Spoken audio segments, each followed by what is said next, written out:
The story starts with a noblewoman named Anastasia and her fiancé, the crown prince, breaking their engagement. It happened during a gathering of nobles. Anastasia, in front of the audience, expressed her difficulty in understanding her fiancé. The crown prince responded by publicly shaming her, calling her a thoughtless woman. To make matters worse, he compared her unfavorably to another girl, claiming that Amy, a girl with healing powers, was kinder and more understanding. Despite Anastasia's warning against making hasty decisions, the crown prince insisted that the country needed someone like Amy.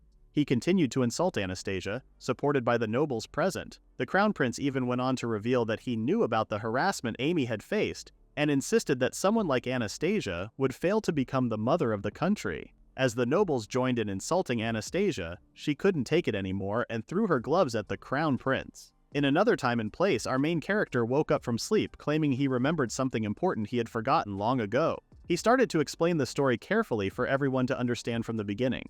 The protagonist's name is Alan, and he lives in the royal capital of the kingdom of St. Laren-Rurden. He's just an ordinary 8-year-old boy, but something from his past life suddenly comes back to him. A game he played on his smartphone about a magical school life. It seems he must have been reincarnated into a villager in a game world. All Alan knows is that something really bad is about to happen. His mom and everyone else in the town are going to die soon. He decides to delve deeper into the dream he had earlier, which seems to hold the key to the rest of the game. In the game, Anastasia challenges Amy to a duel by throwing her gloves. The crown prince steps in to represent Amy when she has no one else to support her. Anastasia ends up losing the duel to the crown prince, and later, on her way to a local monastery, she gets attacked by bandits and disappears. But things are about to get even worse, according to Alan. The bandits who attacked Anastasia were sent by the crown prince, leading to a power imbalance and sparking a civil war that crumbles the kingdom's political stability. This chaos gives the East Empire an opportunity to attack, defeating the exhausted royal army with lightning speed. Alan knows this is a terrible situation, and he's determined not to let their stupid antics disrupt his life in any way. When he started shouting like that for no reason at all inside his room, naked, his mother came in and asked him what had happened. He explained that he had been having weird dreams. She told him he needed to have breakfast soon. Alan decided to protect his mother and made a promise to protect the city and all the people in it, in his own way. Even though he had memories of his previous life, he knew he was still his mother's son in this life. He knew he wouldn't run away easily, so he would continue protecting his people. He realized he needed to change the situation. While having breakfast with his mother, he thought about Crown Prince Karl Heinz, who was currently 8 years old like him, and had announced his engagement with Anastasia, who was also 8 years old. It made him realize he had 8 more years until the engagement and the judgment would occur. One might have wondered why Alan knew so much about this game's story. It turns out he had a bet with his sister to beat the game and couldn't refuse her challenge. As he strolled down the street brainstorming ways to save Anastasia, he noticed a carriage approaching and people gossiping about her. As the carriage passed by, their eyes met and Alan considered changing the course of the game's narrative. In his quest for ideas, he decided to follow the game's plot closely, realizing he had the power to turn things upside down. However, he hesitated because he didn't want Anastasia to die. Despite her appearing villainous in a normal setting, Alan believed she was a decent person. Anastasia's discussions about the country's politics and taxes made him understand her dedication to the nation, and he learned she was forced to leave in the end, a troubling thought. While lost in these reflections, he accidentally bumped into some melons owned by a woman named Monica. Alan apologized and she praised him for his good behavior, and mentioned her concerns about the guild's focus on alcohol. Monica worked at the pub connected to the Adventurers Guild headquarters. Despite feeling dragged around by her, Alan remembered he had forgotten something important. He asked for Monica's help for some reason. Later, Alan entered the guild with his mother. Rowdy-looking men questioned their presence. Assuming the first step of his plan had begun, Alan prepared for the unfolding course of his actions. Everyone, including his mother, found it hard to grasp what he wanted initially. Alan expressed his desire to clear the mud from the ditch. The man who initially seemed intimidating started smiling upon hearing him out. Subsequently, the man began to act kindly and suggested that Alan join the guild. He instructed his associates to hand over the necessary documents to be filled with the required details. Upon receiving the guild card, Alan was instructed to put a drop of his own blood on it. They assured him it would only be a small prick on the finger. As soon as Alan finished adding his blood to the card, it lit up. The man confirmed that the registration process was complete. Just as Alan finished registering with the guild, Monica suddenly appeared, jumping on him and playfully tossing melons onto his back. She wished him good luck, mentioning that his mother must be proud to have a son like him. Witnessing this, his mother became emotional and through tears expressed her hope that he would be okay, urging him to create his own luck. This entire experience left Alan with a sense of determination. He felt like he could change the course of the story, ultimately saving his mother and the entire town. He was aware that achieving this goal would require significant effort on his part, so he thought about going to check it out more to be sure if this was really the world from the game. He knew he'd need a lot of money to make his dream come true in the end. The main thing he had to do was beat the Crown Prince as a duel representative, which was a big step forward. He knew he would be enrolling in the Royal Academy for that in 7 years, so he needed money for all of that. Since he and his mom were already poor, he knew he would have to keep working hard. He thought about doing whatever work was necessary to make money quickly. He also knew about a secret scroll in the game that could be found 8 years from now. It was where Amy and the others would escape the Imperial Guards through the sewer and find the scroll in a forgotten room. Even though he knew he was in a game world, the sewer smell felt real to him. He found the compartment where the stuff was supposed to be, but the room didn't have any traps. He struggled to reach it for a while, but eventually managed to grab the scroll. When he revealed the scroll, it lit up on its own just like in the game and gave him a concealment skill. When he swiped the guild card, he felt like it was the perfect chance that he was in a game world. When the others started going into the sewer, Alan arrived just in time, admitting he had been lost for a while. He was determined to do whatever it took to make things better this time. After finishing the work, people predicted his mother would be upset at his dirty appearance. They decided to race to the tent, with the last one having to fetch water. Upon reaching the tent, they discovered Monica inside, naked. Everyone stared for a while and then rushed out, but Monica grabbed Alan's hand, insisting his mother would scold him for being dirty. Everyone outside heard a scream from Alan. After Alan came out of the tent and the men noticed Alan's butt shining as if polished, they decided to put on clothes for Alan. Back at home, Alan was excited about trying out the new skill, suddenly appeared behind his mother. He felt successful in making it happen. Later, he placed the earnings on the table and his mother advised him to take it easy. She stressed the importance of focusing on school. Alan realized he could learn 3 times a week for free in this world. He knew he had to work hard to enter school and change the future of the town and his mother. He thought about what he needed next, which was the appraisal skill. It seemed like a crucial skill to change the entire situation. However, the place where the scroll was hidden was quite different from the smelly sewer. He realized he might be risking his life for it after checking on the horn rabbits in the wild. Deciding to use his concealment skill, he moved through the path more easily than before. He pondered searching for the ruins immediately. Feeling the need to return home before nightfall, he kept moving around the map, exploring different directions from the larger town. Thanks to his concealment skill, even as a villager, he could roam around the town as if he had a free pass, feeling like some kind of diplomat within the town. On the 3rd day of his exploration, he witnessed rabbits fight. The 4th day left him with a nasty cold, causing concern among his guildmates and mother. Finally, on the 5th day, he reached the ruins, feeling the payoff for his hard work was near. However, just as he thought he was close to his goal, he noticed approaching monsters. Seeking refuge under broken rubble, he faced a dilemma. Feeling trapped, he pondered how to use his current situation to his advantage. Surprised by the sudden appearance of goblins, he realized his concealment skill was crucial for survival. Worried it might wear off soon, he knew more goblins would jeopardize his chance at acquiring the skill scroll. As the monsters multiplied, he considered calming his nerves and questioned why the circumstances had changed. Taking deep breaths, he resolved not to return without finding the scroll. Believing in himself and the cheat skill from the Otomy game, he boldly approached the monsters, crossing them out to enter the ruins alone and explore the basement on his own. As he entered, he noticed the floors illuminated by the glowing moss. Unable to use a torch, he was fortunate to have another light source to guide him through the cavern. Upon exploring further, he found the place surprisingly pleasant. Hoping to avoid encountering monsters like goblins, he decided to search for the room containing the scroll. Despite spotting a lot of treasure, he only thought of coming across the scroll. While inspecting the room on his own, he noticed a goblin arriving and stacking coins to create a makeshift treasure. Examining the room closely, it seemed like a treasure room crafted by the goblins, an element not present in the original game. He speculated that someone had modified parts of the game. Soon the goblin sniffed the air, suspecting something amiss, but after an unsuccessful search, it ran away after getting scolded by another goblin. Alan, using the concealment skill, felt relieved when the goblins left. Convinced that his quest for the scroll triggered the script changes, he was most surprised to find the scroll hidden underground at the end of the room. He reflected on how fortunate it was that the goblins didn't notice it.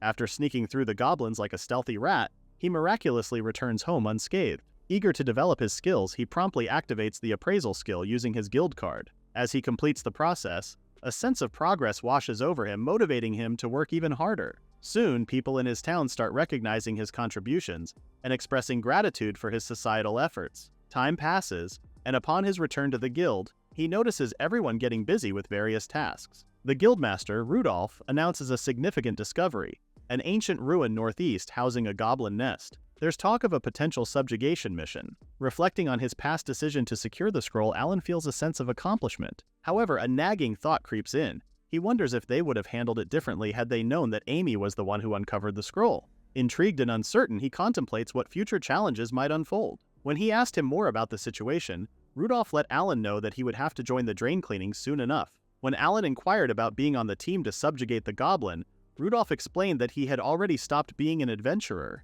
He would only report on the situation. When Alan pointed out that he must be too skilled to leave the career, Rudolph ended up showing his leg, which was nothing but a prosthetic. Alan realized that the situation was grimmer than he had hoped. It turned out that Rudolph had been hit by an orc arrow in his knee, and now he had to use the fake leg as a replacement. It was quite expensive and made it difficult for him to work. Despite this, Rudolph looked forward to Alan's career, believing that he would soon be able to swing his sword. Rudolph expressed that he would continue to look forward to it. Some of his men gathered around him to check out the map, and Alan observed that even after retirement, Rudolph was still loved and respected by everyone, making him an exemplary adventurer. From there, Alan kept himself busy with cleaning the drains as usual. The next thing that crossed his mind was alchemy, necessary for achieving his next goal. When his mother came in and asked what he was about to do, Alan claimed that he would go outside to buy some stuff and be gone until evening. Seeing him dressed up, his mother assumed Alan was going on a date. It appeared that Alan needed more than 10 million cents in his grasp, even though he required 15 in total to buy it. He started wondering how he could manage to obtain something so pay-to-win by earning money.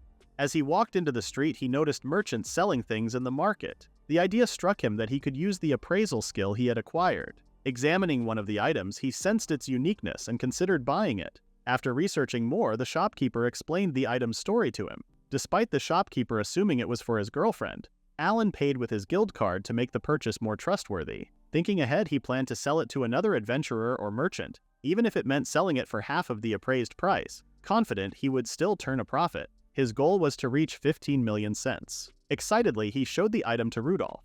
After a thorough examination, Rudolph suggested consulting an expert for a better opinion. The expert explained that the earring was robust and fire-resistant gloves would enhance its value significantly.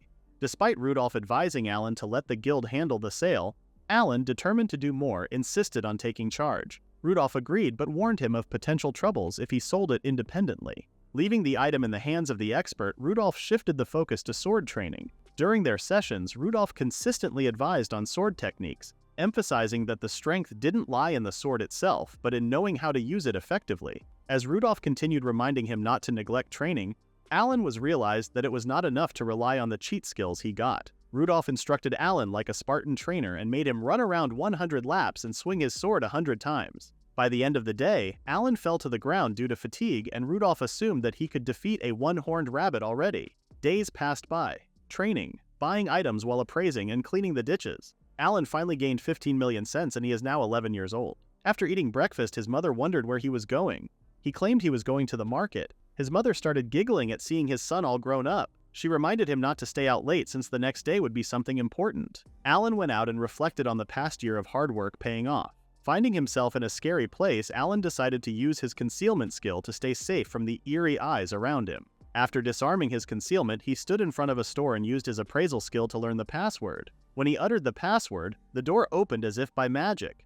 Inside, a hooded person asked him what he was looking for, and Alan said he was searching for the scroll of alchemy. The man praised his taste and offered it for 14 million, even throwing in some magic stones for free. However, when Alan used his appraisal magic on the scroll and complained that it was only an ordinary scroll, the man realized Alan wasn't someone to scam and complimented his keen eye for details. Upon seeing the real scroll on the table, Alan asked if he could use it and offered to pay with his guild card. After the transaction, Alan left, deciding it might be best to avoid the place in the future. 2 years of hard work paid off, and Alan had a satisfying ending to his quest. Returning home, his mother noticed he was late and advised him to go to sleep early for an important day ahead. The next day was his graduation exam, and he knew he could rely on his memories from his past life to succeed, despite the lack of importance given to elementary and middle school education in the country. The teacher called Alan, informing him that he was now 11 years old and needed to take an exam. She invited him for a walk, and in a hidden room, she initiated the hourglass. Alan recognized that the first part involved memorization.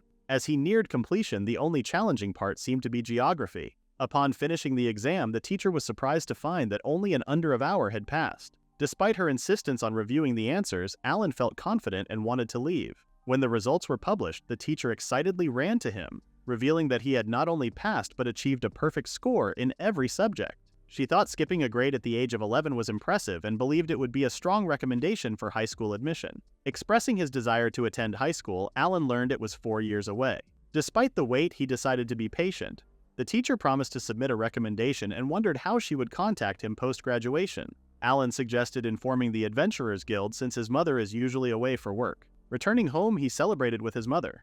She gifted him a dismantling knife, an item he had always wanted. Overwhelmed by the realization that his mother spent a significant portion of her income on the gift, he cried. His mother comforted him, expressing her only wish for his happiness. He vowed to save money for high school, and although his mother felt sorry for not managing it herself, he assured her he would protect her without faltering. Not long after, he received a notification that the age restriction no longer applied to him, allowing him to take the entrance exam. Simultaneously, Alan became an F-rank adventurer. At this moment, he felt like there would be more than 3 years until he reached an important stage in the game. Contemplating the harsh fate ahead, he considered putting an end to it all. Monica burst in, shouting congratulations for his achievement at such a young age, but Alan dodged her.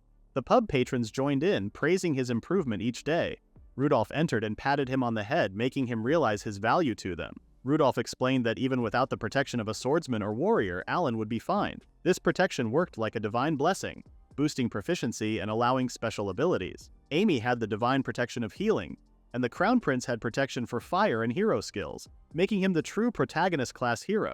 Despite being currently crippled, Old Man Rudolph had the protection of a swordsman, showcasing his immense talent in swordsmanship. Alan, a commoner with no special protection, considered it normal. For now, he knew he needed Rudolph's guidance to improve and eventually reach E-rank status. Rudolph said it would take a while because he had been cleaning ditches.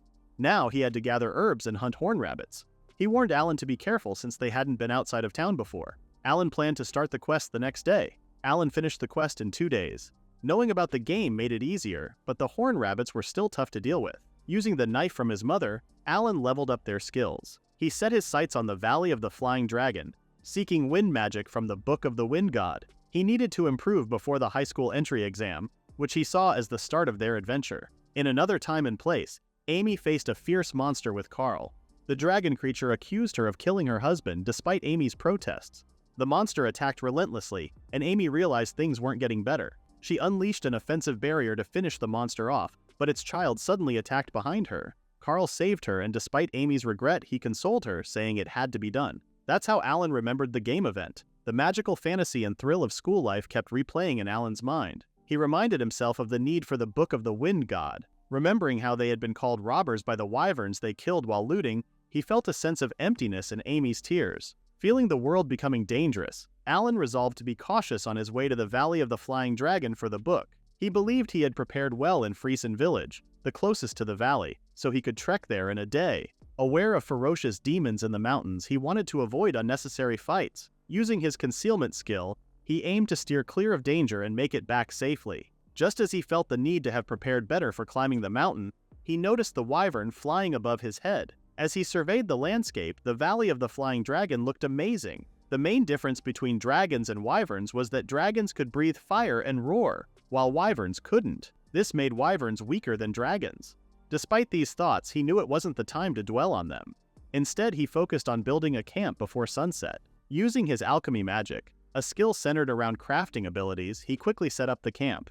He considered what more he could do with his magic, such as crafting and strengthening weapons, armor, and potions. With magic stones, he discovered he could even maximize the ability to build wagons, huge forts, and even an item against the last boss, which turned out to be a darkness-corrupted Anastasia. This item would temporarily weaken Anastasia. After spending too much money and 3 years of hard work on his skills, he wondered if it would be enough. After a night in his camp, he restored the place to its original form in the morning. He then decided to visit the Temple of the Wind. Despite the constant attacks from the wyvern creatures draining the strength of anyone who approached, Alan confidently navigated the area using his concealment skill. When he arrived at the Temple of the Wind, he noticed a black wyvern lord lying in the middle. As he checked to see if it was asleep, contemplating sneaking in to collect a book, the spirit of the wind god called him out. He felt paralyzed and was told by the wind god that he had to ask a favor. Despite trying to use his concealment skill, it didn't work. The wind god showed him a scroll preventing him from leaving, clarifying that he wasn't there to harm him. As he pondered the situation, the man introduced himself as the god of the wind. This introduction made Alan feel doubtful. While waiting for the wind god's favor, he observed the god handling the wyvern, named Jerome, throwing it around and asking it to wake up. When the wyvern finally woke up, the wind god claimed that Alan would be helping them. Jerome introduced himself as a wyvern lord. When asked to shake hands with Alan, Jerome hesitated and hid behind the wind god, who assured him it would be fine. The wind god then revealed that Jerome had fallen in love with another of his kind named Melissa, possessing traits of a sky dragon. Alan was not privy to the full details, but the wind god insisted that Alan needed to make their love story come true. If successful, divine protection would be granted and the scroll would be handed over as the wind god took responsibility for it. Alan realized it was impossible to take the book from the wind god. Alan felt that he would need to keep listening to the wind god, who promised to give rewards. The wind god didn't know much about lizard romance, so he left everything to Alan and disappeared. Alan then wondered about Melissa's appearance. From a distance, they observed the female wyvern, and Jerome kept hiding his face out of shyness. When Alan noticed a ribbon around Melissa's tail, he realized she must have been the boss of a mission defeated by Amy and the Crown Prince. He understood the potential consequences if he hadn't arrived in time. As Alan and Jerome talked, he noticed Jerome's shyness and lack of knowledge about Melissa. Frustrated, Alan called Jerome a stranger lurking around her. Alan suggested that Jerome should become friends with Melissa first. Approaching her, Melissa demanded to know who he was, expressing that she had never seen him before. However, Jerome felt she treated him like trash and flew away. Realizing their initial attempt had failed, Alan decided Jerome needed to find a gift for Melissa. Alan asked the wind god for Melissa's current location, and they waited for Jerome. The wind god was confident that Jerome, being a great hunter, would make significant progress. However, when Jerome descended with a huge worm in his mouth, Melissa got scared and flew away. Alan thought of pursuing Melissa with fashion, and Jerome flew away. However, it was also a failure. The wind god speculated that Alan might have another strategy. Alan believed that dressing well was more important than trying to look fashionable. He considered gentlemanly clothing from his past life, including a suit and necktie. He decided to create them using alchemy with magic stones from goblins. Alan ended up making a huge tie for Jerome, boosting his confidence. After using his abilities, Alan got tired, but Jerome was happy with the new attire. The wind god then opened a window to show Melissa. They suddenly heard a scream and Jerome's eyes widened as he discovered Melissa was in danger, surrounded by many dragons. While in panic, Jerome flew away to save his dear Melissa. When they reached Melissa, Jerome fought the surrounding wyverns to protect her. Jerome, surprisingly emotional, insisted they stay away from Melissa, shocking her. Despite dragons picking fights with Jerome, he pleaded with Melissa to run for her safety. However, as she attempted to escape, one of the dragons tried to catch up to her, but Jerome caught its tail and slammed the wyvern to the ground. Realizing Melissa was in imminent danger, Jerome fought against all odds to protect her. Meanwhile, the wind god and Alan had a conversation with Melissa. Melissa found the wind god creepy, and Alan felt on the verge of losing their composure. As the dragons chased them, Alan noticed the wind god realizing the danger. Swiftly, the wind god whisked them away, allowing them to talk freely. Melissa, unaware of the situation, listened as Alan explained they were friends of Jerome and were there to help. As Jerome bravely fought off the dragons, Melissa fell silent. When Jerome struggled and Melissa rushed to help, he finally woke up. Surprised, Melissa found herself under him, joking about his weight. Yet, as Jerome tried to leave, Melissa held onto his tail, grateful for his rescue and expressing her admiration with a kiss. Alan, satisfied with bringing them together, received a blessing from the wind god.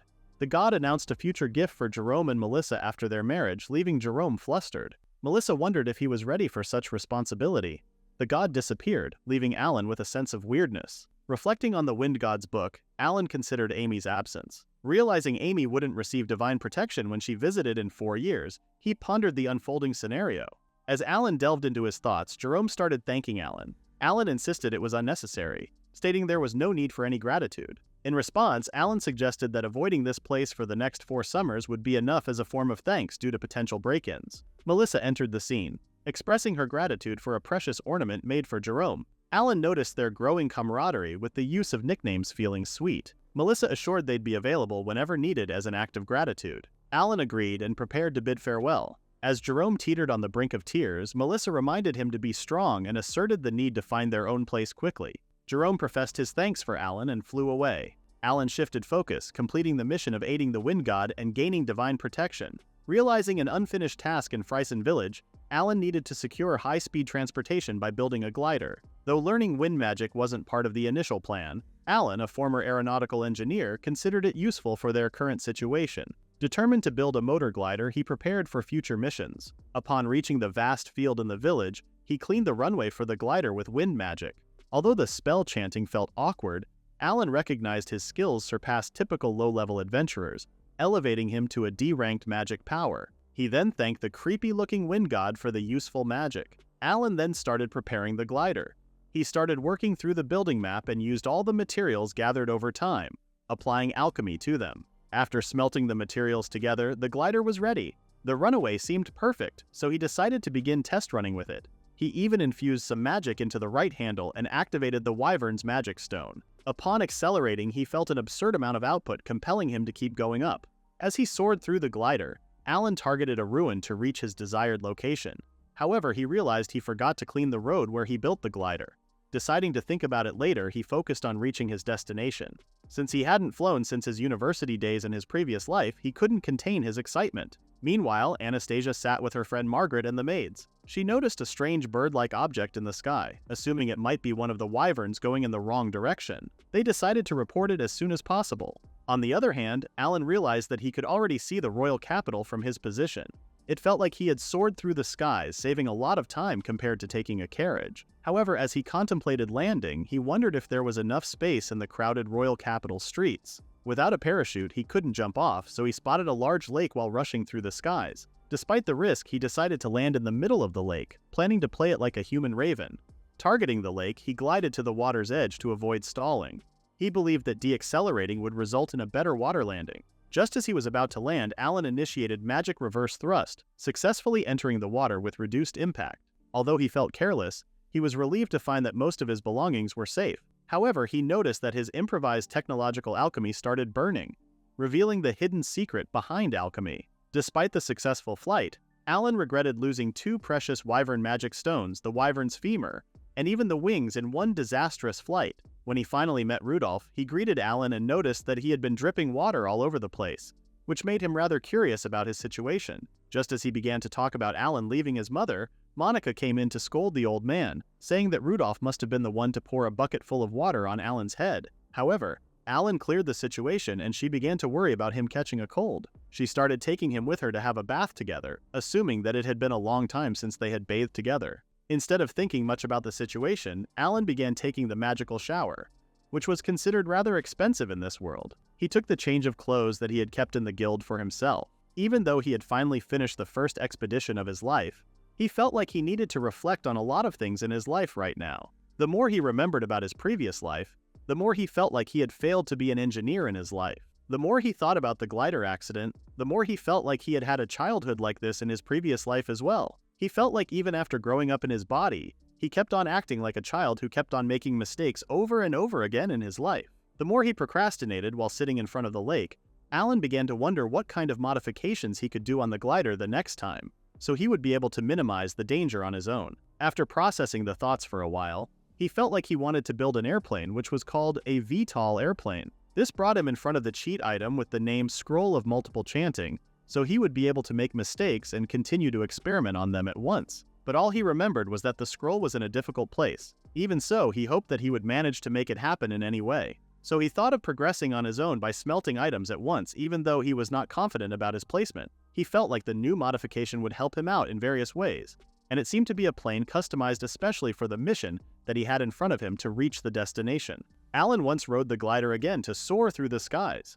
As he glided, he pondered two crucial things: the accuracy of the blueprints and the magical power needed to complete the extensive workload. Simultaneously, he considered the importance of cutting costs, emphasizing thrift. Eventually, he reached his destination while riding his newly made airplane, the Tower of the Sage. While circling the tower with his airplane, he reminded himself of the need to reach the top floor. He repeated the process of ascending and turning, recognizing that the stratus clouds extended up to approximately 2,000 meters above the ground. Reaching this altitude, he faced no interference from inside the tower. Realizing he was reaching a high altitude, he focused on his goal. He activated the wind magic engine, took it apart, and left his seat on the plane while flying through the air. He then channeled his mana and gathered it in his hands. He targeted the tower floor, opened the parachute, and safely landed on the target. Without any issues, he made it to the tower's highest floor. Despite his fear of heights, he entered his parachute into a storage state, grabbed onto the wiring, and successfully climbed the tower. Feeling accomplished, he stood in front of the treasure he had been seeking, considering the glider missile operation a huge success. After a brief rest, he approached the coveted item, a scroll, with a sense of immediate acquisition. He didn't want to waste time as the skill was already secured. Alan felt he was close to his final destination, only needing to decide on another skill. However, the realization that he had to leave this high position made him anxious. Gathering the best possible skill for now, he prepared to move forward. Once there was a wise sage who used to help people all over the world. He didn't need to chant any magic spells to use his powers. However, one day, while on his way to the village of elves to share potion ingredients, the sage tragically perished. His soul became trapped within a magical scroll. This scroll was the final item needed by Alan, but to find it, he had to navigate a tricky path hidden in the Forest of Illusion, where the elves dwelled secretly. Even though Alan knew they would eventually have to go there, they also knew they had no immediate business in the elven village. The events involving the village were set to happen much later, so for now, all they could do was focus on their mission. He believed that his aircraft invention would be the highlight of his life, and he needed to make it to Rinzia village soon, following directions from the guild association. At the same time, he had many problems with the map from the guild. It was outdated and he lost his way in the sky before reaching the Forest of Illusion. This was bad given the strong demons and monsters in the area. He knew there was a time limit for the concealment, which wouldn't help in this situation. Upon reaching the village, he decided to camp as the sun set. He noticed a drop-off point outside the village, making it easier for him to land his plane. Using the vertical engine and activating altitude control engines on both wings, he made a comfortable descent to avoid risks. After using up his magic abilities, he grew tired. Upon landing, he saw elves targeting him with bows and arrows, catching him off guard. When brought to the village leader, they questioned if he was human. Despite claiming to intend reaching a human village, he ended up in the protected elven village, creating hostility. The village head was shocked, as their magic protection should have prevented humans from entering. Alan explained that he chose to enter using the skies. They realized he was referring to the vehicle he used, but some doubted his honesty as they couldn't sense magic in him. When the queen confronted him, he felt the need to keep his abilities hidden. All he knew was that the non-human race didn't like humans. However, when he mentioned having the divine blessings of the wind god, they felt more at ease. Despite not fully understanding the situation, the queen insisted he help save their village, treating him better. She disclosed their struggle with an evil spirit in the Forest of Illusion, which was nearing the village. Alan, unfamiliar with the events, got involved as the queen revealed the spirit's pursuit of them and other spirits. He found it hard to believe, but sensed their desperation for help. Due to strained relations between humans and elves, they hesitated to seek aid from other races. However, now with Alan present, the queen kneeled before him, expecting him to be their protector. Just then, the village princess, known from the game, disagreed vehemently, suggesting extermination as a better option. The queen advised her daughter Sherry to leave the room. Before long, the queen's companions rushed in, informing that an evil spirit had reappeared. Sherry, instead of waiting for her mother's advice, immediately started running towards the commotion. Realizing the urgency, Alan understood he needed to take action. As the guards flooded the area, Alan observed that the evil spirit seemed to be acting independently. The more he scrutinized it, the more he sensed it might be a wizard. Curious, he bombarded the queen with questions about the mysterious person. In this heightened state, Alan felt more attuned to the situation than the elves. However, his focus shifted when he noticed a suspicious individual. The queen, recognizing his concern, allowed him to examine the scene more closely, revealing the presence of the troublesome spirit. Amidst the chaos, Sherry declared her intention to eliminate the evil with her bow and arrows. Alan realized she was misunderstanding the situation. As the arrow struck the person, it simply bounced off, deepening the mystery. Alan questioned the person's allegiance, wondering who they were working against among the elves. The queen, sensing the complexity of the situation, requested Alan's assistance in this troublesome scenario. Alan started to wonder about the mysterious person who suddenly posed a threat to the village. As they delved into the identity of this surprising figure, Alan considered convincing the individual, initially labeling him as a wizard. However, the man insisted that he was a middle-aged virgin, surprising Alan. After some conversation, Alan, still curious, began to inquire further about the man's virgin status. The man explained that his parents had imposed it on him, revealing his name as Loringas. As Alan thought about this middle-aged man pursuing a young girl, he became increasingly uneasy, feeling like a significant crime was being committed. Alan questioned the man about his actions, and in response, the man expressed a desire to meet the spirit from the village of the elves. He claimed that the spirit had lived for thousands of years but remained in the form of a little girl, which was considered as a legal loli. The situation made the elves uneasy, suspecting the presence of an evil spirit. They couldn't see the man and started acknowledging and encouraging him to handle the situation. The elves had high expectations, believing Alan could bring about a positive change. Alan began telling the wizard to leave,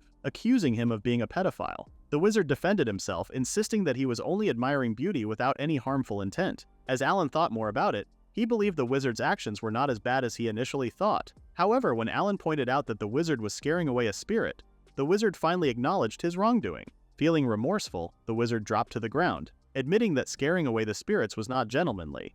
Alan insisted the wizard should leave, and the wizard, confused, mentioned going to the village of elves, not realizing he was already there. Surprised by this information, Loringas tried to ran toward the queen, but Alan stopped him since he looked a lump of evil thoughts to the eyes of the elves. During their conversation, the wizard started talking about an elixir, making Alan realize it was likely the main reason for his presence. Alan then directed him towards the queen of the elves. The middle-aged wizard then listed the things he needed from the elves to create an elixir. When Alan shared this information with the queen, she thought it could be managed and instructed her people to gather the required items for the man's potion making. After inspecting the items, the man felt that he finally had everything he needed and expressed gratitude to Alan for the initial help. As soon as the man left, cheers erupted from everyone, including the queen, who perceived him as someone superior. Even Sherry, captivated by him, assumed he must be beneficial for the elves. The villagers kept urging him to take a break in their village, and Alan spent time in the hot spring within the elven village. As he sat alone in the spring, he reflected on the situation and felt like he might have done something wrong during the entire event. An elven individual then approached, suggesting that he should watch his back, making Alan uneasy about the man's intentions from the start. After he finished resting in the spring, he started hearing a strange noise in the middle of the village. The queen arrived, announcing that the spirit of light had been born. A spirit began playing with a little kid, and the queen mentioned that it had been 800 years since the last spirit of light was born in the human world. Although Alan felt a connection to something that happened in a game he played before, he was certain that Amy's birth had nothing to do with this event. As the spirit approached, everyone pointed at Alan, and the spirit thanked him, claiming he had saved her life the day before. She explained that he was the reason she could create the elixir, which turned him into a spirit. Confused, Alan wondered if the spirit was the person he was thinking of based on his tone. The spirit mentioned that he had transformed into a lowly to understand them better. Alan, feeling like he was losing his mind, learned that the spirit was no longer Loringas. She had made a contract with Millie, the elven kid, and her name was now named Lou. After learning the news, the queen became quite happy. As Alan reflected on what had happened with Amy, he felt on the verge of losing control. He convinced himself that it wasn't his problem at all. At that moment, Lou approached him with a scroll. When he inquired about it, she explained that it was a chantless scroll she had created. Lou wanted him to have it as a token of gratitude for what he had done for her in this life. She shared that she had spent her entire life trying to become a lowly, and now, thanks to Alan, she had achieved it. Alan realized she was serious about it. As he contemplated the situation, he felt a sense of chaos and mixed emotions, getting something from a pervert. Expressing his gratitude to everyone in the village for their support, Alan found Sherry repeatedly knocking on the glider to confirm if it really flew. Meanwhile, the queen decided to gift Alan an amulet crafted with the prayers of the elven villagers. It would serve as a symbol of their friendship and offer support as a token of appreciation for saving the village. When he was getting ready to fly, the queen told everyone to move aside. Sherry was amazed to see that he could actually fly. Alan assured them that he would come back to visit. When he finally said goodbye to everyone, Lou waved her hand at him. Alan thought about returning to his hometown after accomplishing the most important thing he had to do. Now that he completed phase 1 of his mission in life, he considered moving on to the next one. Alan believed he had everything he needed, and the only thing left was to improve his strength and raise his level. As he pondered how to enhance himself, Rudolph asked if Alan was thinking about his goblin-slaying debut. Alan was indeed contemplating a new beginning. Before he could give a definite answer, Monica unexpectedly appeared and quickly pulled him close, acting like a girlfriend. She told him not to worry his mother and never push himself too hard. She playfully slapped his back to divert his thoughts. That night, Alan then discussed the extermination mission with his mother, explaining that he would be away from home for a while due to dangerous requests. As he was cradled by his mother, thoughts of a future free from every problem filled his mind. He believed that when the time came, he would be able to protect his mother. Later, when Alan approached the familiar old shady shop to sell the honey he had received from the elven village, he felt it might be too expensive for someone like him to possess. Despite Alan's attempts to explain that he had secured it through a connection, the man insisted on bidding $2 million for the honey. Alan decided to accept the offer, but the man continued to ask for more. Alan believed he could manage, though it would take some time. When he requested a magic bag the size of the room, the shopkeeper burst into laughter, claiming such a thing didn't exist, not even in dreams. Despite the shopkeeper's incredulous words, Alan was certain such a bag existed in the world. Deciding to leave the shop for the time being, he envisioned successful expeditions in the future, driven by his own improvements, allowing him to make progress. He entered the village of Streusen and met the village chief, who explained they were struggling to find help. Alan decided to stay in the village, and the old man offered him free lodging, but he had to pay for his own food. Alan couldn't stop thinking about the goblins he was going to hunt. After pondering for a while, Alan came up with the idea of using an AK-47 Kalashnikov. He used concealment magic to explore the forest, suspecting there might be a labyrinth where goblins appeared. Prepared for a fight, he entered the forest and soon spotted a goblin. He shot at it from a distance, wondering if it was truly down. Approaching the fallen monster, he realized he had successfully finished it off with 3 chest shots, obtaining a magic stone. As Alan continued using the gun, the fight started to feel easier. It seemed like an illusion to him. By the end of the day, he had defeated 12 goblins, making him feel more capable and in control of the situation. After Alan made the payment, he thought about doing it again. One day, he considered leaving for the labyrinth. Even though he spent the week in the forest, he didn't encounter any goblins. This led him to decide to venture into the labyrinth. He knew that confronting and defeating goblins attacking villagers was a key event in the game, boosting one's level. However, the challenge was that labyrinths were guarded by formidable bosses. The true purpose of destroying the labyrinth remained a mystery to everyone. Alan began to question if it was really necessary to completely annihilate the labyrinth. To navigate the labyrinth, Alan used a magic lantern he purchased at the guild for 300,000 cents. This item could be illuminated by Mona without producing any heat or smoke. As Alan explored the labyrinth, he encountered 2 goblins. Feeling unable to hide effectively due to the lantern's light, he attracted more goblins. While using the lantern, Alan likened himself to a football fish, and the situation made him nauseous as memories of the labyrinth rushed back. Despite the challenges, he speedily navigated through the labyrinth and finally reached its lowest floor, the 5th floor. Here, the hall with the core was guarded by powerful bosses. Soon enough, he encountered the Goblin King. Considering the best approach, he decided to target the monster's minions first. Recognizing that dealing with the largest threat was crucial, he utilized his wind magic to make the minions disappear. Targeting the Goblin King, he started shooting at the massive monsters. The king experienced intense pain as he attacked, and the monster in response charged at him with a massive hammer. Despite Alan recalling his experiences from the video game, he realized he was still resilient. However, as his countermeasure weapons were depleted, he threw the last bomb at the monster. The explosion caused the monster to scream in agony, as if facing the touch of death. Seizing the opportunity when the monster uncovered its helmet to scratch its head, Alan used his powerful Kalashnikov to obliterate the monster's head. This confirmed to him once again that the strategies from the game were effective. Even after Alan blew the monster's head off, he saw the enormous body still shaking. Concerned, he readied the wind cutter in case the creature wasn't dead. As soon as the body stopped moving, he realized collecting the magic stones would be a big problem. Finally reaching the labyrinth's core, he knew destroying it would make everything disappear. However, touching the core will instantly return him to the entrance. Back at the guild, he shared his labyrinth experience, earning admiration from everyone.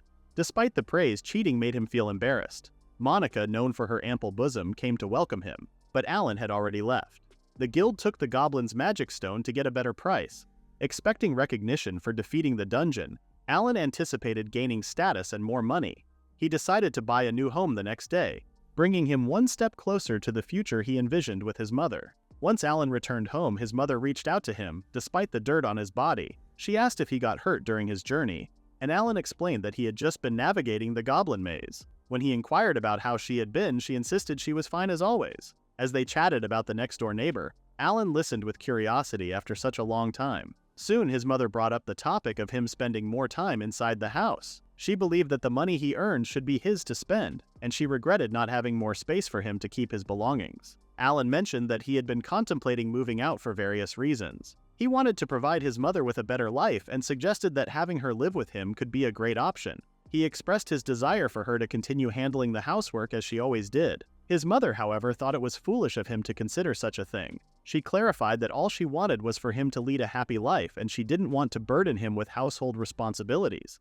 Realizing that Alan had the next day off, they decided to look for a house. They soon reached out to Rudolph to discuss the idea of a new house. Alan's mother asked about Alan causing problems for them, but Rudolph said Alan was doing well. They formally introduced themselves to the old man, who praised Alan as the most promising with a perfect track record. The old man mentioned that Alan was a low-ranked adventurer, and when parties were brought up, Alan felt the need to organize one but worried about minimal commissions. Discussing living arrangements in the guild, the old man advised against it. Alan then inquired if the old man could recommend a good real estate agent for them. Not long after, Monica came in and asked Alan if he was thinking about moving out. They chatted for a while about it, and when Alan mentioned considering a new place, Monica suggested he could come to her house anytime. This made Alan even more nervous. He couldn't quite grasp her intentions at first. Monica went on to explain that her father manages an apartment building and offered to show Alan and his family around. She thought it would be a great idea for them to check it out. The old man chimed in, agreeing with Monica and stating that they would all be safe there. When the topic of money came up, Alan felt reassured. The housing prices had been increasing, so he thought they would be fine with Monica's offer. Before they left for her place, Alan's mother insisted she greet the guild members for a while. Monica then approached Alan, asking what he imagined after hearing her inviting him to her house. Alan understood she was teasing him, and they all headed to the streets to check out the apartment building where Monica lived. Monica claimed they could have the top floor, mentioning it wasn't popular because it was challenging to navigate. However, Alan thought it would be easier for them since they had to reach the 5th floor in their current housing situation. Upon entering the room, Alan realized it was more spacious than his previous one. He considered making the bigger room his bedroom as it offered a clear view of the city, and he could fit many things in there. When his mother understood the pricing, she thanked Monica for helping them. She mentioned that Alan could be considered a good investment, a notion he found hard to grasp. When he returned to the guild, the old man asked about the situation, and Alan explained they stayed with Monica in the same building. The folks at the guild were impressed, watching someone so young showing genuine concern for his mother. Cheers erupted as Alan achieved something new. One of the guild members, Jared, invited the others in, assisting their filial boy Alan with moving furniture and luggage. Alan insisted they needn't bother, but they were determined to help anyway. Even Alan's mother thanked him for having such supportive friends. Alan started feeling happy about the situation. Witnessing this, he felt a warm glow inside despite knowing they weren't great in many situations. As they worked together to move out, Alan sensed they were an unusual group, lugging stuff around the house. Alan's mother even shed tears of gratitude during the process. After completing the task, Jared thanked everyone for being with him during the ordeal. As things settled down, the group suggested having a banquet to celebrate. Alan's mother expressed gratitude for the support they received and hoped to stay in the house for as long as possible. Alan, determined to improve his life, felt a strong urge to protect those around him. When everyone gathered to share a drink, the drunk old men started talking about how beautiful Alan's mother was. They all competed to be Alan's future father-in-law, but Rudolph told them to stop the uncomfortable topic. Just when Alan felt thankful to him, Rudolph announced that he was the one gunning for Alan's mother. Alan couldn't accept seeing his master hitting on his mother. The night concluded with a beautiful event, and the next morning Alan resumed his work. He continued honing his skills to combat monsters and earned more money in the Goblin Maze using the same technique. Over time, Alan gained the title of Goblin Slayer due to his persistent dedication to eliminating goblins. Shortly after, a bipedal wild boar appeared in the forest. Alan aimed and shot it with his machine gun. He unknowingly killed one of Inosuke's brethren. Alan was situated in a forest known as Orc Forest, where people had established a wooded area to deal with monster attacks. Mountain orcs posed a threat to humans, but their meat was valuable. Residents created this area to defend against monsters, and Alan took on the task of reducing the danger. Unbeknownst to him, these orcs were connected to the Great Orc Maze, which was Alan's next target for leveling up and earning rewards. Alan used hollow bullets that deformed to increase the destruction area, primarily using them for hunting. Given the toughness of orcs, he used hummingbirds and Kalashnikovs for stronger opponents. He decided to venture into the maze the following day. In the evening, Alan savored the meat from the orc he had killed, experiencing a sense of ecstasy. Strangely, he even appeared in front of us naked. The following day, he visited the Grand Orc Maze. Similar to a regular maze, one had to defeat weaker orcs before reaching the boss. Instead of collecting meat, he gathered magic stones from them since there was no space for meat in his bag. Consequently, the final boss, along with the average bosses from earlier, awaited him at the end. He decided to employ the same tactics as before. Initially targeting orc sorcerers and priests, he created a smoke screen followed by activating concealment. Unexpectedly, the main boss counterattacked with magic. Looking up, he realized the king was controlling the attacks against him. To break the connection, he needed to separate them. Creating another smoke screen, the monsters anticipated an attack from behind, but Alan surprised them by using chili pepper extract from the opposite side. While the monsters were frozen in disbelief, he shot them all with his machine gun. During this chaos, the Orc King's eyes had healed, making him a formidable opponent. Striking a pose, the monster charged toward Alan. Although he periodically shot at him, the bullets bounced off. Alan successfully dodged the Orc King's attack, causing the monster to hit the wall. Although frightened, Alan managed to escape unscathed. He quickly activated his concealment ability and switched his weapon to a Kalashnikov. Aiming the Orc King's vulnerable spots between the eyes and the heart, Alan shot at the monster. Infuriated, the Orc King aggressively approached Alan. Without hesitation, Alan fired another shot, making the monster crash into the wall once more. Alan, anticipating the next move, rolled on the ground, preparing for his next attack.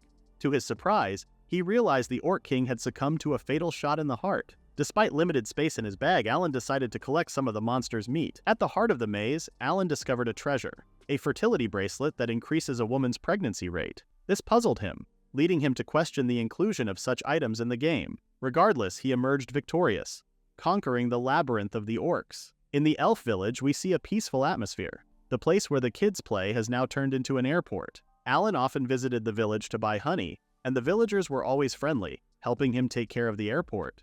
It was a favorite place for kids to play games, including archery. Sherry, as usual, kept kicking Alan's aircraft, but thankfully it never broke. When Alan celebrated his 13th birthday, he became eligible to move up to level D and earned the title of Orc Slayer. The queen informed him that the honey he requested was loaded onto his glider, and he thanked her. She offered it for free, but Alan insisted on paying, explaining that his mother loved it. The queen then asked about Alan's next journey, which he revealed would take him to the Wind Mountain Maze. In the game, this maze had a difficulty level of 30, much more challenging than the Orc Maze and Dragon Valley at level 15. At the end of the Wind Mountain Maze awaited Blizzard Phoenix, a tough opponent that Alan didn't feel ready to face. The Elf Queen inquired about the maze's danger level, but Alan assured her that he could handle it thanks to the amulet she had given him. As they talked, our resident ex-Lolicon, the Spirit of Light Lu, approached them, expressing concerns about not joining Alan on his journey. This left Alan somewhat relieved not to have such a weird person following him. In the Wind City, within the Zyvan Guild, Alan approached the mission to conquer the Wind Mountain Labyrinth alone. The Guildmaster was surprised by his decision but granted him permission to proceed. It was crucial to enter the maze with permission, otherwise any items obtained would be considered stolen. The Guildmaster had told Alan to reach only the first level, but Alan assured him that he would proceed cautiously among the experienced adventurers tackling the maze's conquest. His solo approach seemed reckless to others. In the Labyrinth of Wind Mountain, the record for conquering the 30-level maze was only 8 levels. It was a complicated maze with challenging challenges. Despite this, Alan had a trump card, his new Saiga 12 shotgun. His shotgun broke the adventurer's record, allowing him to reach level 28 with floating islands where manipulating wind force could move you to different islands. Alan discovered a hidden treasure room at the base of one floating island. Instead of the conventional method, he used his smelt skill to create steps and claim the treasure. The reward included rings capable of reviving a person once if they died. Eagerly, he took both rings and proceeded toward the door leading to the main boss. Before facing the boss, Blizzard Phoenix, Alan decided to seize more treasures. Blizzard Phoenix attacked immediately, releasing spikes from the ice. However, Alan knew this from the plot and made a shield in advance. After passing the first attack, the remaining attacks were only a combination of concealment and machine attacks. A bullet hit the Phoenix, but he quickly stepped back. Alan tried to activate concealment, but the Phoenix attacked him with a snowstorm and ice arrows. This slowed down Alan, who created a boulder and hid behind it. While hiding, the Phoenix continued its magical attacks. Alan decided to use Nikov from a distance and then Saiga. He turned on concealment and shot at the Phoenix. Immediately, he created another boulder to hide behind. He waited until the Phoenix's attack stopped, came out of hiding, and attacked the Phoenix several times. The Phoenix was badly injured, and Alan hid behind a boulder again. When he emerged from hiding, he saw the bird falling and he slipped and fell on the frozen ground. He managed to stop just before the Phoenix fell, keeping it alive. Alan finished off the Phoenix and then began to dismantle its body. Surprisingly, the Phoenix's feathers remained beautiful even after removal. Alan also decided to collect the bones, which turned out to be incredibly lightweight. Inside a treasure chest, he found the Sword of the Sky Knight. This weapon bestowed the blessing of a knight upon the wielder and allowed an upgrade to the Heaven Knight along with the additional gift of wind magic. However, the most precious discovery in the maze was the Magic Stone Synthesizer, which enlarged smaller magic stones when combined, increasing their value. Alan planned to use the synthesizer every time he returned to the maze. He resolved to keep the details of his progress a closely guarded secret. Back in the city, Master Rudolph noticed that Alan was still engaged in ditch cleaning. Alan explained that he did this only during his spare time. Rudolph inquired about Alan's plans for the upcoming year. As he was now 14 and eligible to attend high school, Rudolph requested Alan's assistance on a guard-related task that would help him raise his level and reputation. Initially uninterested, Alan attempted to refuse, fearing that it might reveal too much about his battle capabilities. However, when Jared arrived, along with other adventurers announcing they were ready to work with him, Alan found himself facing unexpected and persistent demands. Rudolph set a 7 a.m. schedule, and Alan, trapped in a cloud of alcohol-scented breath, realized he had little choice but to comply. Alan found himself on an escort mission, accompanying a little girl named Carlin, along with his older brother Dirk. Their journey was to a small village where Dirk regularly delivered essential supplies like coal, wood, and dried meat from the royal capital. Carlin, a spirited young girl, had a keen interest in Al's wind magic, and the two quickly developed a close bond. A few other adventurers, including the formidable Jared, joined them on this journey. However, Carlin was hesitant to get close to Jared due to his intimidating appearance. The route they followed led through a treacherous mountainous area known for bandit activity. It was the responsibility of Al's team to protect the caravan from these threats. Despite the tension of the mission, Carlin and Alan got along splendidly, and she had grown quite attached to him. Alan had left his powerful Kalashnikov and assault rifles behind, but carried a small Makarov pistol discreetly concealed under his clothes. While he might have seemed formidable to others, Alan struggled with the moral dilemma of whether he could use it against a living, pleading person, unlike the monsters he was used to dealing with. Carlin's sweet interruption broke through his contemplation, and she inquired about his well-being. Meanwhile, Jared issued a warning, explaining that the path ahead would become narrower, making them vulnerable to bandit attacks. The carriage pulled by horses pushed forward, but suddenly a barrage of stones began to rain down from a nearby cliff. These stones obstructed their path, bringing Dirk's carriage to a halt. Bandits swiftly encircled the carriages, closing in from both the front and the rear, brandishing daggers and demanding the goods they carried. The adventurers instructed Dirk to stay inside the carriage while they unsheathed their swords and readied their bows. Amidst this tense standoff, a skirmish erupted with one adventurer successfully striking a blow against one of the bandits. Jared, the leader of the expedition, ordered Alan to employ his magical abilities against the bandits. Although Alan was proficient in dealing with monsters, he found himself grappling with which technique to use on humans. When one of the bandits nearly lunged at a fellow adventurer, Alan swiftly employed his wind magic, injuring the assailant.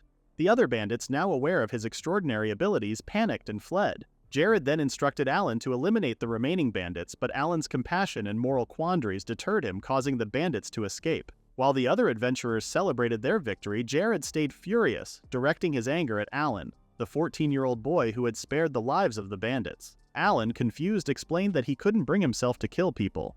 Jared insisted on the importance of eliminating such threats, likening them to monsters that could harm others in the future. With a stern message, Jared retreated into the carriage, leaving Alan puzzled. His senpai asked Alan for help in clearing rocks from the road. They quickly finished the task, ensuring a safe journey to the village. Upon arrival, they were greeted by joyful villagers and children engaged in village business. Excitedly, the villagers rushed to help unload the cargo. The girls in particular eagerly examined the clothes before bringing them inside. Carlin initially wanted to appear cool and different, but ended up choosing a dress she liked. Dirk distributed the requested goods to everyone. Alan observed in silence as Jared questioned why the mission would have failed if he had been the leader. Alan straightforwardly replied that it was because he didn't kill the bandits. Jared acknowledged his mistake, stating that there wasn't much difference between monsters and these bandits. He vowed not to delay next time. Alan understood his words. At that moment, their conversation was interrupted by Carlin and a group of small children. They were curious to see his wind magic. Jared decided to leave, allowing Carlin to entertain the children. As the sun dipped below the horizon, Alan continued demonstrating his wind magic. The kids eventually went back to their homes, and the evening brought a lively village celebration, a customary event for welcoming male visitors. Despite the villagers being gracious hosts, this village had a unique practice. Men from afar would come to fertilize the women to prevent their blood from thickening. During the celebration, Alan was surprised when one of the older women invited him to bed. Flustered, Alan questioned the peculiar customs, feeling like he had stumbled into an Otome game. The group had planned to stay in the village for 3 days. The tranquility of the evening was disrupted by bed activity noises echoing from the neighboring rooms. Alan later noticed tired men emerging from their overnight accommodations, a common occurrence as they didn't have wives of their own. Alan had intended to spend the next day playing with the children, but the village had delivered devastating news. Carlin had been kidnapped. The announcement filled Alan with horror and dread as he worried about the safety of his young friend. Carlin and other children had been abducted while playing outside the protective walls of the village. Upon hearing the distressing news, Alan quickly changed into his adventure gear, feeling guilty and thinking that his failure to deal with the bandits had caused the current dire situation. Fueled by remorse, he was determined to rescue Carlin and the other kidnapped children, blaming himself for the whole predicament. Alan approached Jared, admitting that the abduction was his fault for not taking decisive action against the bandits earlier. Jared agreed with Alan's assessment but advised him to stay calm. He explained that he would handle the rescue mission alone because adventurers usually only intervene in cases requested by the Scent, and the bandit leader had sent a letter to the village with demands for the hostages' safety. The letter stated that the village needed to provide women, food, and money, and any resistance would lead to the death of the captive children. Jared's words served as a harsh reminder of the serious consequences of their previous encounter with the bandits. As Alan fell into a heavy silence, the other adventurers pondered the challenging situation. Jared then asked Alan directly if he was now prepared to kill the bandits in order to save the kidnapped children. Recalling Carlin's innocent and endearing smile, Alan responded with newfound determination, confirming his readiness to take lives to rescue the innocent. The adventurers decided to accept the village's request despite the moral dilemmas it posed. In this moment of crisis, Dirk, Carlin's older brother, grasped Alan's hand and implored him to save his sister. Alan gave Dirk his word, promising to do whatever it took to rescue Carlin. Accompanied by Jared, he embarked on a mission to track down and confront the bandits who had kidnapped Carlin and other children from the village. Jared explained that there were only a few places where the bandits could be hiding, and they were a couple of hours away from their current location. They reached a vantage point in the forest from which they could observe the bandits' hideout. The hideout was situated in a cave with a spacious interior, suggesting the presence of around 30 bandits. Alan was determined to approach the hideout stealthily, a decision that Jared initially found to be a reckless idea. However, Alan was confident in his stealth abilities and believed that there might be fewer bandits inside the cave than anticipated. Jared had questioned his actions, wondering what he would do if they discovered about 10 bandits inside. Undeterred, Alan assured Jared that he had a plan. After testing his magic, Alan asked Jared to trust him, emphasizing the importance of the children's lives being at stake. Although hesitant, Jared trusted him but warned that if Alan failed, the children would die. Alan thanked Jared for his trust and went to their hideout with his senpai hidden and awaiting his signal. Carefully navigating the area, Alan utilized his concealment magic to make himself virtually invisible. This ensured that he would not be detected as he approached the bandits' hideout, a cave in the mountains. At the cave entrance, a guard stood who had been present during the attack on the carriage. Despite his anger, Alan refrained from killing the guard and silently entered the cave. Using his appraisal magic, Alan assessed the cave's interior, realizing it was more spacious than he had initially thought. Now his primary objective was to locate the abducted children inside the cave. As he examined the area, he counted about 13 bandits and identified 3 different paths within the cave. Along one of these paths, 2 children were confined in a cage, but Carlin was not among them. Determined to find her, Alan pressed onward, following the sounds emanating from a nearby door. Upon opening the door, he was met with a distressing sight, a man attempting to harm Carlin. Filled with rage, Alan swiftly used his fist to subdue the assailant until he no longer posed a threat. Carlin, frightened yet relieved, found herself safe once more in this perilous situation. Alan extended his hand to assure her safety. Carlin, with a mix of embarrassment and delight, almost shouted his name, but Alan quickly silenced her, urging her not to make noise. Calming down, Carl took her hand and led her to a secure place while he rescued other children. He sealed the room with a stone to prevent anyone from finding it, activating a concealment.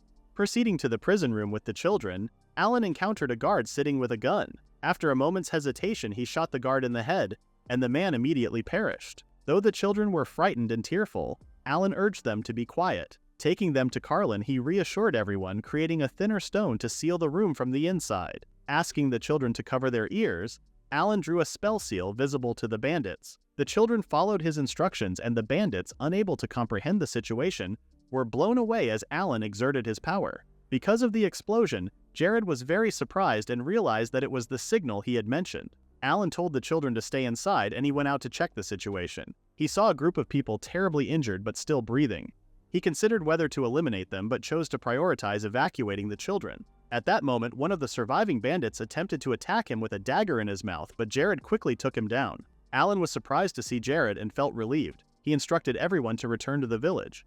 As they emerged from the cave, Alan praised Carlin for her excellent job in holding on. The children, overwhelmed with emotion, cried and rushed to hug both Alan and Jared.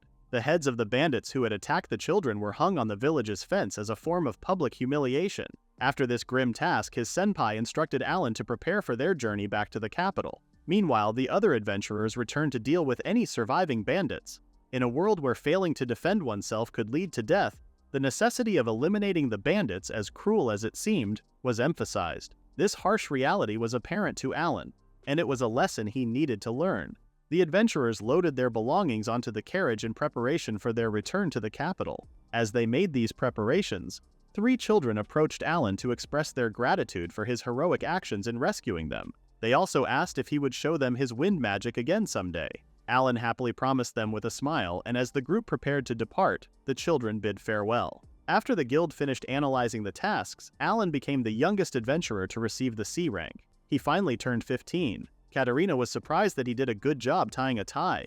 She was upset that she couldn't tie it for him. She then hugged him, expressing her pride and wishing him the best of luck.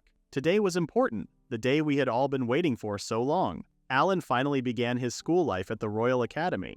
All the new students were greeted by the head of the school and they were asked to sit down in their places. Checking the list this year, including our young talent, 39 people were enrolled. Alan was able to enter the class second on the list, along with all the noble bigwigs. All of his classmates were aristocrats and commoners were not allowed to communicate with them first. So Alan could simply be invisible at that moment. The one who made Alan's blood and heartbeat faster appeared in the corridor. Yes, the main villain of the game is Anastasia Kleiner von Ramlet. She was beautiful and exuded a magnificent aura. She looked in Alan's direction, which made him nervous. He couldn't believe that, in the game, after other characters like Oscar von Wimlet, the son of the richest man in the kingdom, and the bespectacled Marcus von Bynes with the blessing of the sage, who is the son of the head of the royal magic, there was also Leonardo von Jukes, whose father is the commander of the Royal Guard, and Claude Justine de Westerdael, the prince of another country with the blessing of the Fist King. All these characters were effective in the game, and naturally all the girls were crazy about them.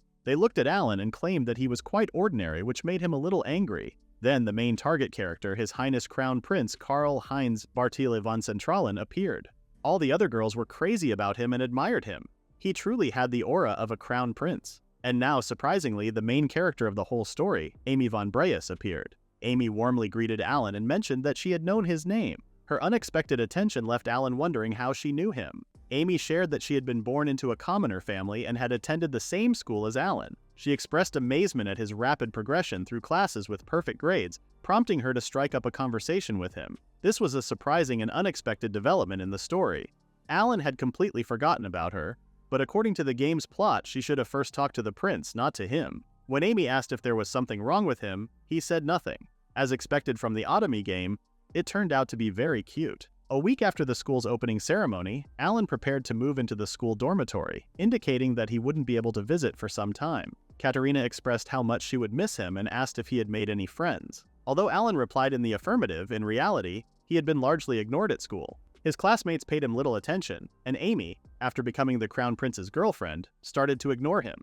During a magic lesson, the teacher explained how to use magic and control its power. When he asked who could successfully perform magic attacks, only a few people, including Alan, raised their hands. The professor then called on the Crown Prince to demonstrate his abilities to the others. Considering himself cool, the Crown Prince agreed and activated his flame blessing. He aimed at the target and successfully hit it, earning applause from everyone. Next up was Anastasia, who expressed her willingness to try. However, the Crown Prince ignored her, showing signs of dislike. Unbothered, she activated her power, firing it at the target in the form of an arrow, and destroying it completely. This surprised everyone, including Alan, who hadn't expected this from the final boss of the autumn game. Instead of receiving admiration, the Crown Prince got angry, accusing Anastasia of mocking him. She tried to explain, but his anger escalated. Determined to show his real strength, he asked her to move away. As she did, he activated his power, but suddenly his magic exploded in his hand. Quick on her feet, Anastasia reacted by building a wall of ice, preventing further damage and protecting the rest of the students. She really wanted to talk to the Crown Prince, but when she approached, she saw Amy already by his side, holding his hand and using her magic. This made her angry. Alan worried that Amy's healing wouldn't work, but it did, and the Crown Prince woke up. Anastasia offered her handkerchief, but he ignored her, only thanking Amy. Amy, feeling embarrassed, mentioned she couldn't do more for him, which made Anastasia a bit upset. She left them alone. In the game, this part ends quickly, but in real life, healing takes time. Amy grinned, saying she didn't like Anastasia. She seemed like a bad person. After this, Amy and Crown Prince Karl became close, and the other girls became jealous. Anastasia's friends insulted Amy openly, showing no support. In the game, they disappear after the Civil War. At that moment, Anastasia appeared and told them they should feel ashamed for saying and doing vulgar things. She asked them to stop, and the girls apologized and obeyed her. At the same time, Amy, who was hoping for attention, made a cute face and complained to the guys that everyone was avoiding her. The guys supported her, and Amy used bullying to get closer to them. Alan thought that Amy's character was different from the one in the game, which didn't depict such events. He didn't know if everything followed the game's scenario, considering Amy was initially a commoner who later became an aristocrat. She had to attend an aristocratic school and faced bullying, relying on her sweetness and charm as her only way to succeed after graduation. Amy's shower scene puzzled Alan, wondering why the author portrayed these details. In the class, the girls supported either Anastasia or the Crown Prince, with no one supporting Amy. Although the girls tried to mock her, Amy defended herself. The Crown Prince's supporters understood he was using Amy to distance Anastasia, but they felt no sympathy for Amy because the prince ignored her. People outside the school aware of this might be plotting against the Crown Prince. People supported the egoistic Crown Prince who cared only about his opinions and ignored everything else, which saddened many. As for Alan's academic life, he lived in peace like a shadow, unnoticed by others. The summer holidays had arrived and students had to prepare a research paper for the break. This paper would significantly impact the class they would be placed in the next semester. The aristocrat who ranked last found it crucial. To Alan's surprise, Anastasia personally approached him. She sat on her knees and asked for his help, expressing that formalities were unnecessary. Alan, being a scholarship student and at the top of the class, surprised her. Anastasia inquired if he had experience with mazes, to which Alan confirmed. She mentioned having a message and bid him goodbye, apologizing for the disturbance. Initially perplexed by the term messenger, Alan thought Anastasia might be following him. However, a few days later, everything became clear. He was asked to be the guide for characters from an Otome game, leaving him no choice but to agree.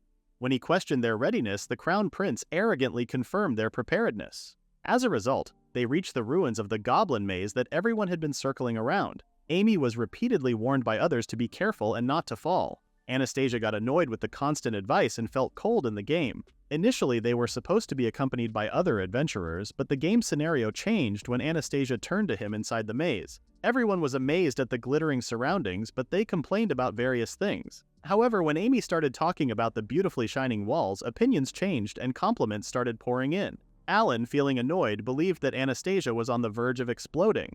However, when he looked at her, he saw a beautiful sight. Anastasia looked divine and made Alan feel embarrassed. Amy inquired about the presence of monsters, but Alan explained that this place used to be a goblin maze, and adventurers had destroyed their nest, so there were no monsters now. The Crown Prince started complaining about the purpose of hiring them, and Alan apologized. Suddenly, Amy began searching for something, prompting Alan to ask what she was doing. This irritated the Crown Prince, and Alan once again asked for forgiveness. Everyone grew bored, and no one noticed Alan's stories except for the beautiful Anastasia, who found them interesting. Alan noticed Amy searching on the ground again, right where the appraisal scroll had been hidden before. Everyone reacted differently to this maze. Amy seemed surprised, lost in thought. When Alan asked her what she was thinking, she just said she was pondering the usefulness of adventurers. Amy was searching for the scroll in the exact spot it was hidden before, leading Alan to realize she was the same reincarnated person familiar with the world of Otome games. After finishing their exploration of the maze, everyone exited and people started approaching Amy again. Anastasia thanked Alan for seeing them off, and he smiled, considering it an honor. In the game, Anastasia had shown more jealousy, but now she behaved calmly. It seemed like the game world was slowly changing. Anastasia then invited Alan to spend time with her the next day, and he agreed. They decided to meet in front of the school gates. On the day of the meetup, Alan nervously waited in front of the school.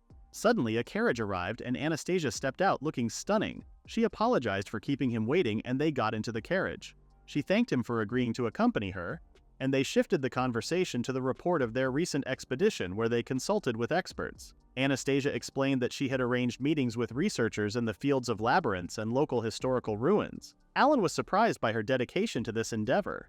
She told him that the Crown Prince and Prince Cloud of Western Dale were also involved in this report, and the success of this project was essential for their country's future and peace between the two nations. Alan felt compelled to assist her despite the challenges with the aristocrats. They met with various scientists and researched materials from previous reports, but initially none of the information seemed particularly useful.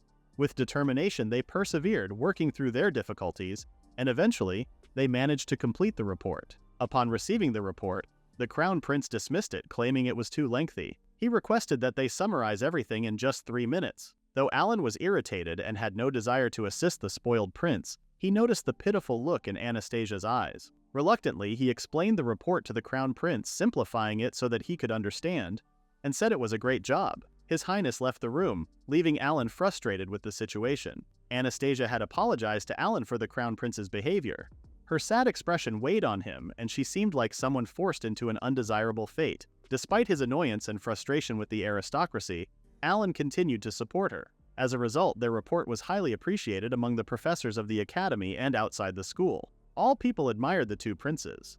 Of course, the main author had to be indicated, and he was criticized for it. Alan luckily managed to have his name included, but he had to endure it until winter. After the winter, he planned to defeat the prince and others, following which he would drop out of school. Autumn arrived, signaling the upcoming cultural festival. While everyone was excitedly discussing the festival, Alan worried about the obligation to participate. He had already submitted a solo application, but then Anastasia approached him. She asked about his plans for the festival, and he, feeling embarrassed, mentioned he had already submitted a solo application. Anastasia suggested helping the crown prince, understanding the situation, and wished him good luck before leaving. Alan, confused, considered contacting Amy or Anastasia's group. He remained interested in their conversation, so he activated his concealment ability and hid in the room where they were discussing the festival plans. As expected, all the attention focused on Amy, while Anastasia seemed almost invisible. Everyone was thirsty, and Amy arrogantly asked Anastasia to bring them tea, claiming she wasn't busy. This annoyed Alan a bit, but Anastasia calmly agreed. The group decided to have tea in the garden, but Amy chose to stay in the room with Anastasia. Suddenly, Amy began questioning why Anastasia was there, as she wasn't doing anything. Anastasia coldly fell silent, prompting Amy to tease her, suggesting the crown prince deserved a cute princess, not someone like Anastasia. These words angered her, and Amy, acting like a clown, told her to smile. Anastasia, displeased with Amy's behavior, asserted that her status was still higher. Amy, different from the game's character, insisted they were all the same. Anastasia, getting angry, replied that Amy's behavior wouldn't undermine her status. At that moment, Amy portrayed herself as the victim, and the crown prince abruptly opened the door. Amy's manipulative behavior left Anastasia shocked as she tried to explain, but the crown prince refused to listen. He ordered Anastasia to clean up the room, and she complied without a word, gathering her belongings and leaving the office. In the corridor, Amy taunted Anastasia, suggesting she had stolen her fiancé.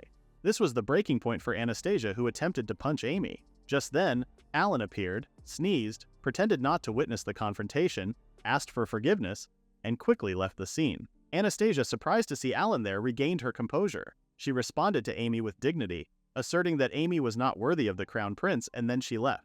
Amy was left alone in the corridor, extremely annoyed that Alan, like a mob, constantly interfered in her affairs. Having heard everything, Alan reached a significant realization. He concluded that Amy, like him, had been reborn and aimed to create a reverse harem for herself, sticking to the main plot of the game, despite knowing about the potential war. Alan had been determined to stop her. It would have been so easy to kill her. If only he had the power of invisibility, he would have done it. Now let's explore the story from the perspective of our heroines. We'll begin with Amy, the main character of this world. Amy was born into a poor family where she had to endure hardships. However, after being struck down by a carriage, her memories returned. She realized that this world was just an autumn game she loved playing in her previous life. Despite dying in high school due to an incident, she had no regrets about her miserable life and was happy to be reborn. In the end, she discovered that she was the illegitimate child of an aristocrat. Both she and her mother were taken into the Baron Breeze family. For an otaku like her, playing the harem game was easy, and she eventually entered high school. Anastasia. Learning that commoners ranked second and third in the school surprised Anastasia. She asked her assistant to gather information about them. In second place was Alan, who grew up in a poor family but graduated from a commoner school with perfect grades. He was also an adventurer. The second was Amy, fortunate that her father turned out to be an aristocrat, blessed with special treatment. Anastasia decided to keep an eye on them, believing that these two could receive support from the opposition faction.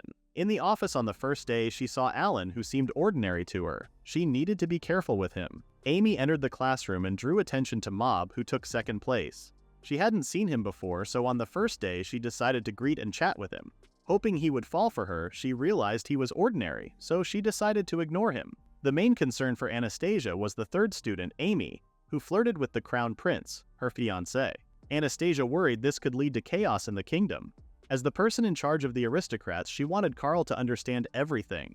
However, Amy's low-level healing abilities took a lot of time, but they attracted the prince's attention. Carl trusted her too much, and Amy won the hearts of all the main men in the Automy game. Amy didn't care about bullying from other characters, but Anastasia, who had everything perfect, annoyed her. Anastasia was glad that in the end, Anastasia's life would end terribly.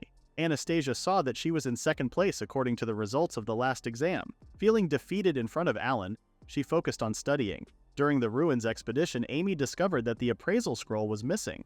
She thought there was no such scroll in this world with a difficult level, but for an experienced otaku like her, it wasn't a problem. Anastasia was glad she invited Alan as their guide and was amazed by his knowledge and hard work. Amy noticed Anastasia and the commoner getting along well and wanted to make him her faithful ally. Anastasia thought of inviting him to the team for a cultural festival, but Alan refused. In the discussion room, Amy angered Anastasia, but the Crown Prince appeared, disrupting her plans. After scaring Anastasia, he left with Amy, leaving Anastasia satisfied. She didn't give up easily, attempting to provoke Amy again. However, Alan appeared and prevented a catastrophe, angering Amy.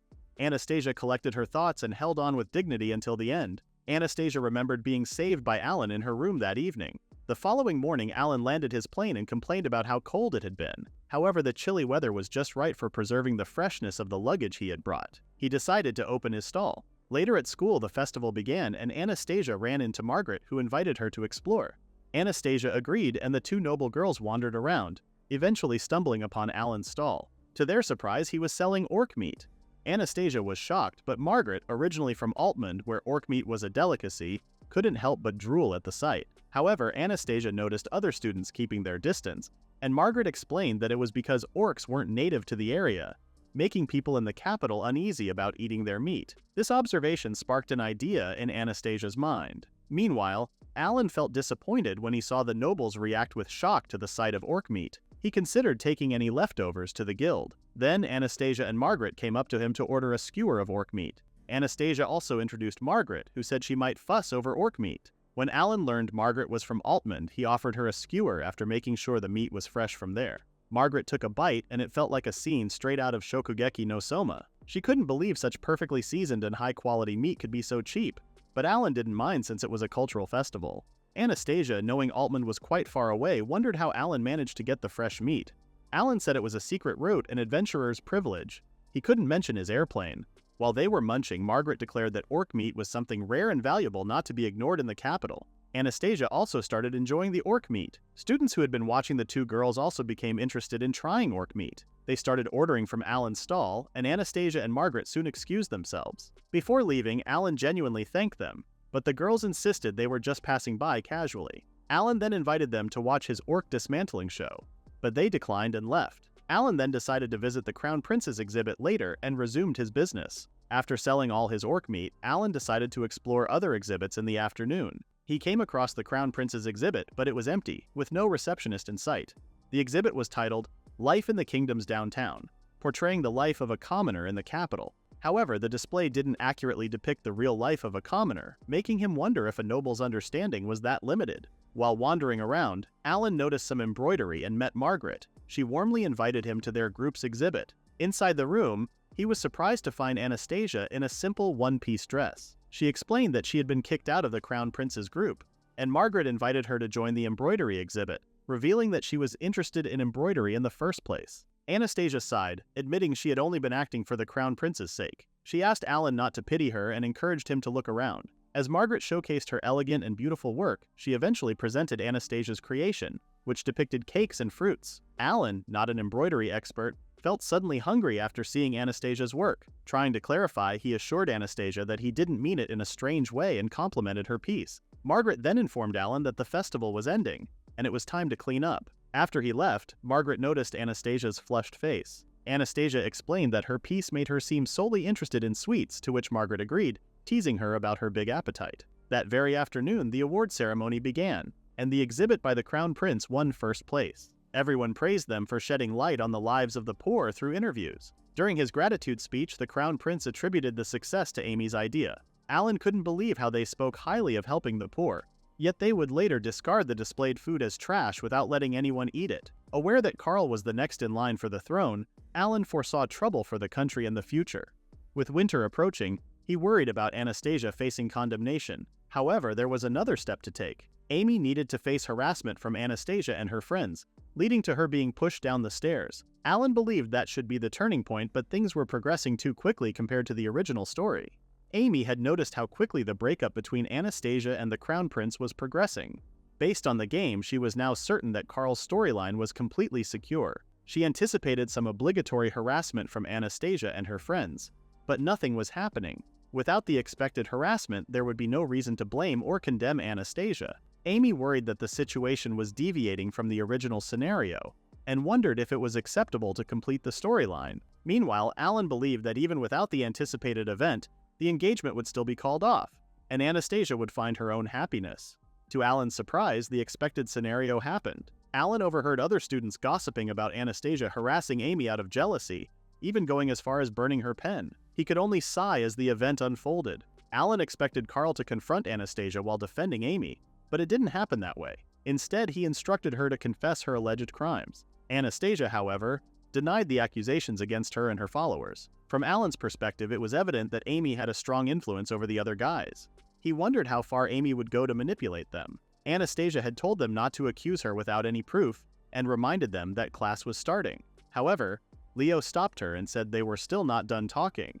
Anastasia then told him that she hadn't given him permission to touch her, emphasizing the significant status gap between them. Leo insisted he would only let go if she pleaded guilty, making Anastasia wonder if she was being threatened. Suddenly, Alan apologized for interrupting them and reminded them that their class was starting. Carl told everyone to get going, clicking his tongue in irritation. Amy wondered why Alan kept interrupting, acting like a nuisance. Anastasia tried to talk to Alan about his actions, but he told her to hurry to class. Anastasia realized Alan was helping her, just like he did with Amy before. Alan in turn noticed that Amy was orchestrating things on her own, expecting a condemning event to unfold. Amy smirked, pleased that her plans were going as expected. Later, a party took place, and Carl, as the Crown Prince, hosted it for winning an award with his exhibit. During his self-praising speech, Alan felt uncomfortable. Margaret approached Alan with another noble girl named Isabella, expecting to be in the same class next term. However, Alan wasn't sure if he would still be in school at that time. Carl finally concluded his long narcissistic speech and thanked everyone. As he started talking about something else, Amy wore a grim smile. Carl then called his fiancée to come forward. In front of everyone, Carl declared that he was canceling their engagement. Anastasia wondered if it was okay since Amy wasn't even a noble who cared about her country.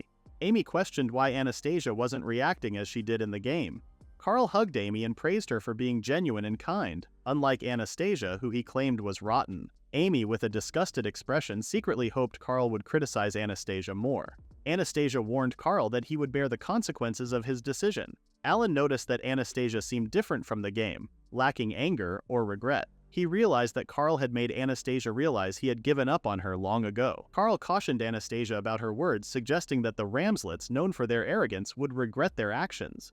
He mocked the Ramslet family for only being famous for growing wheat, irritating Anastasia. Amy had a realization upon hearing this. Anastasia asserted that she could handle insults directed at her, but not those aimed at her family and her father, the Duke. Amy added insult to injury, claiming Anastasia was lucky to have Carl's affection in the beginning since she came from a humble background. Anastasia, shocked at Amy's betrayal, decided to file a formal protest from the Ramslet family to the Bryce family. Amy accused Anastasia of using her family's influence cowardly. Ignoring them, Anastasia chose to leave, prompting Amy to complain about her turning her back on them. Suddenly, Leo asked Anastasia to stop and suggested that, as a noble, she should solve the problem herself before crying in front of her parents. Even Carl told her to do something about her gloves. Anastasia was confused since such small things had no use in the situation. Carl then started claiming that the daughter of a mighty duke had not even put up a gamble, and wondered if it was even worth raising a daughter like Anastasia. Nobles who were against the Ramslet family just laughed at the sides, and Anastasia wondered if Carl was asking for a duel. Carl told her to think of it herself, and claimed that a crown prince like him should spell it out for her. Anastasia sighed, took off her gloves, and approached Carl and Amy. Amy complained, suggesting Anastasia should have done it from the start. Anastasia tossed her gloves to Anna, who pretended to be hurt. Amy felt like she had won. She made it seem like the gloves fell on their own, and Anastasia couldn't believe she was waiting to insult her. Amy wondered if the game was bugged since Anastasia didn't retaliate. Carl confirmed the duel between Anastasia and Amy. Amy was shocked that she had to fight, and Alan pointed out that she set things up, so she should. Carl assured her, saying he would represent her. Anastasia protested, questioning why Carl was making a woman duel. Carl clarified that Anastasia challenged them and he was just protecting Amy. The guys around Amy offered to protect her as well. Margaret worried about Anastasia, and when Carl asked if she had a representative, no one spoke up. Carl laughed, assuming the Ramslet family's daughter had lost popularity. Surprisingly, Alan raised his hand and volunteered to represent Anastasia. Shocked, Anastasia rushed to Alan, expressing concern about the dangerous duel against royalty. With a calm expression, Alan agreed. Confused, Anastasia repeated his words, and Alan confirmed that she approved of his representation. Anastasia didn't want to lose such a talented person like Alan.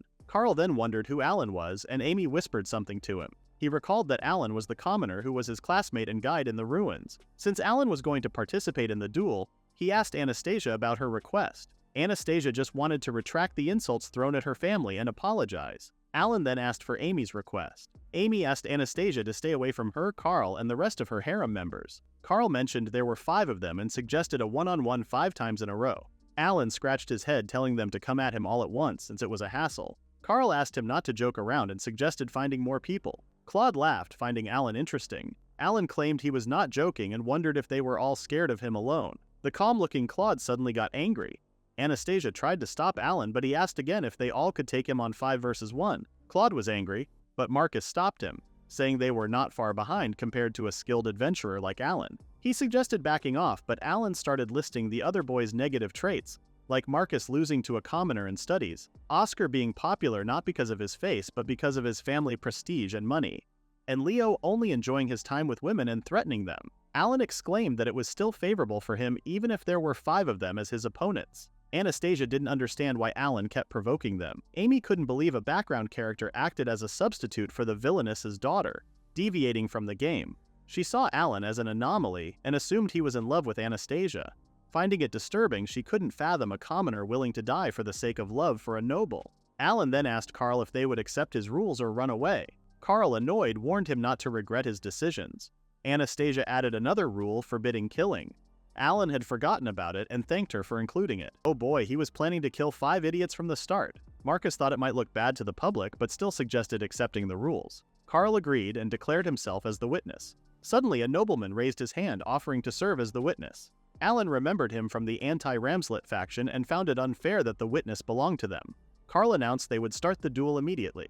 Alan gave them 30 minutes to prepare, and Carl ordered him not to run away. Despite Alan appearing calm, Anastasia, Margaret, and Isabella were worried. Alan reassured them, claiming everything was fine, but Anastasia couldn't easily believe him. Alan was grateful for Anastasia having good friends beside her. Anastasia was at a loss for words. Margaret offered to handle things if an accident occurred during the duel, and Anastasia told Alan to resign as she didn't want to see his talent go to waste. Alan sighed and inquired if she had ever heard about the adventurer who became the youngest person to achieve rank C in the royal capital. The girls had heard it as a rumor, and Alan confirmed that it had been him all along. Anastasia was shocked, and Alan went on to list his titles, such as the youngest adventurer, member of the Goblin Labyrinth Explorers, Goblin Slayer, Orc Slayer, and Blizzard Phoenix Slayer. He concluded that the duel had been a sure win for him, but asked Anastasia to pretend to worry later. The girls saw him off, and Anastasia could only watch him leave. Meanwhile, Amy hadn't expected such a turn of events in the game. She thought Anastasia would just get beaten up. She believed Alan was just trying to impress the Villainess, but she was confident Carl wouldn't lose to him. Amy pictured Anastasia looking downcast at Alan's defeat and was pleased with the thought. She thanked Alan for the entertainment, knowing that as the game's heroine, the odds were in her favor. Shortly after, everyone became excited as they witnessed Alan's arrival. They were surprised to see he only had a dagger with him. Alan apologized for the delay, and Anastasia was particularly concerned about his choice of weapon. However, Alan unexpectedly knelt in front of her, pledging to secure victory for her. As the duel was about to begin, with the announcer signaling its start, Claude and Carl were already eager to engage. The duel commenced, and Carl and Claude rushed toward Alan. With a confident smile, Alan released a smokescreen that enveloped the training ground. Amy's boys had been flustered by the sudden smoke. Anastasia grew worried. Groaning sounds filled the air, piquing everyone's curiosity.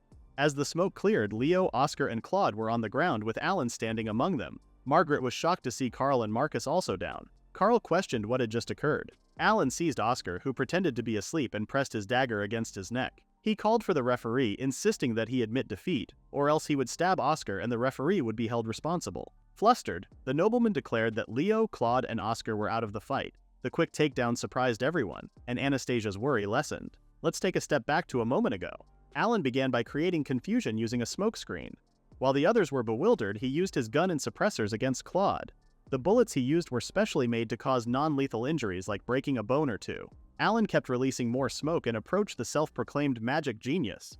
Marcus was in a state of panic, and Alan was relieved that Marcus hadn't cast any magic spells yet. Shifting focus to Leo, who was swinging his sword haphazardly, Alan needed to be cautious to avoid hitting innocent bystanders. He chose to clear the smoke around Leo and defeated him. Oscar, an archer without visibility, became helpless and was easily beaten. Among the chaos, Carl remained composed, showcasing his ability to cast powerful offensive magic.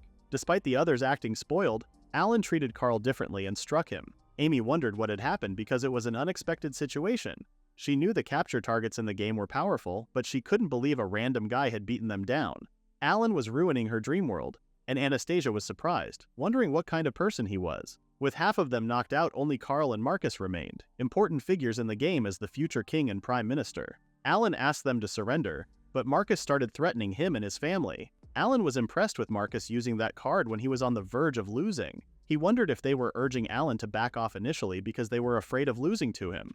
Alan pondered if Marcus's threat was towards the Ramslet family he represented. He asserted that Marcus should be clever enough to know who had the logic on their side leading to the duel. Marcus claimed he was only protecting Amy, but Alan couldn't believe they were blaming Anastasia without proper evidence. He argued that it was Amy who provoked Anastasia first and got her hands dirty. While they spoke, nobody could hear their conversation, and Amy expected Marcus to defeat Alan with magic. Alan believed it would be proper for them to apologize to Anastasia and her family, calling them short-sighted despite being the future pillars of the country. He raised his hand, told them to reflect on their actions, and slapped Marcus. The referee announced Marcus was out of the fight, shocking everyone to see a commoner defeat 4 noblemen. Approaching Carl, who accused Alan of using suspicious magical gadgets, Alan told him to play fair. Amy claimed Alan played dirty and declared the duel invalid. Alan argued they didn't set such rules and pointed out Carl's cowardly actions for forcing Anastasia into a duel and insulting her in front of a crowd. Carl claimed it was because Anastasia did something dirty to Amy, but Alan asserted it was Amy who planted those rumors. As Alan tried to lecture the future king, Carl exclaimed that a commoner like Alan didn't know anything. He insisted he was forced to fulfill his role and no one ever tried to see the real him. He said only Amy understood him as if she had known him for a long time. In his mind, Alan agreed, acknowledging that Carl's character was predetermined when it was a game. Alan had pointed out that Anastasia was fulfilling her role as Carl's fiancée and had urged Carl to keep himself together for the sake of the country and its people. Carl couldn't believe that a future king was leaving one woman for another. He told Alan to shut up, stating that commoners like him wouldn't understand. According to Carl, the royals were there to protect and guide commoners, and unlike them, royals couldn't freely be with the one they loved. Carl exclaimed that he didn't choose to be born a royal. In response, Alan found him interesting and suggested eloping with Amy if he truly wanted to experience commoner life. Alan shared his own childhood experiences, recounting how he worked in the sewers with grueling labor. He described returning home to meager meals of wilted vegetables, a tiny piece of dried meat, and thin soup that barely covered the pan. Alan conveyed the hardships of sleeping on an empty stomach while yearning for satisfaction. He advised Carl not to act like a spoiled brat. The room fell into a deep silence as everyone absorbed Alan's words. Alan then told Carl that considering the well-being of the country and its people, choosing to stay with Anastasia would be the right choice. However, he added that it was too late now. Looking at Anastasia with a peaceful smile, Alan claimed that it was already his ending. Anastasia, filled with worry, noticed something behind Alan and urged him to look. Carl was casting a magic spell similar to the one that had gone wild during their class. Carl exclaimed that someone like Alan wouldn't handle his magic. He exclaimed his determination to protect Amy and unleashed his magical attack on Alan. Anastasia, feeling anxious, rushed to counter it with her ice magic. She feared that if things continued this way, everyone nearby would be consumed by the flames. The thought of witnessing Alan turning to ashes was unimaginable for her. Despite her concerns, Alan easily deflected the magical spell, casually dismissing it, and Carl too was sent flying away, crashing to the ground with a loud thud. Alan sighed as he deactivated his wind magic and summoned a witness. The witness examined Carl and declared him unconscious, declaring Alan as the winner of the duel. Margaret and Isabella were impressed by the outcome, while Anastasia could only gaze at Alan's retreating figure. Amy, taken aback by this unexpected turn, collapsed to the ground, realizing that everything was lost for her. She had proclaimed herself as the heroine of this world, convinced that her choices were always right. Alan had knelt in front of Anastasia and dedicated his victory to her. Flustered, Anastasia thanked him and tried to express her worries for Carl. Alan claimed Carl had just exhausted his mana and his life was not threatened. Anastasia was glad that Alan hadn't killed anyone. Alan was impressed that even in this situation, Anastasia was still thinking about the country and its people. Alan then excused himself, thanking her, alongside Margaret and Isabella. After that, Alan left, and Anastasia tried to call out to him. However, the witness reminded her about the final confirmation of the duel. She recalled she was the one who initiated the duel and felt responsible to clean things up. However, she was still worried about Alan. Afterwards, Anastasia ran hard as she recalled Alan's words that sounded like he would be gone forever. She then barged into Alan's dorm room and found nothing. Everything was all cleaned up. A maid then noticed her, and Anastasia asked for Alan's whereabouts. The maid claimed that Alan had requested a long time ago to clean the room as it was empty. Anastasia blanked out after learning that Alan had left for good. Meanwhile, Alan walked back home with his belongings. He did his best but lost the duel. Unfortunately, the nobles wouldn't leave him alone. He provoked them and used harsh words, hoping for a pardon to avoid execution. When he returned home, Katerina was surprised to see him with a lot of stuff. Curious about what happened, she encouraged Alan to share the details. Despite hesitating, Alan eventually opened up to Katerina that night. He explained how he supported a duke's unfairly treated daughter and might be expelled as a consequence. Understanding Katerina's desire for him to graduate and secure a well-paid job, Alan apologized to his mother. Surprisingly, Katerina was supportive and proud to see Alan stand up for a girl facing difficulties. He revealed the involvement of the crown prince and another country's prince, thinking that dropping out of school wasn't enough as punishment. Katerina, concerned for her son's safety, suggested he run away while she faced the consequences on his behalf. Despite Alan insisting on taking responsibility, Katerina prioritized his well-being and asked him to go to bed since it was already late. Alan thought about what had gone wrong as he lay on his bed. He questioned whether he could save his mother if anything happened in the future. The worry of not being able to protect her and others consumed him. Suddenly, the attic door opened and his mother entered. Katerina shared her fear of the latter but was amazed by the view of the castle from the attic. She wondered when was the last time she saw Alan on his bed, stating that he was not a baby anymore. Curious about Alan's brilliance, she speculated that it might be because he was his father's son, even though Alan's father had died before he was born, and the reason was never disclosed to him. Alan felt regretful for involving his mother in the mess. Impressed by Alan's actions, Katerina praised him for helping a girl in trouble and resembling his father. She believed that Alan's father would be proud. Alan, however, questioned this as he knew nothing about his father. Katerina expressed her readiness to fight anyone to protect her son. Despite Alan apologizing for troubling her, Katerina insisted she was proud of him. As Alan became more emotional, Katerina suddenly felt sleepy and sat down on his bed asking him to move. Although Alan reminded her that she had her own room, Katerina explained that she was scared to climb down the ladder. The next morning, Alan woke up feeling better after a night of negative thoughts. He had worried about being executed or something like that, but now he was just nervous from overthinking. Glad to be back home, he sat down for breakfast with his mother, wondering how long this calm feeling would stick around. Suddenly there was a knock on the door. Katerina wondered who it could be, and Alan, thinking it might be someone from the royal palace, went to answer it. Surprisingly, there was no one there. Out of nowhere, Monica, who had been hiding behind the door, playfully jumped on Alan, getting caught between his arms. She greeted Katerina with enthusiasm, mentioning that she had come over from the guild with fresh vegetables. Monica also informed Alan that the usual group was waiting downstairs. In that moment, a wave of nostalgia hit Alan.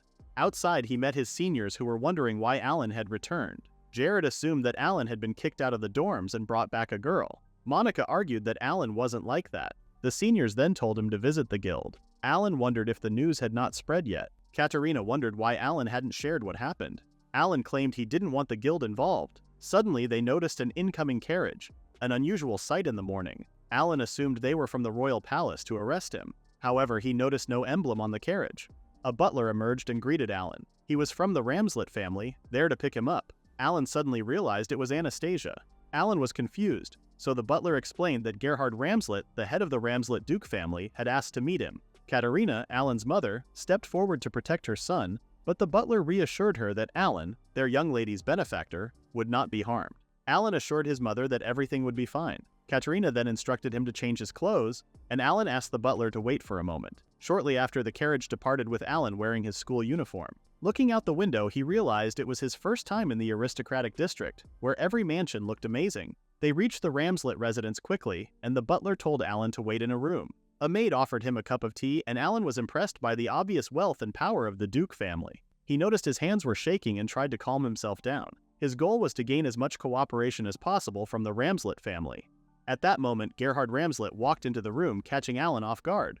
With a sense of dignity, Gerhard greeted Alan, who responded respectfully. Gerhard gestured for Alan to sit and then formally introduced himself, apologizing for the sudden summons. Alan assured him it was no trouble. Gerhard then expressed gratitude for Alan's assistance to his daughter, Anastasia, against the Crown Prince and Prince Claude. He thanked Alan for fighting on Anastasia's behalf.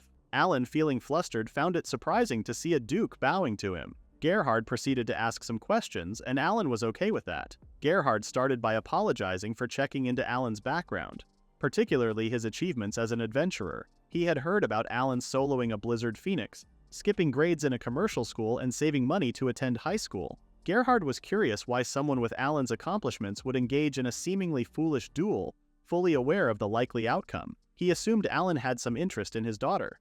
Alan had claimed that he was ready to face expulsion, stating that he had assisted Anastasia because he admired her dedication and hard work. Recognizing the difference in their social standings, he explained to Gerhard why he sacrificed the opportunity to attend the high school he had long prepared for. Alan confided in Gerhard that his motivation was to protect his mother and those who had cared for him. Perplexed, Gerhard questioned Alan's decision, considering it a waste of his efforts to enter the high school. In response, Alan revealed that he only wanted to safeguard his mother and the people in his life. Gerhard found the reason for the duel absurd, but Alan insisted it was still a duel. He argued that if Anastasia had fought, she could harm the crown prince, leading to her inevitable defeat. Understanding Alan's point, Gerhard acknowledged that Anastasia would be expelled from the school as per the other party's request to keep her away from the crown prince and others. Alan elaborated that this unilateral removal of a duke's daughter would set a precedent, causing chaos among other nobles who might fear being easily cast aside by the royals. He predicted that it could escalate into violence, affecting the entire kingdom. Impressed by Alan's foresight, Gerhard offered to take responsibility for Alan's case and ensure his mother's safety. Alan expressed gratitude, and Gerhard assured him that the Duke of Ramslet had his back, encouraging Alan to reach out any time. Relieved, Alan thanked Gerhard, who instructed the butler to escort Alan safely home. After Alan left, Gerhard pondered on what kind of man Alan would become after defeating 5 nobles with divine protections. Reflecting on the chaos at the school, he realized that Anastasia's earlier warning about the situation was indeed accurate. The night before, Anastasia rushed in to see her father. Sweating and out of breath, she had something important to share. After she explained, Gerhard concluded that Karl had lived up to his expected level of foolishness. Gerhard then wondered how Anastasia managed to defeat the 5 strongest students in school. Anastasia then shared details about Alan, a commoner who attended the school on a scholarship. She praised Alan for being an impressive adventurer, skilled in magic, friendly, and excelling in studies. Gerhard started to wonder if Anastasia had feelings for Alan. Anastasia blushed and scolded her father. Gerhard apologized for assuming, realizing that Anastasia spoke with great enthusiasm about Alan. He also began to realize that maintaining the engagement with the crown prince would be challenging for his daughter. Gerhard asked Sebas for information about Alan, and he began his report. Anastasia was impressed with the investigation on Alan. After reviewing the report, Gerhard agreed that Alan was truly exceptional. Anastasia insisted that Alan was someone the country couldn't afford to lose. Since it was already late at night, Gerhard told her to get some rest. However, Anastasia couldn't shake off her concerns for Alan. Back in the past, Gerhard realized that his daughter's situation was serious. Just then, Anastasia entered the room and agreed with his concerns. Gerhard mentioned that Alan matched her description. Anastasia felt guilty for involving Alan, knowing it might lead to a war. She expressed shame about her situation with the crown prince, and her mother comforted her with a hug. Gerhard decided to go to the royal palace to confirm with his daughter if she wanted to protect Alan as the head of the dukedom. Anastasia tearfully agreed. Outside, Alan rode in a carriage inquiring about Anastasia's whereabouts. Sebas informed him that Anastasia couldn't meet anyone at the moment. As Alan left the dukedom, he wore a saddened expression, assuming that Anastasia already hated him for disappearing without explanation. Despite this, he was grateful to have changed his fate and survived. A few days later, Katerina called Alan to his room and explained that someone wanted to meet him. Sebas greeted him and delivered an invitation from Gerhard for dinner the next day. Alan was surprised at the prospect of meeting Anastasia again. The following day, Alan and Katerina, both concerned about their outfits, waited in the familiar reception room at the Ramslet Duke House. Alan assured Katerina not to worry about dressing formally since Sebas had informed them otherwise. Katerina noticed that Alan didn't seem concerned, as his school uniform looked formal enough. Understanding the rarity of a commoner being invited to a duke's dinner, Alan empathized with his mother's unease. Suddenly, Gerhard entered the room in casual attire, questioning if Katerina was his mother. Katerina introduced herself, expressing gratitude for the invitation. Gerhard, in turn, introduced himself and formally thanked Katerina for Alan's help in saving his daughter. He then introduced his wife Elizabeth and son Friedrich. Alan greeted them, and Elizabeth urged him to skip formalities, considering him her daughter's benefactor. She called out for Elizabeth, and to everyone's confusion, the Villainess appeared, pouting. She shot a glare at Alan and whisked him away, leaving the others bewildered. Outside the room, Anastasia cornered Alan against the wall, expressing her concern about his sudden disappearance from the dorms. Alan wondered if she was upset. He apologized, assuring her he was happy to see her again. Anastasia admitted feeling the same and thanked him for fighting in the duel for her. Relieved that he wasn't disliked, Alan smiled. However, Anastasia glared at him and questioned his laughter. Elizabeth was pleased that the two were close. Anastasia and Alan then went back inside the room. Elizabeth informed Alan that Anastasia had been worried about him, even revealing that she ran to her father crying to seek help. A bit embarrassed, Anastasia denied crying. Elizabeth suggested Alan call Anastasia by the nickname Anna. "All right, everyone, from now on we'll be calling her Anna." Elizabeth then wondered about Alan's feelings. When Alan asked Anna if he could use her nickname, she agreed, but only when they were alone. To mask her embarrassment, she instructed Sebas to prepare the dining hall. Observing the relaxed atmosphere, Alan decided to express emotions more fitting for his age rather than maintaining his usual poker face. Everyone then sat down at the dining table, and Gerhard mentioned that he had invited Alan to share the details of the recent incident. For the upcoming school term's opening ceremony, it was decided that the Crown Prince and Amy would apologize to Anna for the duel. Gerhard thought it made sense to make the apology in front of those who witnessed the incident. He also disclosed that the engagement between Karl and Anna had been officially cancelled. Since Anna seemed to like Alan, Gerhard asked him to continue being friends with her, although his words carried more significance. However, Alan interpreted it merely as a friendship between a commoner and a noble. In the end, Gerhard reported that Alan wouldn't face punishment or expulsion from school, leaving Alan and Katerina relieved. Gerhard even offered Alan a job in the dukedom after graduation or the chance to be introduced to someone. He advised Alan to enjoy his school life first. This news brought tears of happiness to Katerina, who thanked Gerhard. As another motherly figure, Elizabeth was pleased for Katerina and had Sebastian help her wipe away tears. Anna then asked Alan to take care of her in the next term, and Alan made the same request. Gerhard announced that it was time to eat, and everyone enjoyed the delicious food along with light and casual conversations. Alan was pleased that everything had worked out well. Afterwards, before they left, Alan and Katerina expressed their gratitude to the Duke family for the invitation.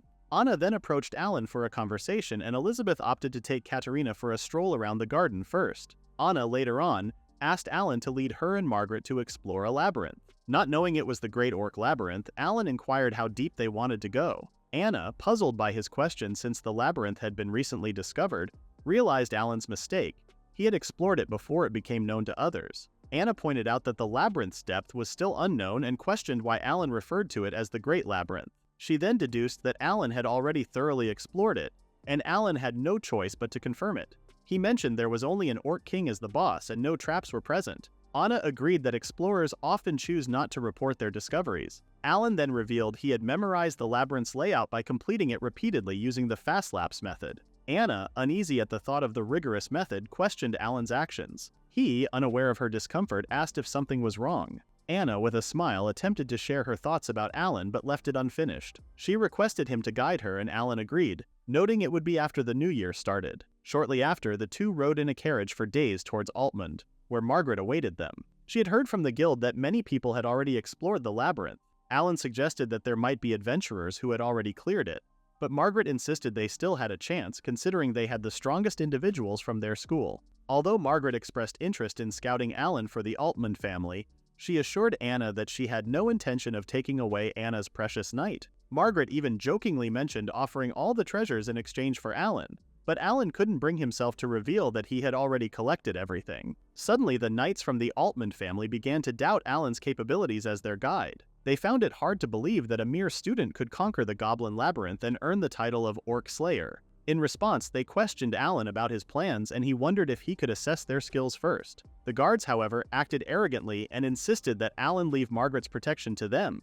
Everyone had entered the Orc Labyrinth, and Alan instructed them to engage in a battle so he could assess his skills. The guards mocked him, revealing their lack of trust. Margaret pointed out something ahead and they discovered Inosuke's kin. A guard volunteered to attack first, but Alan intervened, insisting on going first. He brandished his gun, eager to demonstrate its power.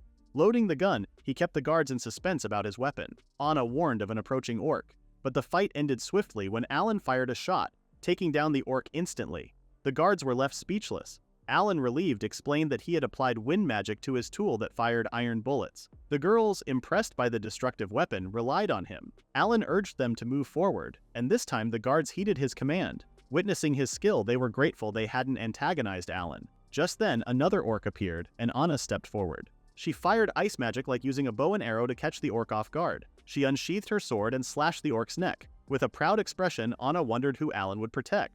Alan was surprised to see the knight's blessing in action. The exploration continued with Alan leading the group, and the knights watched out for sneak attacks from behind. In the end, they quickly defeated the Orc King and its companions. The guards were surprised to see the Orc King, priests, and mages defeated so easily. Alan then explained how to exit the labyrinth by entering the room next to the boss room. Margaret thanked Alan for being their guide, but Anna was thinking about something else. Alan told them to touch the labyrinth core, and as they left, they noticed that there were no treasures anymore. Suddenly, Anna asked Alan for fast laps. She claimed she wanted to do it with Alan and said she wouldn't fall behind. She told him not to get overconfident, and Alan apologized. After that, Alan and Anna continued completing laps until they managed to level up. Soon after, Anna declared something about Alan and her dukedom in front of the student body. She looked determined, while Alan looked surprised. A few hours earlier, Alan had said goodbye to his mother to go back to school after winter vacation ended. As he traveled to school, he remembered everything that had happened, which had completely changed the original course of events. This prevented Anna's condemnation and banishment, which would have led to the capital's destruction. Alan realized it would be hard to predict what would happen next since he had altered the future. For now, he needed to find a way to avoid the worst outcome. Since the trigger for the country's civil war had been destroyed, the invasion of the Est Empire should be avoided for now, because the power balance between the two countries still existed. However, Alan couldn't predict what would happen next. Since Anna's engagement to the Crown Prince was broken off, the prince's position had become unstable. The Ramslet Duchy, the kingdom's largest granary, was an important supporter of the Crown Prince. Additionally, the Duke of Ramslet had the right to succeed to the throne despite their low rank. In the worst case, the southern nobles could support him for this. Moreover, the recent duel disrupted the balance between the Crown Prince's and the Second Prince's factions. Alan realized that the country was still unstable, just like it had been before. He wondered if it would be better to remove the Crown Prince completely. On top of that, Amy seemed determined to keep the harem ending. He wondered what kind of evil plan Amy had to get rid of Anna. Alan had gone too far and had to achieve a happy ending no matter what to save his mother, seniors, and especially Anna. Just then, Isabella and Margaret greeted Alan and told him they were all in the same class with Anna for the new semester. Alan was glad to hear that, and they wished to take care of each other. Alan was happy that Anna had close friends in the class to talk to. Suddenly, other students started gossiping about Alan. They thought he would drop out after confronting the Crown Prince in a cowardly duel. Alan just sighed and decided to check the class list. Afterward, he felt upset seeing the Crown Prince at the top of the class despite having low grades and still being in Class A. Leonardo, who came last in the final exams, got moved to Class B. Claude, on the other hand, was nowhere to be seen and might have dropped out. Anna then appeared and smiled sweetly. Alan tried to call her by her nickname, but Anna stopped him and asked him not to do that in public. Alan apologized formally and then asked about her family's situation. Anna said her mother and brother wanted to meet Alan. Her brother was out of the country for work. Alan then mentioned the class list and Claude's missing name. Anna confirmed that the Westerdale Kingdom had asked Claude to drop out of school. Alan wondered if it was because of the duel. Anna also shared that Leonardo had been disowned by his family. This time, the Ramslet family made a formal protest to the Viscount Jukes family. Leonardo kept denying he was at fault, and his family probably couldn't defend him anymore. Alan could see that a lot had happened. It must have been an unpleasant experience for Anna. Anna reminded him to go to the auditorium for the opening ceremony. She asked Alan if he knew what would happen. Anna, the duel's winner, would receive apologies from the Crown Prince and his companions during the opening ceremony. After the headmaster finished his speech, he called Anna to the podium. Anna stood up and told Alan to follow her since he fought on her behalf and had the right to witness the formal apology. Carl and the others were also called to step forward. Anna asked them if they accepted the duel's result. Carl and the others remained silent, and Alan saw that they felt humiliated. Despite hating it, Carl apologized to the Duke of Ramslet. Amy did the same. Anna accepted the apologies but said she didn't want to hear her family belittled again. Carl and the others felt deeply humiliated by this situation. Alan saw that a sincere apology was impossible. Amy then called out to Carl, and the group left the podium. Alan didn't even know what the group apologized for given how insincere they were, but Anna didn't mind at all. Alan tried to leave the podium, but Anna stopped him. Alan and the students behind him felt confused. In a loud, clear voice, Anna named Alan as her representative who defended her family's honor. To recognize his achievements and loyalty, she announced that the Duke of Ramslet had decided to protect Alan and his family. The students felt anxious seeing a commoner protected by the Duke, except for Isabella and Margaret, who looked happy. Alan felt too stunned to speak. Anna gave him a handkerchief with the Ramslet Duchy's crest. Thinking it was an aristocratic custom, Alan accepted the handkerchief. Anna blushed but still gave off a noble's aura. Margaret and Isabella started applauding, and the rest of the students followed. Soon after, Alan and Anna walked alone in the hallways. Alan asked why Anna made such a declaration in front of everyone, even though the king already knew. Anna explained it was to warn the other students not to mess with Alan since that would mean messing with the Ramslet family. She did this because she heard bad rumors after the duel. Alan thanked her and then asked about the meaning of the handkerchief. Anna blushed and tried to explain in an embarrassed tone. However, Isabella and Margaret interrupted them. Margaret said Anna did a great job because she noticed the troublemakers making funny faces. She then asked Alan to show the handkerchief he had just received from Anna. Isabella was also excited to see it. The two girls' eyes widened as they realized something. Alan asked what was special about the handkerchief. Isabella explained that when a lady sews a handkerchief with her family crest on it and gives it to her knight, it means she is declaring him as hers to the public. The girls were excited, but Alan was surprised. Anna quickly said she was only thanking her benefactor. Alan now understood what was happening. He knew that Anna would eventually be married off to someone noble or royal, even if it was a political marriage. That's what the Duke had told Alan before. Alan thanked Anna for her thoughts and promised to protect her if anything happened. He realized he couldn't make any mistakes to avoid hurting each other. Anna then hoped Alan would keep his promise and oath. Soon after, Duke Ramslet and Alan discussed the Westerdale Kingdom and how Claude had dropped out of school after losing the duel. Alan doubted that Claude would give up easily since he loved Amy. The Duke agreed that love is blind. Alan assumed that the prince now thought Amy would leave the country too. The reason might be the devastation in their country caused by a civil uprising after the battle for succession and then war. Alan realized that the Estonian Empire might see this as a chance to attack, and wondered if the Westerdale Kingdom would help them, or side with Estonia instead. The Duke said the Westerdale Kingdom was an ally since they relied on their country for food and resources. Alan claimed that rather than saving the country, it would be wise to share the territory with Estonia after the invasion. Based on Alan's assumptions, the Duke realized that Claude might have already been in contact with Estonia. He couldn't help but sigh.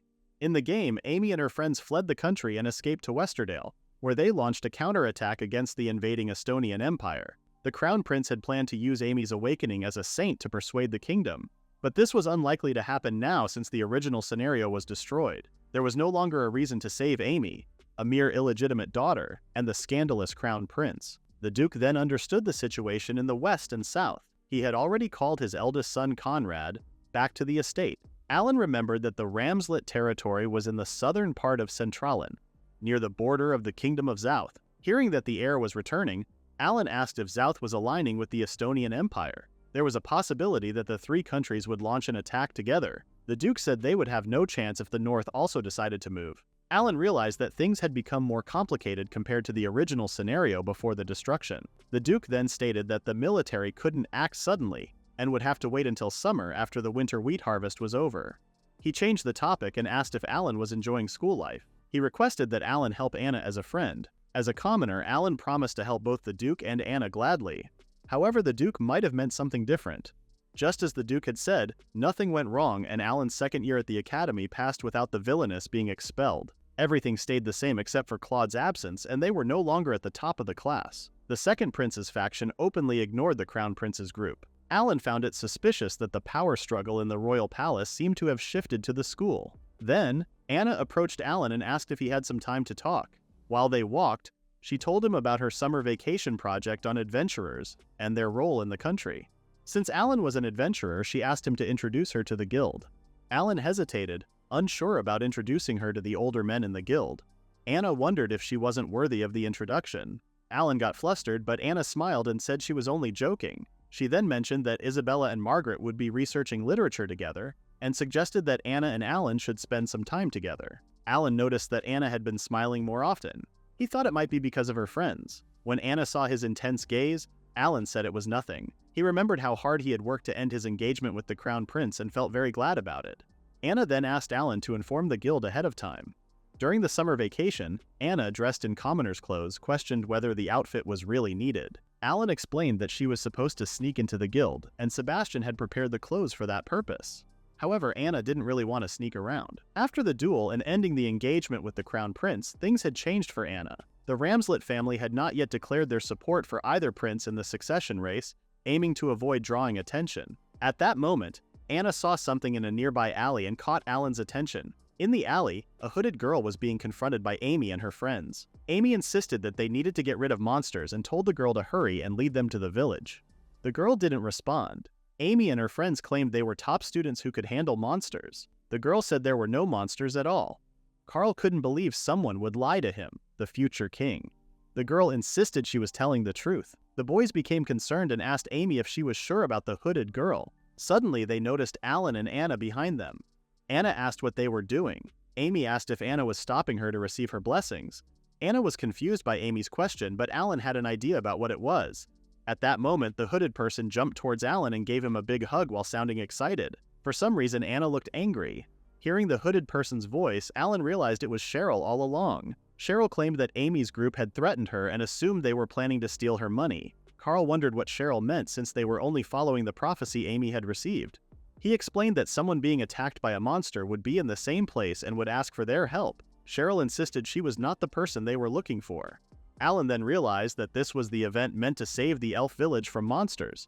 However, Cheryl confirmed that no monsters were attacking them. Alan asked Amy's group to stop bothering Cheryl, but the boys began to act violently.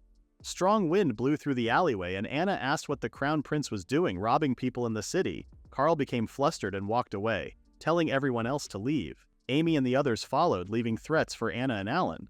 Despite this, the strong wind didn't stop. Anna asked who the girl was, and Alan wondered why the wind was still blowing. Cheryl then repeated the same question, asking Alan who the little girl was. Anna, feeling jealous, glared at Cheryl and asked why a little girl was calling her little. Cheryl clarified that she was older than Anna. Alan told them to stop and tried to pull them away, but the two girls continued arguing in the street. Later at the guild, two seniors were sneakily positioned by the door where Alan and the girls had entered. They were trying to eavesdrop, assuming Alan was having a lover's quarrel with two women.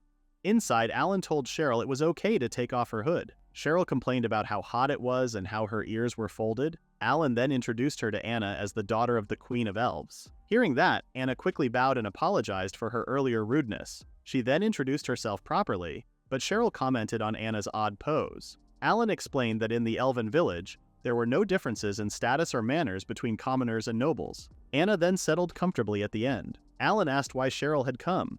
Cheryl excitedly said they wanted to invite Alan to their summer festival. Alan was surprised that Cheryl had gone through so much trouble just for that. Cheryl explained that the festival only happened once every 10 years. Since Alan was an adventurer, she assumed they could request his presence through the guild. She also wanted a ride on the flying ship on her way back. Alan was taken aback by this sudden revelation.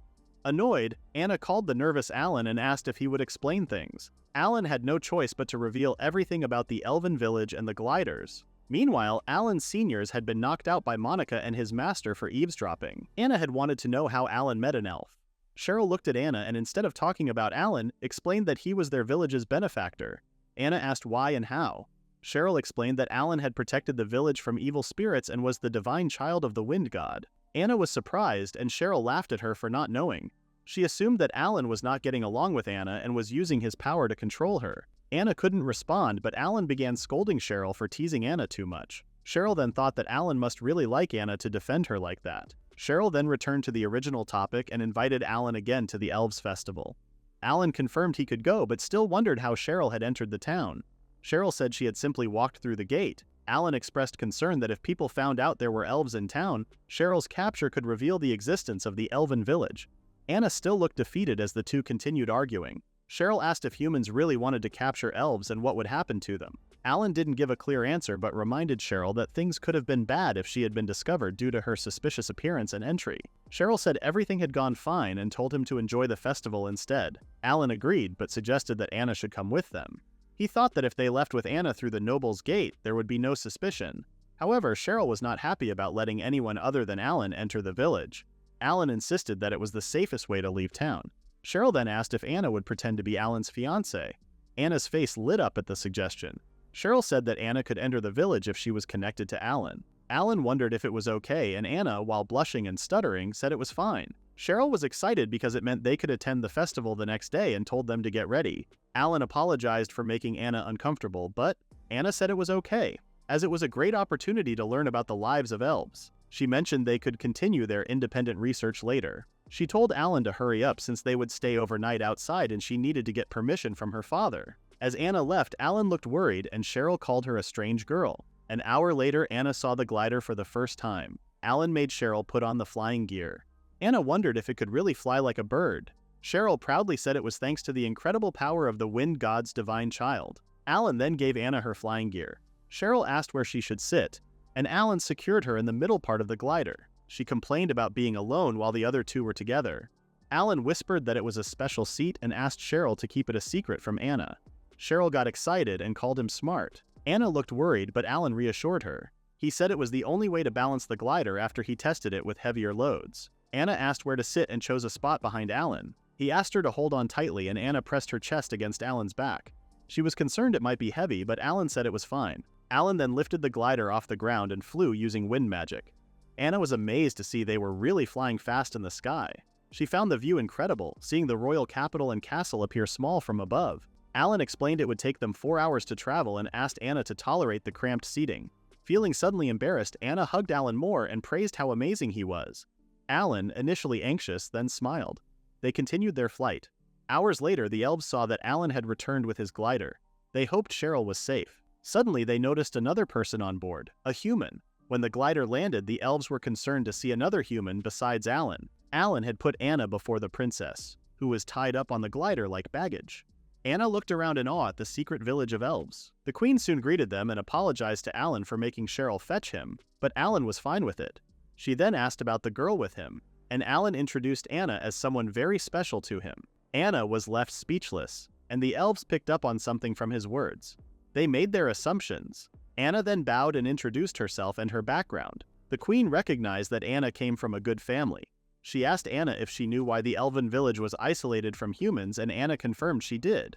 Despite knowing that, the queen wanted to know why Anna had come to the village with Alan. Anna tried to explain, but Alan interrupted and attempted to give a reason. The queen then asked Alan and everyone else to step outside except for Anna. Outside, Alan wondered what the two had talked about. He blamed himself for bringing Anna along. As he looked up at the night sky, he remembered their ride together and realized he was always thinking about Anna. He had started by intending to help his mother and the townspeople, but before he knew it, he had become interested in Anna. He reminded himself not to make any mistakes, as he had already promised not to. Just then, someone interrupted his thoughts. Alan got angry and called Lo a pervert. Lo got upset and reminded him that she was now the spirit of light, Lo-chan, but Alan still remembered her old appearance. Muriel also showed up, and Alan asked if Lo had done anything strange to her. Lo called him rude and said she had come to check on Alan's wife. Alan made it clear that Anna was not a little girl, unlike Lo's previous preferences. Muriel then asked for a hug, and Alan agreed. Lo could see that Alan was truly a comrade, but he felt that the world would end with Lo as the spirit of light. Meanwhile, the queen reminded Anna once more why they were hiding from humans. She asked what would happen if people discovered Alan's knowledge about the village. Anna feared that people would capture elves for their beauty and make them slaves. The queen made it clear that people would target and harm Alan for this knowledge, and that Anna and her family would be at risk as well. Anna couldn't respond. The queen then mentioned that Sherry had told her Anna had helped escape from the town, but Anna could return on her own. She wondered why Anna hadn't done that. Again, Anna couldn't respond. The queen then asked why she had come with Alan. Anna's mind filled with thoughts of Alan and his smiles. She couldn't say anything more, struggling to hold back her feelings, which she knew were forbidden. With Alan on her mind, Anna started crying uncontrollably and couldn't say anything more than Alan's name. The queen understood that commoners and nobles couldn't be together because of societal rules. Seeing Anna heartbroken, the queen suggested they live together in the village. The elves, seeing Alan as their benefactor, wanted him to be happy. If they couldn't be together in the human world, it would be better to leave it behind. Anna understood this, but as a noble's daughter, she felt she needed to serve the people. She said she couldn't find happiness just for herself. The queen then suggested finding a way to achieve both goals. Her words confused Anna. Since she wanted to live for the people, Anna should also do it for Alan. Anna realized this was an ideal path for her, but she worried Alan wouldn't like it. The queen pointed out how self-sacrificing Anna was, and suggested she should relax and be more honest with herself. Anna couldn't say anything more until she left the room. She sighed and mentioned Alan's name. Alan then appeared with Muriel. His sudden arrival made Anna flustered. Alan asked what was wrong, and Anna claimed it was nothing. Alan then introduced Muriel as the youngest princess, and Lo as the spirit of light. Anna greeted Muriel but couldn't see Lo. Alan realized she couldn't see Lo and pointed out where Lo was floating. Anna introduced herself fully, which surprised Lo. Lo then started flying around Anna as if she were checking her out. Anna said she felt something eerie, and Alan asked Lo to stop. Lo then asked if Anna was Gerhard's daughter. Alan was surprised that Lo knew the Duke. Lo proudly shared that she had taught Elizabeth some magic when she was a little girl, and still remembered how angel-like Elizabeth was back then. As usual, Alan called her a pervert. Anna couldn't hear what Lo was talking about. Muriel then reached out to Anna as if she was asking for something. Seeing Anna confused, Alan explained that Muriel wanted Anna to hug her. Anna still looked confused, but Alan helped her carry Muriel, and the two girls stared at each other. Lo kind of approved of Anna. It was a beautiful sight even for Alan, except for Anna's scrunched up face. Lo saw that the two of them had different statuses and called it forbidden love. Alan, looking disappointed, told Lo to shut up. Lo then reminded him that they were currently in the elven village, hidden from the human world. Anything they did there, no one would find out. Her words gave Alan some ideas. Anna then asked Alan for help. Lo could see that she was not the only pervert around. In his room, Alan kept thinking about the reminder that Lo had just given. Anna was also thinking about being honest with herself. The next morning, the two humans wondered what the elves did during the festival. The elves saw that Alan was attending with Anna, and the female elves started decorating Anna's hair. They even dragged her away to change clothes. Alan asked again what the festival was about, and a male elf explained that it was about men protecting the women while running away. The man would run away with the woman he loved and protect her tiara. If they survived in the end, they would be blessed by the spirits. Hearing the explanation, Alan looked confused and flustered. The male elf told him to relax and wait to find out more. Just then, Anna returned wearing a white yukata and a flower tiara. Alan tried to tell her about the festival, but Anna had already heard about it. Hearing about the event, she asked if Alan wanted to decline. Alan then shyly asked Anna to join him since they were already attending, and Anna shyly agreed. Anna made up a reason that it was to learn about the elven culture. The two then went to their spots, and the other elven couples started acting flirty with each other. The two embarrassed humans decided not to do the same thing. Suddenly, loud elven music covered the area. Alan and Anna were told to join the circle and danced around the village square. They didn't know what was happening but went along with it. Alan asked the couple in front of them what to do next. The couple told them to run and not let the tiara get dirty. Alan asked about the consequences, but the music suddenly became intense. Other elves appeared with baskets in their hands. They spread out and menacingly glared at the couples, making Alan and Anna worried. The elven couple from earlier twisted their luck and ran away with other couples. Seeing the fruits in the menacing elves' hands, Alan remembered the rule about keeping the tiara clean. He grabbed Anna's hand and they ran, leaving Anna confused. Just as Alan was about to explain things to her, he got hit in the face with a fruit. It didn't hurt since it was soft, and the two continued running, watching out for Anna's tiara. Surprisingly, a water gun almost hit them and Alan complained. The elves said that as long as no one got hurt or nothing got broken, anything was allowed. Alan kept protecting Anna, who was getting tired. He then used a smokescreen and carried Anna like a princess. Anna was surprised, but Alan wanted to focus on running away. They soon hid behind a house. Anna asked to be put down, and Alan just realized what he was doing. He was glad that the tiara was safe. He then got flustered by how messy Anna looked. Anna shyly asked if she was heavy. Alan exclaimed he could carry Anna for hours, and Anna was surprised that Alan could do that. Just then, Alan heard a crazy giggle. Lo, who had watched the whole scene, started teasing Alan about acting like a knight. Even the other spirits joined Lo in teasing Alan and Anna. Due to the fairies' noises, the elves found Alan and Anna. The two then started running away again. However, a barrage of fruits came flying in. Alan used his wind magic to deflect them. They suddenly got outnumbered and surrounded from all sides. The male elves found it a pity that Alan would lose in the end. They didn't want him to win at any cost. The couple was at risk of losing the festival. Alan wrapped his arms around Anna as more elves surrounded them. Alan had no choice but to pin Anna against a tree to protect her, which made Anna flustered. The elves then started bombarding them with fruits. Alan's plan was to hold out until the time ran out and protect Anna. Seeing her knight's determination, Anna used ice magic to cover them in an ice shell. She asked what holding out meant if it would result in Alan getting hurt. Alan was taken aback and they silently stared at each other. After some time, someone knocked on the ice shell, and Anna undid her magic. The elves stood there smiling, and the queen announced that the signal for the end had already sounded. She praised Alan and Anna for holding out. However, a fruit still came flying at Alan's face. Sherry apologized, saying she had no other chances to hit Alan. She then commended Anna for doing a great job. The festival ended, and many elven couples who were eliminated promised each other to do better in 10 years. Alan and Anna were shocked by how the elves treated 10 years like 10 minutes. The elven host then called over those who had protected the tiara. The elven couples began kissing in front of everyone, which shocked Alan and Anna again. They froze for a moment before they started to panic. Cheryl shouted at them, saying they should do it too, and everyone else cheered. Anna suggested to Alan that they just pretend. Anna and Alan faced each other. Anna told Alan he didn't have to do it and reminded him that they were just pretending. Then they kissed. When they pulled apart, both were blushing.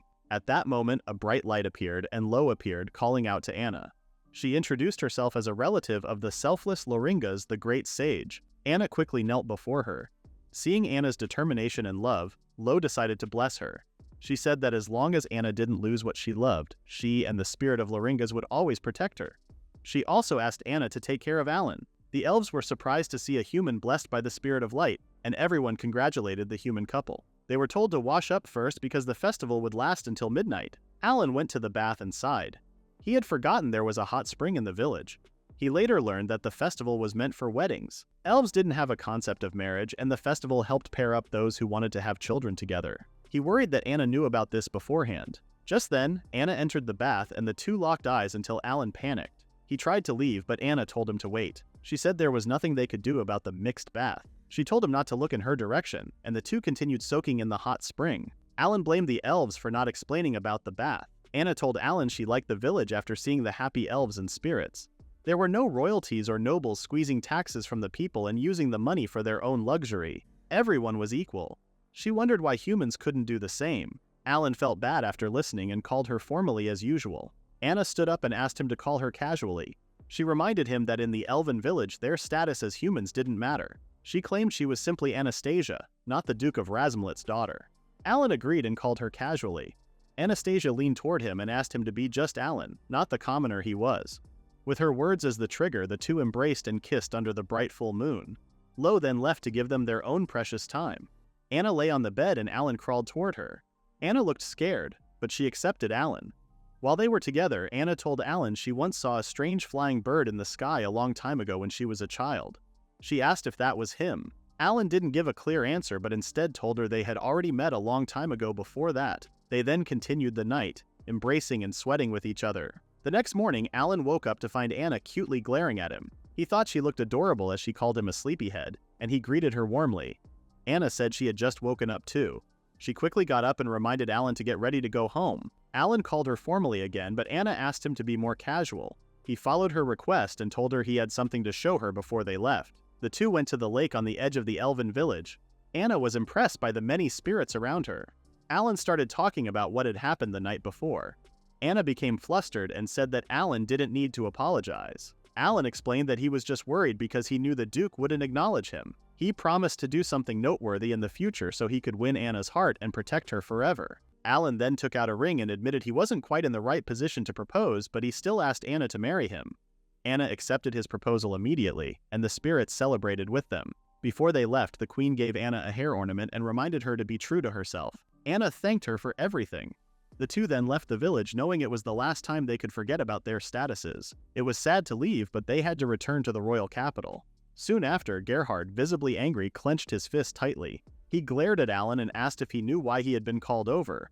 Alan confirmed he did, wondering if it was about marrying Anna. Soon after, we see Anna quickly shoot down several bat monsters with ease, taking them out in one hit. She told Alan that she was finished on her side. Alan praised her and suggested she take a break, but Anna said she wasn't tired. He reminded her that they still had to face the boss monster later and insisted she rest. Eventually, Anna agreed. While she drank some water, Alan looked at her, focusing on the ring on her finger. He couldn't help but smile. 4 days earlier, Gerhard angrily confronted Alan, demanding to know why Anna was wearing a ring on her finger. Alan admitted that he had given it to her. Gerhard called him a fool in frustration. He ordered Alan to stay away from his daughter and reminded him of the favor and protection he had given him. Alan wasn't surprised by the reaction and calmly told Gerhard they were now even on that matter. He asked if Gerhard would have preferred to see Anna defeated in a humiliating way, bringing shame to their family. Gerhard snapped at him to stop, saying it was even more disgraceful for a duke's daughter to wear a ring given by a commoner. Alan explained that the ring wasn't ordinary. He said it was called a substitution ring. If the wearer was about to be killed, the ring would take their place once, saving their life. Anna couldn't believe what Alan was wearing, a legendary tool highly sought after by royals and nobles who feared assassins. Giving one of these to the king could earn someone a noble title. Alan agreed with her reaction.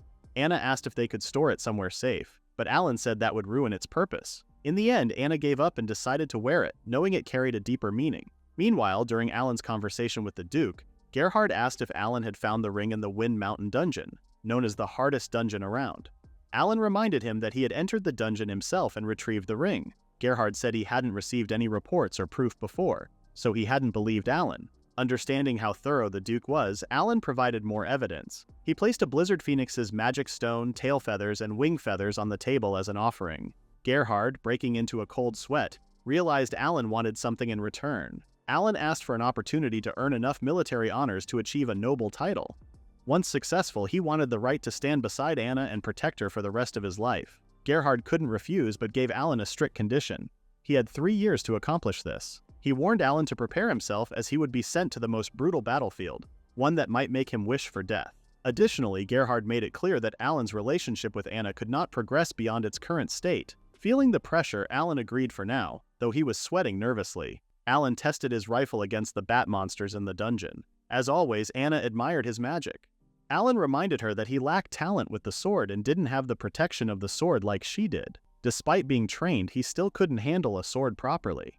Anna reassured him, saying she would be his sword and protect him. Alan thanked her and Anna teased him, asking if he liked being protected by a woman. They had come to the dungeon for Anna to level up. With the country in an unstable state, they couldn't let their guard down. If Anna grew stronger, her duchy would also gain strength. Knowing her personality, Anna would willingly fight on the front lines if needed. So Alan wanted her to have the power to defend herself. Eventually, they reached the boss room and Alan asked if Anna was ready. She prepared her shield to block the Blizzard Phoenix's attacks while Alan planned to shoot the monster down. However, Alan told her to observe the first battle so he could handle it alone. Anna wished him luck. This was also part of Alan's plan. He wanted her to witness the Blizzard Phoenix's defeat by his hands. The two entered the boss room and the Blizzard Phoenix immediately flew upward. Alan told Anna to put up her shield, saying he would take care of the monster quickly. The boss monster then fired shards of ice. Anna raised her shield, bracing for the impacts. Alan also raised his shield and fired at the bird. After a round of burst fire, the Blizzard Phoenix fell to the ground. Alan said it was over, and Anna was surprised by how fast it happened. She was impressed by the bird's size. Alan then went to collect the monster's tail and wing feathers. He offered the bones and meat to Anna, but the princess refused. Alan gave her the magic stone instead and asked her to take it since they had done it together. The third reason Alan had come to the dungeon with Anna was to make her the conqueror of the dungeon. The Duke's family had boasted to the world that they had an adventurer who explored a labyrinth that no one had ever explored before. With Anna by his side, she would also bring honor to her family. On their way back to the entrance, Anna noticed a treasure chest. Alan said the rewards had already been collected. Anna asked what was inside, and Alan rummaged through his magic bag. He casually pulled out a sword. Anna was surprised by the magic bag, but the sword was even more surprising. It was the Sky Knight's sword, a legendary weapon. Anna couldn't believe such a valuable weapon existed and examined it closely. Seeing Anna's interest, Alan decided to give her the sword. He said it would be a birthday gift since last year he had not been in a position to celebrate her birthday. Anna hesitated to accept such a valuable gift. Alan said it was his first gift to someone he had proposed to and asked her to let him give her the best gift. He then took back the sword and promised to give it to her on her birthday. Suddenly, Anna started to fidget and asked if there were any monsters around. Alan confirmed that the monsters had been cleared out. Realizing that it was just the two of them in the dungeon, Anna shyly leaned toward Alan and asked once more if there was no one else around. Alan understood what was Anna up to, and the next moment was a secret between the two of them. Just read the web novel. After several trips through the dungeon, Anna leveled up. Alan reported their progress to the Duke and showed him their spoils. The Duke accepted them and promised to officially register their quest. He also warned Alan again not to touch his daughter. However, the Duke was too late. No one knew that Alan and Anna had already crossed that line, but Alan didn't feel guilty about it.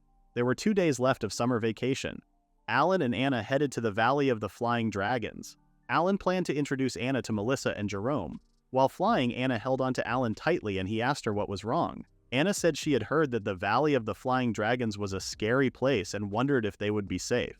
Alan told her not to worry because he knew someone there. Then Alan asked why Anna spoke differently from other noble ladies.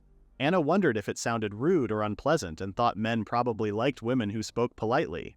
She teased Alan by whispering his name in his ear while speaking politely. Alan became flustered and their aircraft wobbled. He apologized, surprised by her actions. Anna asked if he didn't like the way she spoke, but Alan assured her he didn't mind. He said he just wanted a relaxed relationship with her and told her to speak however she felt comfortable. Anna agreed. She then reminded Alan that she had once been engaged to the prince. She remembered living with him and training together with a sword. She had also acted on his behalf, handling lazy nights, which made her get used to speaking in a superior way. But now she wouldn't need to do that anymore and would change slowly once she married Alan. Her words flustered Alan, and he added that everything would change once she became a mother. As they argued mid-air, a wyvern suddenly charged toward them. Anna panicked when she saw the wyvern, but Alan assured her it was fine. He introduced himself, but the wyvern didn't seem to recognize him. When the wyvern attacked, Alan realized it was new to the valley. Suddenly, a black dragon appeared and stopped the wyvern from attacking Alan and Anna. Jerome, the black dragon, landed and worriedly asked if Alan was all right. After thanking Jerome for saving them, Alan explained to Anna that Jerome had recently evolved into a sky dragon. Anna, breaking into a cold sweat, struggled to believe Alan was friends with such a powerful creature. Before she could process it, Melissa, another dragon, appeared and asked who Anna was. Anna felt overwhelmed by the presence of yet another dragon. Melissa asked about the situation and whether it was time to help Alan. Alan first inquired if any humans had recently attacked the valley. Melissa shared reports from the Wyverns about a pink-haired woman in her group who had caused trouble. They were weak and were quickly dealt with. Melissa then asked if Alan needed help, as promised earlier. Alan said there was nothing urgent but requested their support in the future if Anna was ever in danger. Melissa realized Anna was Alan's chosen mate. Alan confirmed this but mentioned that Anna's parents hadn't approved of him yet, and he planned to earn their acceptance. Melissa saw this as a challenge, while Jerome suggested killing Anna's parents to solve the issue. Both Alan and Anna were shocked by Jerome's suggestion. Melissa hit Jerome to stop him, though it was clear Jerome only wanted to help Alan. Alan apologized to Anna and explained that it might just be dragon humor. Melissa took on the responsibility of helping Anna if needed in the future. She memorized Anna's, and Jerome joined in. Embarrassed, Anna overheated and felt flustered. Melissa swore to protect Anna when the time came, and Alan thanked her. Melissa brushed it off as nothing, though she did ask for some meat. Alan casually pulled some from his magic bag, and Anna watched as the dragon happily ate. She remarked that life with Alan was never boring. Jerome tried to ask for his share, but Melissa told him to reflect on his earlier suggestion first. After giving some meat to Jerome, the couple left the valley. Their short vacation had ended, and it was time to return to school. During the summer break, Anna and Alan worked on independent research focused on building a peaceful relationship between adventurers and the country.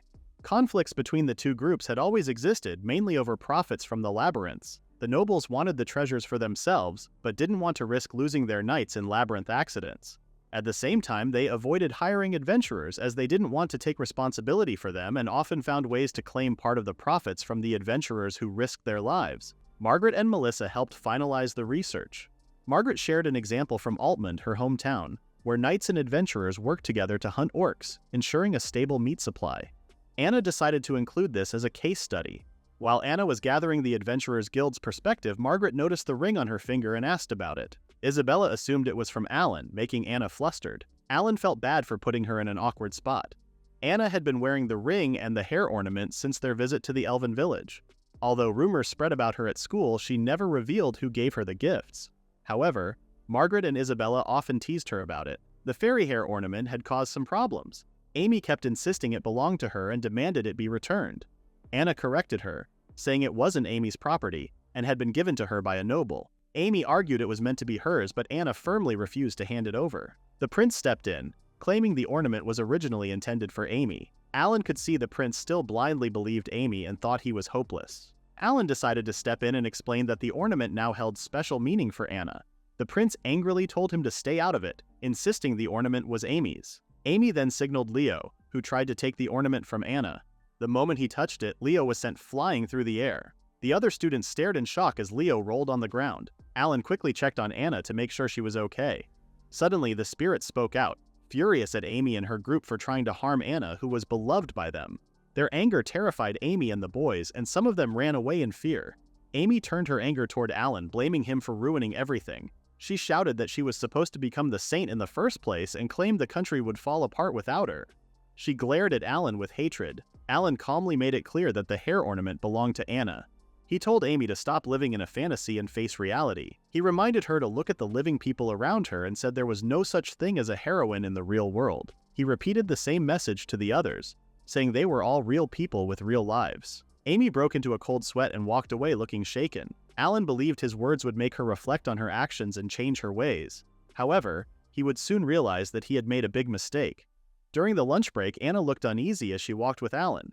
When Alan asked her what was wrong, Anna admitted she had been constantly looking for a place where they could be alone. Alan then suggested going to the labyrinth again, and Anna agreed. Margaret and Isabella saw them and invited them to join for lunch. While everyone was enjoying the meal, the prince suddenly appeared. He handed Anna a letter from his father, the king, and asked her to read it and give her response immediately. After reading the letter, Anna told the prince she would meet the king soon. The prince left, saying he would send a carriage to pick her up the next day. Alan noticed the prince smiling in a way that made him think the prince was planning something. Margaret asked what the letter was about, and Anna explained that she had been summoned by the king. The details were unclear, but Anna assumed she would spend some time at the royal castle.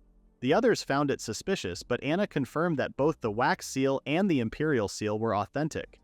Alan said he would miss her, knowing they would be apart. Anna told him not to exaggerate since she expected to be gone for just a week.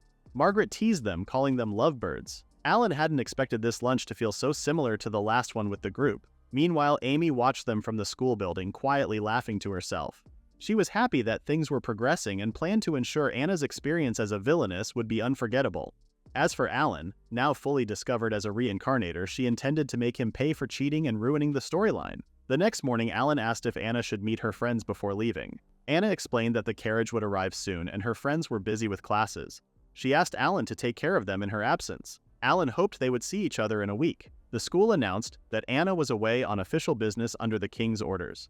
However, a week passed, and even after 3 more days, Anna had not returned. Alan suspected something like this might happen. On his way home, he decided to visit the Duke. When Alan arrived, Gerhard angrily asked why he was only noticing the situation now. Gerhard explained that he had heard about it from Sebas and even confirmed the details with the king. He handed Alan a letter and told him to read it. Alan saw it was a royal decree and froze as he read the contents. The king had ordered Anna to marry Gunther Werner, the magician commander of the Est Empire. Gerhard confirmed the seal was genuine but revealed that the king had no memory of summoning Anna. Alan realized that the prince had forged both royal decrees. Gerhard explained that the prince refused to testify, claiming he had done nothing to harm the kingdom. Alan was furious, unable to believe that the foolish prince had effectively sold Anna to an enemy nation. Gerhard then revealed that the Est Empire had declared war on their kingdom. They claimed their peace envoy had been attacked and reported that Anna, the bride, and her escort soldier had been killed. However, Gerhard believed this was only an excuse for the Est Empire to start a war. Alan thought the Duke didn't believe Anna was really dead. Gerhard said he didn't believe it either since there was no proof the carriage had been attacked. It seemed likely that the Empire had kidnapped and imprisoned her. Alan understood what had happened after the prince's foolish actions, and he knew the Duke realized the Empire wanted to start a war. Alan was impressed by how calm the Duke was, even with his own daughter involved. Then Gerhard told Alan to go to the Empire and find his daughter. To do this, he would send him as a volunteer for student mobilization. He reminded Alan that he was an adventurer and told him to officially act as a soldier. He only asked that Alan bring his daughter back. Alan agreed without hesitation. Gerhard said Alan would join the army as an adventurer for the Ramslet family. However, Alan was worried he wouldn't be able to move freely once he entered the military. Gerhard assured him he could fix that and said he was counting on him. Alan understood the Duke's orders. Alan left, not bothered by the heavy rain. He remembered how in the game the Est Empire had massacred civilians. He couldn't believe the prince had sold his former fiancée and even forged a decree. Both the Duke and Alan cursed the foolish prince. The next morning, while Alan gathered information little by little, Margaret and Isabella were worried about Anna. Alan told them that Anna was still in the castle. Margaret then shared how she, Isabella, and some students who opposed the prince had gone to testify about his letter. Isabella asked Alan what had really happened. Alan claimed he didn't know, but Margaret had a feeling it had something to do with the declaration of war. Alan couldn't give them an answer, but he asked them to wait a little longer because Anna would definitely return. Alan stood in the hallway, recalling what Sebas had told him about the time Anna left the royal castle. The gatekeeper said the carriage left through the east gate, and as soon as it left, it sped off. A week later, the remains of the carriage were found, according to a report from the royal capital. Alan doubted the report's truth, thinking it could be a decoy to confuse the purists. Sebas agreed, saying the Duke thought the same. Witnesses said the driver had driven the carriage quickly. Sebas also recalled how strong Anna was and how it would have been hard for 1 or 2 men to kidnap her. Alan then guessed that Anna was taken by another carriage on a different route. He believed Anna should be safe, and Sebas hoped the same. Alan thanked Sebas, calling him Sebastian, but the old man corrected him. It had already been proven through student testimonies that the crown prince sent Anna to the royal castle. However, Alan still couldn't believe the foolish prince went as far as forging a royal decree. The Duke protested to the king, demanding the crown prince step down. He declared that if Anna didn't return, he would refuse to cooperate with the royal family and would leave the capital soon. This was the strongest form of protest a noble could make, but to Alan it seemed like something more. Just then, Amy appeared unexpectedly. She teased Alan, asking if he felt lonely now that her beloved Anastasia was about to marry into the Empire. She also mentioned that bandits had attacked the carriage on the way. Alan assumed Amy had arranged it, but she denied it, saying what happened was fate. She claimed Anastasia had always been the villainess, abandoned by her fiancé, attacked by bandits, and sold off. Amy said this would turn Anna into the Dark Knight who would seek revenge. If she defeated Anna and things ended happily, the story's scenario would be complete. Amy admitted she knew Alan had been trying his best, but she claimed she was the true victor in the end. She mocked him, telling him to leave since he wasn't even important enough to be a side character in the story. Alan called Amy a scum, but Amy laughed, saying the cries of a loser were satisfying to hear. After that, she walked away with an ugly expression and a laugh that suited a real villainess. Left alone, Alan remembered how he had collected all the game's items and events ahead of time. He regretted his overconfidence after believing he had destroyed fate and won Anna's love. Above all, he cursed himself for ignoring the chance of Amy becoming the Saintess. Feeling like everything was his fault, Alan swore to save Anna. However, he had no idea what to do next. Soon after, the school announced to all the students that their kingdom was at war with the Est Empire. The headmaster gave a speech about how the students were in a position to lead the people, but most of them didn't seem interested in listening. Meanwhile, Alan realized that the Est Empire's invasion was happening earlier than it did in the game. In the original story, the Villainess was banished from the kingdom, her relatives were executed, and she turned to darkness. She then led the Imperial Army during the kingdom's civil war to get revenge. However, the civil war hadn't even started yet, and the Duke's family was still safe.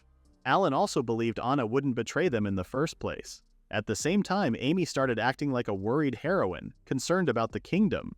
She suggested holding peaceful talks to understand each other. The foolish prince supported her, saying that Amy's compassionate idea could help avoid the war.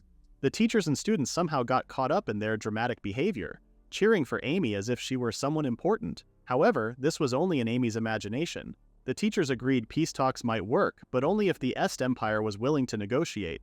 The headmaster warned Amy to stop making comments without permission. Alan hoped this would help her realize that the original story was no longer going as planned. Everything happening now was completely different from what Amy expected. She hadn't planned for the war to start early and called it a mistake. She even blamed Alan for ruining the game. The headmaster then announced that the school would be closing until next spring and told the students to prepare to return home. Amy angrily asked what that meant, but the headmaster ignored her. Instead, he explained that the Knight Commander had something to say about student volunteering. Amy couldn't believe she was being ignored. She was upset because if the school closed, the school festival and other events from the game wouldn't happen. The Knight Commander, Otto, stepped onto the stage and announced that the kingdom needed the students' help to defend against the Est Empire's invasion. He called for volunteers, asking them to show courage and protect their homeland. However, no one responded. Alan was the first to raise his hand, volunteering for the war. Otto noticed him and remembered he was the scholarship student. Otto asked if anyone else would join. The noble students began whispering, surprised that a commoner had volunteered first. After some hesitation, a few noble students raised their hands to volunteer as well. Otto seemed pleased and instructed the group to follow him to the royal palace. Meanwhile, Alan noticed that the princes and even Leonardo, despite their noble status, did not volunteer. This made him question the purpose of being a noble or royalty if they wouldn't take responsibility. Later, Alan put on a military uniform. Otto informed the students that they were assigned as apprentices to provide rear support. He mentioned that they would meet the king soon. While most of the students were excited about meeting the king, Alan felt indifferent, knowing the king was the father of the foolish prince. When the students met the king, he wished them luck as new members of the kingdom's army. Alan realized being stationed in the rear would make it difficult to search for Anna. After the meeting, Otto respectfully led the group to leave, but Alan stood up suddenly and spoke. He introduced himself as an adventurer from the Ramslet dukedom and asked for permission to speak further. Otto tried to reprimand him, but the king stopped him after hearing where Alan was from. Otto then dismissed the other students, instructing them to return to the barracks and wait for further orders. The king said he had heard about Alan's name from the duke. He remembered how Alan defeated his son's group in a duel, and Alan confirmed this. The king also mentioned how the duke often refused to cooperate with the royal family, but he was surprised to see Alan offering his support. Alan explained that he didn't know what the duke thought, but said he came to help the royal family and the king. The king questioned if that was true and asked what Alan wanted to say. Alan requested immediate protection for Anastasia. He also asked for strict punishment for those involved in misusing the royal seal and forging royal decrees. The king's expression grew serious, and he demanded to know what Alan was talking about. Otto warned Alan that speaking disrespectfully to the king would not be allowed, even if he was still a student. Alan quickly knelt and apologized. The king angrily asked if Alan understood the seriousness of bringing up such a topic in front of him. Alan admitted he had overstepped. The king scoffed, assuming the duke had sent Alan to insult him as usual. Alan responded with a faint smile. The king then tried to dismiss Alan and told him to do well in the rear. However, Alan asked to be sent to the front lines instead as punishment for his disrespect. Otto angrily questioned if Alan understood what he was saying. Since Alan was under the Duke's care, Otto wondered why he wasn't following the Duke's example of refusing to cooperate with the royal family. Alan replied that he volunteered for the country and was fully dedicated to serving the king. Impressed by his words, the king agreed to send Alan to the front lines and ordered him to crush the imperial forces. The king gave orders based on Alan's instructions. He wrote down the plan: go to the fortress city of Caldacia and take back the Bruzeni region. After that, the king asked Alan what reward he wanted. Alan replied that he would ask for a reward after defeating the imperial army. Otto felt insulted, but the king found it amusing. The king then decided Alan could have gold, a title, women, or anything else he wanted, but only if he won. He ordered Alan not to return unless he was successful. Alan accepted the command and promised to do his best before excusing himself. After Alan left, Otto asked the king if it was okay to ignore Alan's disrespect. The king said it was funny how the Duke couldn't control his dog and ended up being bitten. He added that Alan was skilled even though he was a commoner. If Alan died, it wouldn't matter. But if he returned alive, the king wanted to make Alan his servant. As Alan walked back to the barracks, he remembered his planning with Sebas. Sebas had warned him about the king's personality. Alan had been nervous about acting rude on purpose, thinking he might lose his head. Sebas assured him the king wasn't foolish enough to kill a student, even if he was foolish in other ways. Alan realized that Sebas's risky plan had actually worked. Now his next problem was figuring out how to tell his mother about being drafted. At home, Alan told his mother about the war during dinner. He assured her that students were only given simple tasks in the rear. His mother understood, but she still looked sad. Alan tried to bring up Anna, but his mother spoke first. She already knew how much Alan liked Anna, and she also knew Anna felt the same way about him. When Alan asked if it was obvious, his mother said it wasn't, but she had guessed from the letter they received about Anna and the meal invitation. Even though his mother didn't want him to go to war, she wished him success since it was for the sake of the Duke's daughter he loved. She told Alan not to worry about her and to focus on saving Anna instead. She also reminded him to keep his priorities straight and think about what was truly important. Her words stayed in Alan's mind, and he realized his most important goal was to save Anna no matter what. Alan later visited the Sky Dragon couple to explain the situation.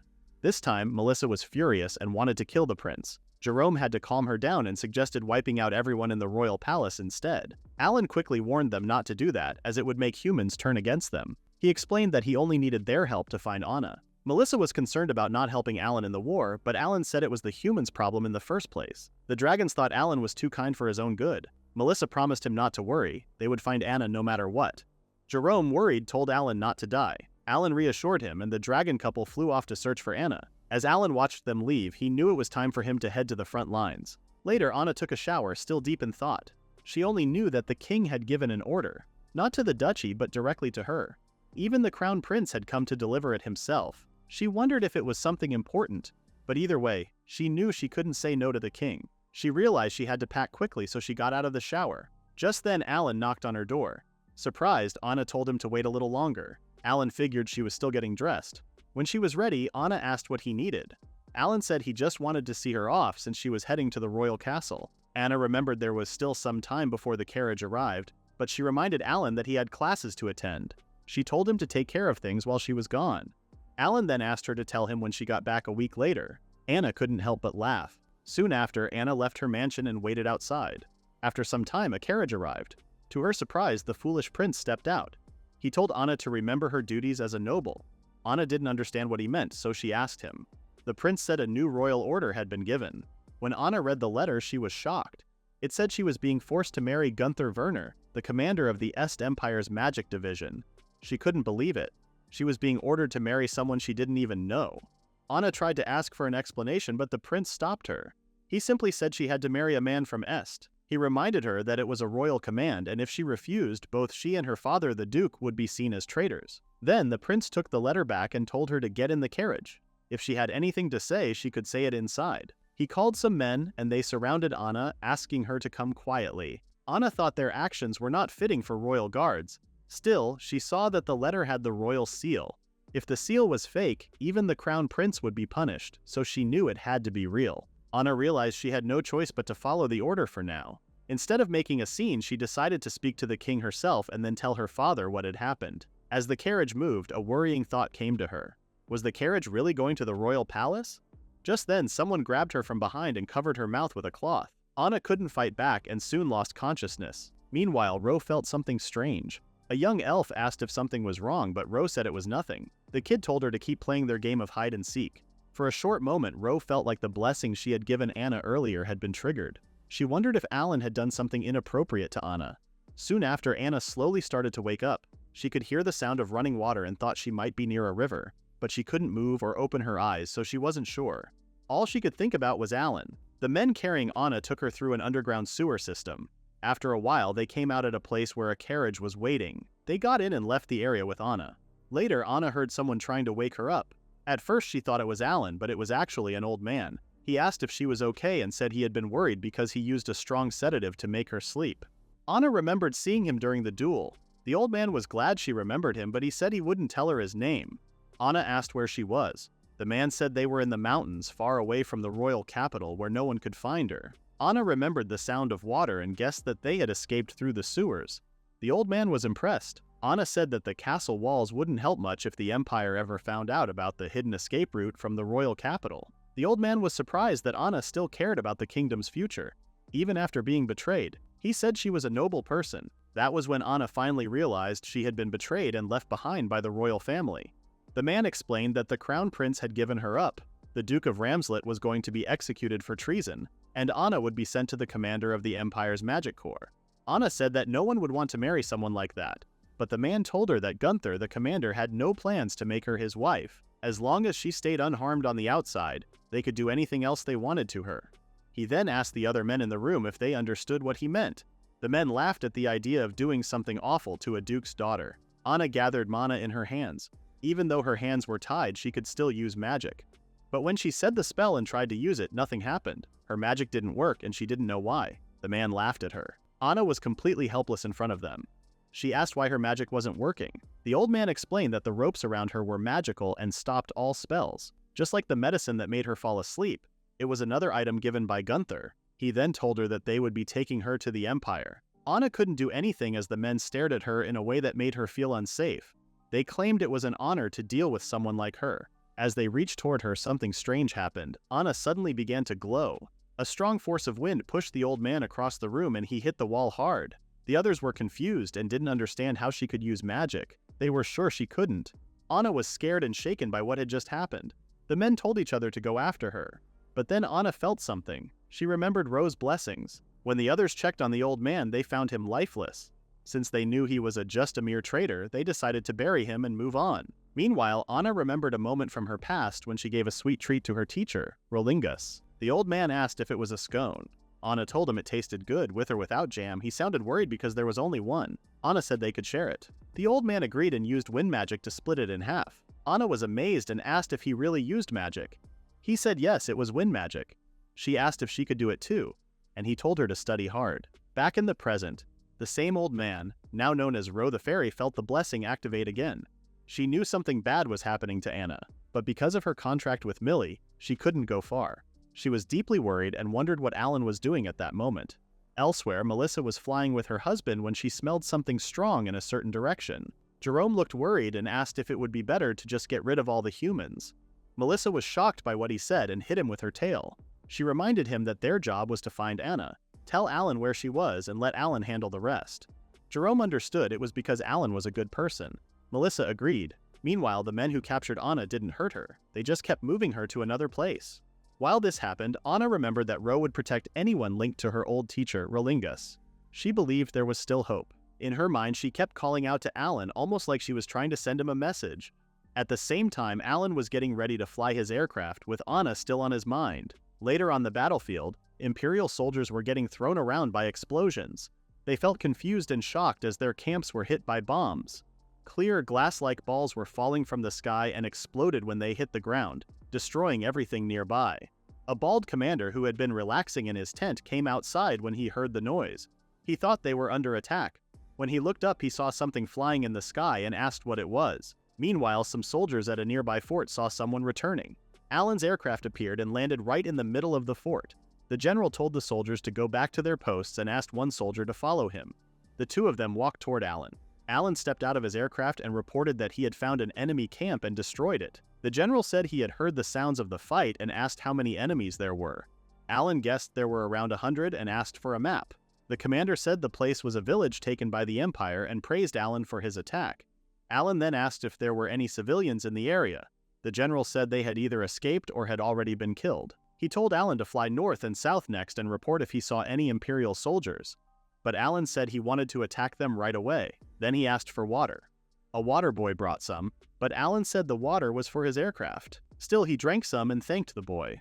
While other soldiers were filling the aircraft with water, the general asked Alan how he was using it. Alan casually explained that he froze the water and dropped it from the sky.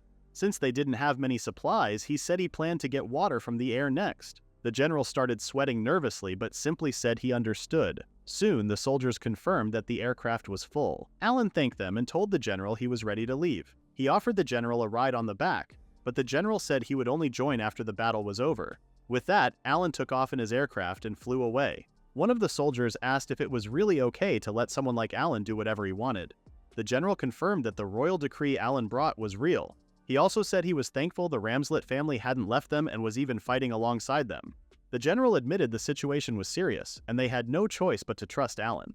Meanwhile, Alan was already flying over the target area. He remembered that Jerome had told him Anna wasn't there. That meant he could attack without worrying.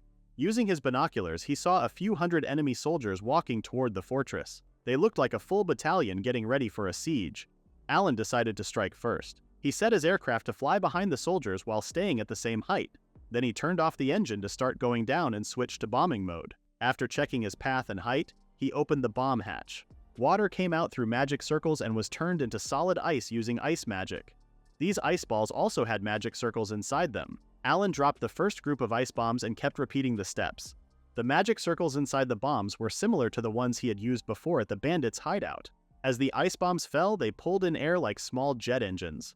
When they hit the ground, the compressed air exploded, blasting sharp ice pieces in every direction. The surprise attack killed many of the Imperial soldiers who didn't see it coming. The broken ice flew across a wide area. Anyone hit by it was badly hurt. Alan realized that he had made a powerful weapon, but if any bomb didn't break on impact, the magic would stop pulling in air once it reached its limit. Those bombs would either melt, slowly release the air, or explode later. This made them safer for his allies and the surroundings. Since the bombs only became dangerous while falling, Alan had no problem carrying or managing them. He had already used up all the water in the tank for his attack. He had no choice but to pull back for now. But thanks to the wind magic engine in his aircraft, he was able to pull water from the air and keep attacking as long as he had enough mana. The enemy soldiers had likely scattered and run away. For now, he wanted to destroy all of the enemy's supplies before looking for the next target. Until Jerome and the others found Anna, he planned to keep fighting and taking down the enemy. He hoped Anna was safe. Meanwhile, Anna was cold, hungry, and tired. She was alone in the dark, wearing only her undergarments. With a weak voice and empty eyes, she softly called out to Alan. 4 days ago, Anna was taken to a large and fancy estate by the people who kidnapped her. The Emperor of the Est Empire, Adolf, came out to welcome her. Anna answered him in a disrespectful way. A bald man quickly apologized to the Emperor and said he would make sure to correct Anna's behavior because she was his wife. Anna complained about how they kidnapped her and now acted like they owned her. She said she would never agree to be someone like Gunther's wife. The Crown Prince Igor said he believed Anna didn't really care about Gunther. Gunther then asked Igor to help him control Anna. Igor agreed and looked at Anna with disgust. He said she smelled bad, like a sewer, even though she had just gone through a long trip. Anna felt embarrassed and thought it was their fault she was in that condition. Igor then asked Gunther if he was really sleeping with someone like Anna. Gunther said he planned to clean her up later. Finally, Emperor Adolf spoke. He said he didn't care how Anna looked. What mattered was breaking her will. He remembered giving the order to mess her up until she became broken. The kidnappers explained that Anna had a strange power that pushed them away. Gunther didn't believe it because he had used a magic rope that was supposed to stop her powers. Igor became curious and told the men to show him what they had mentioned. The kidnappers didn't want to follow his order, but Igor threatened them, leaving them no choice. Some of them hesitantly tried to go near Anna with bad intentions. But the moment they got close, they were thrown back by a sudden burst of light from Anna. Igor was surprised they couldn't even touch her. Adolf then ordered Gunther to do something about that. Gunther said it would be easy, explaining there were many ways to break someone's will. Adolf left but reminded Igor not to go too far. Igor told Gunther to hurry up so they could figure out how to handle Anna. Anna was sent to the bathroom and left alone. Although the ropes were removed, she still wore a collar that stopped her from using magic. She remained a prisoner, but the warm bath made her feel a bit better. Afterwards, she was told to wear revealing clothes. Anna asked if there were other options, but the maid said Gunther gave the order. Anna wrapped herself in a towel, feeling ashamed. She couldn't believe they were not only trying to humiliate her, but also making it harder for her to escape. After that, she was taken to a plain room. She had expected cold prison cells or even torture rooms.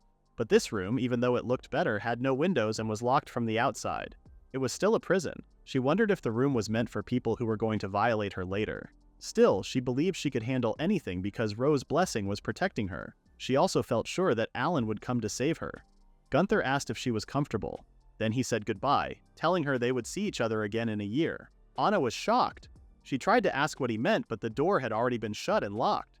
Then the lights turned off and the whole room went dark. A small opening slid open on the door. Gunther told her to stay strong or she wouldn't be able to handle what was coming. Anna couldn't believe she would be stuck in complete darkness for a whole year, without even the tiniest bit of light. Just thinking about it made her start to lose hope. Back at the Centralan Kingdom's fort, the general talked about how they had attacked 3 enemy locations successfully over the past week. He gave credit to Alan for those victories. But Alan said he didn't destroy everything. The general guessed that any enemies who survived had been moved to other groups. But Alan believed the bombings had crushed the enemy's spirit. He thought most of the soldiers who survived wouldn't be able to fight anymore. For the first time, the other soldiers heard the word bombing. They asked if Alan meant attacks from the sky. Alan said yes. He explained that even though the enemy might come up with ways to fight back, needing to watch both the sky and the ground would make things harder for them. This gave their own side an advantage. One soldier added that their troops had already started pushing the Imperial army back in several places. The general said it was the perfect time to keep going and take back Cardacia. Everyone felt excited after hearing that. Why were they so excited? Cardacia was a fortress city in the Bruseni region. Long ago, it was the biggest military base on the eastern side of Centralan. Est had taken it during a war 50 years ago and it had stayed under their control ever since. The general explained that there were 3 smaller forts on the west side of the main fortress. He said they would start by attacking the one farthest to the north. He wanted Alan to focus his attack there first. Alan said he could handle it on his own. He even said it was easier to fight without other soldiers getting in his way. Some of the soldiers didn't like what Alan said. They got upset and asked if he was calling them useless. They warned him not to act like he was better than everyone else, especially since he was still a student. They were also shocked that he had spoken so rudely to the general. But the general told the soldiers to calm down. He reminded them that Alan was a B-ranked adventurer from Ramslet, sent by the king's orders. That meant Alan didn't have to follow their commands. The general also said that Alan's results should already speak for themselves. Then the general told Alan he was planning to send all the troops to Cardacia. He wanted to finish the mission quickly before any troublemakers from the capital arrived. This surprised the other soldiers. They asked if the general meant the king was sending backup. The general confirmed that a noble was leading the new group of troops. The soldiers were unhappy. They said the royal forces had been ignoring all their requests until now. It felt like the nobles were only coming to take over once the hard work was done. Alan stayed quiet, feeling a little relieved that the soldiers were no longer mad at him. The general asked Alan again if the plan was okay. Alan said yes, and the general continued with the rest of the briefing. Meanwhile, Anna woke up when she heard the clanking sound of the door. A small hatch at the bottom opened and someone slid in a tray with food. It only had a piece of bread and a cup of water. Anna slowly got out of bed and walked toward it. But before she could pick up the tray, a voice came from behind the door. The voice said that Duke Ramslet was dead. Anna froze in shock. The person continued and said the Duke had spoken out against the royal family for selling Anna. Because of that, his whole family had been executed. But Anna didn't believe it. She thought it was all lies. She couldn't imagine something like that really happening. The person went on and said a war had started because Anna refused to marry. They blamed her for not doing her duty as a noble. Still, Anna thought it wasn't true and lay back on her bed, thinking it was just another lie. Then the voice said something else. They said that Bruseni had fallen under the Empire's control. Many soldiers and people had died, but Anna kept telling herself it couldn't be real. Finally, the voice said something that hit Anna in both her heart and mind. They told her the man she loved was dead. He had died in battle, stabbed in the stomach with a spear. The person behind the door said it was sad, and even wondered if things would have been better if Anna had never existed. They blamed Anna for Alan's death. That was too much for Anna to handle. She started sweating and gasping for air. She held her chest and dropped to her knees on the bed. She struggled to breathe as she tried to say Alan's name while holding her ring tightly. But in truth, Alan was still alive. He was safe and continued flying missions alone in his aircraft. As Alan kept flying, he finally reached the kingdom's target, the northern fortress. He saw that the battle had already started. There were 3 fortresses that protected Cardacia and watched over the borders. The plan was to attack the northernmost one first. Arrows were flying from both sides, and the kingdom's soldiers couldn't even get close with their siege weapons. Alan could see that the defenses were strong. When he looked in another direction, he noticed movement from the central fortress. Soldiers were coming out through the gates. Alan guessed they were planning to attack from the south. He decided it was time to start dropping bombs. At the same time, the general received a report that 500 enemy troops were coming from the central fortress. This forced their southern front line to pull back. The general stayed calm and told his men to trick the enemy into coming closer. Then he ordered the archers to take positions on the high ground facing south. At that moment, they heard Alan's aircraft flying toward the enemy reinforcements. Ice bombs dropped on the Imperial soldiers, destroying them quickly. The general told his men to split into 2 groups and fight back. He also told the soldiers at the front to fall back. After the bombing ended, they would move in with the siege towers. Alan then dropped bombs on the soldiers guarding the walls. Seeing this, the general gave the order to push forward with the siege towers. He wanted to take control of the fortress so they could move on to the one in the center. He said the main army would handle the enemies in the south. From above, Alan saw that the attack on the northern fortress had started again. He chose to fly back and destroy the southern fortress too. He believed that just one bombing had already broken the fort's defenses. The gap in technology was huge. He thought the other 2 fortresses would fall soon as well. He also wondered if he should attack the S troops running away to Cardacia. And with that, Alan continued his mission. Meanwhile, Anna quietly lay on her bed. She wondered how much time had passed. Every day felt dark. She even started seeing things. Once she imagined Alan standing in front of her, wearing his uniform and smiling. She reached out to touch him, but then Alan was suddenly stabbed from behind with a spear. She begged him not to leave, but he disappeared. She said he was supposed to protect her, just like he had promised. Then, the small hatch at the bottom of the door opened. Feeling curious, Anna looked closer and saw a blade slowly coming through. A black sword fully slid into the room. Anna, tired and almost out of strength, quietly stared at it. Anna kept staring at the black sword. She slowly walked toward it, wondering why a weapon like that was in such a place. She reached out and touched its handle. Suddenly, a bright light flashed and blinded her. When she could see again, she saw her family hanging from a platform. She called out to them, but no one answered. Tears ran down her face.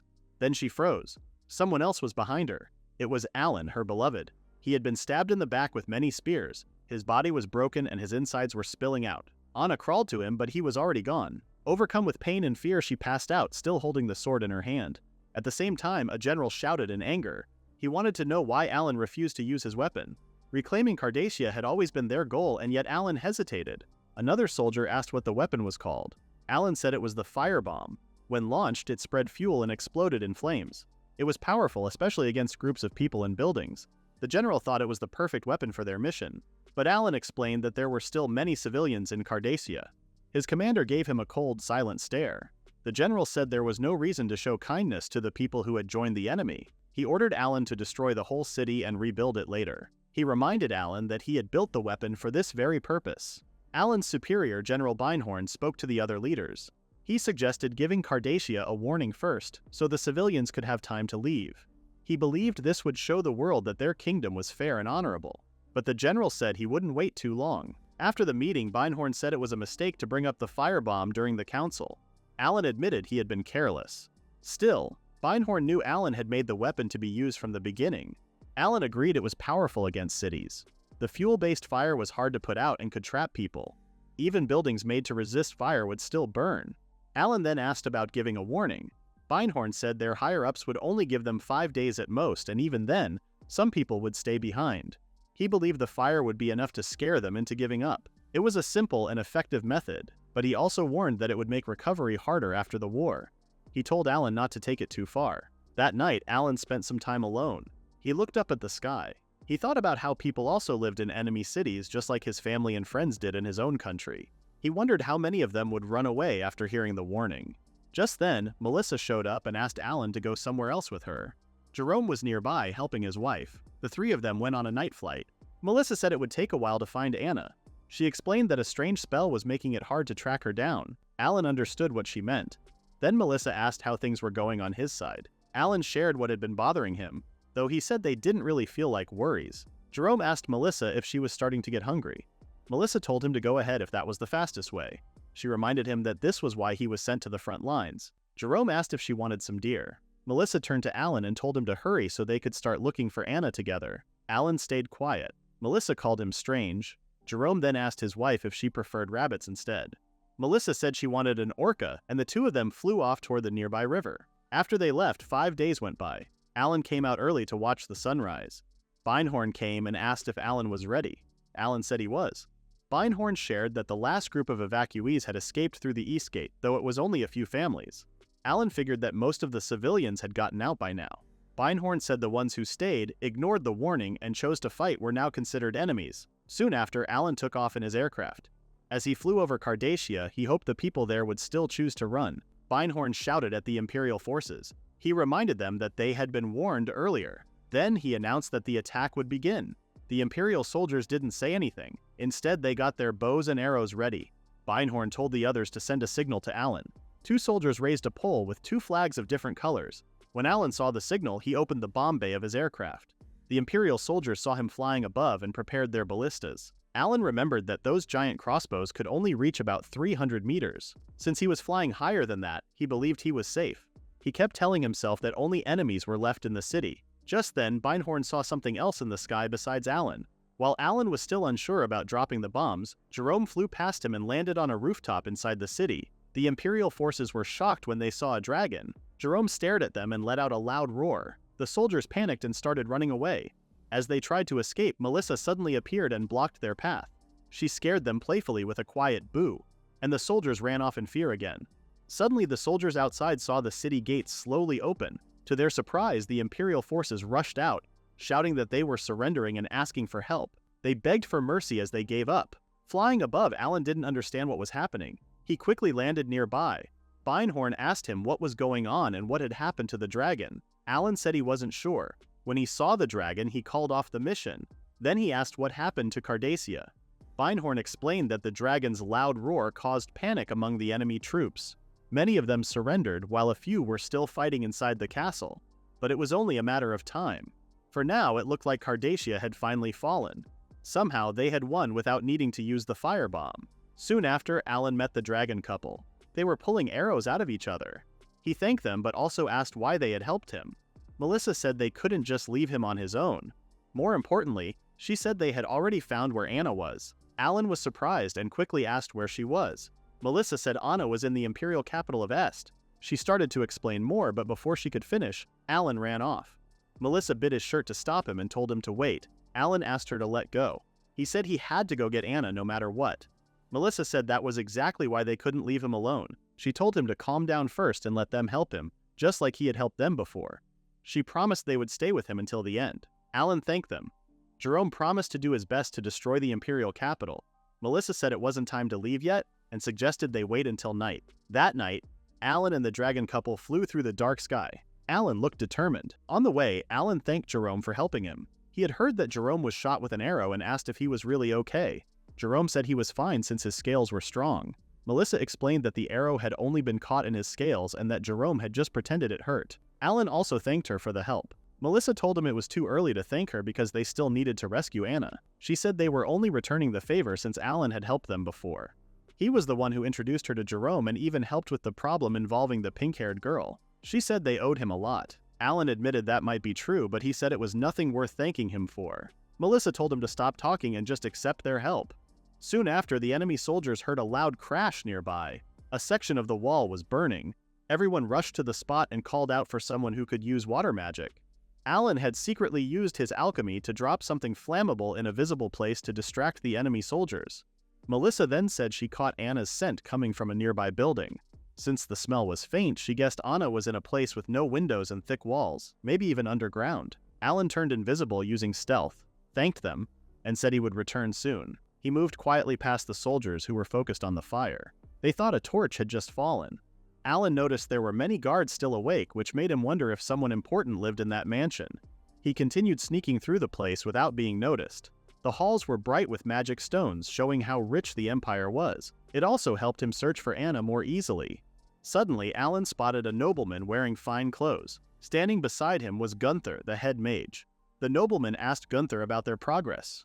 Gunther said it was almost complete. He mentioned that he had given the girl the demon sword of ice extinction last night, so it was only a matter of time. The nobleman complained that she was stubborn but said it was expected of the daughter of Ramslet. Hearing that, Alan grew furious and reached for his handgun.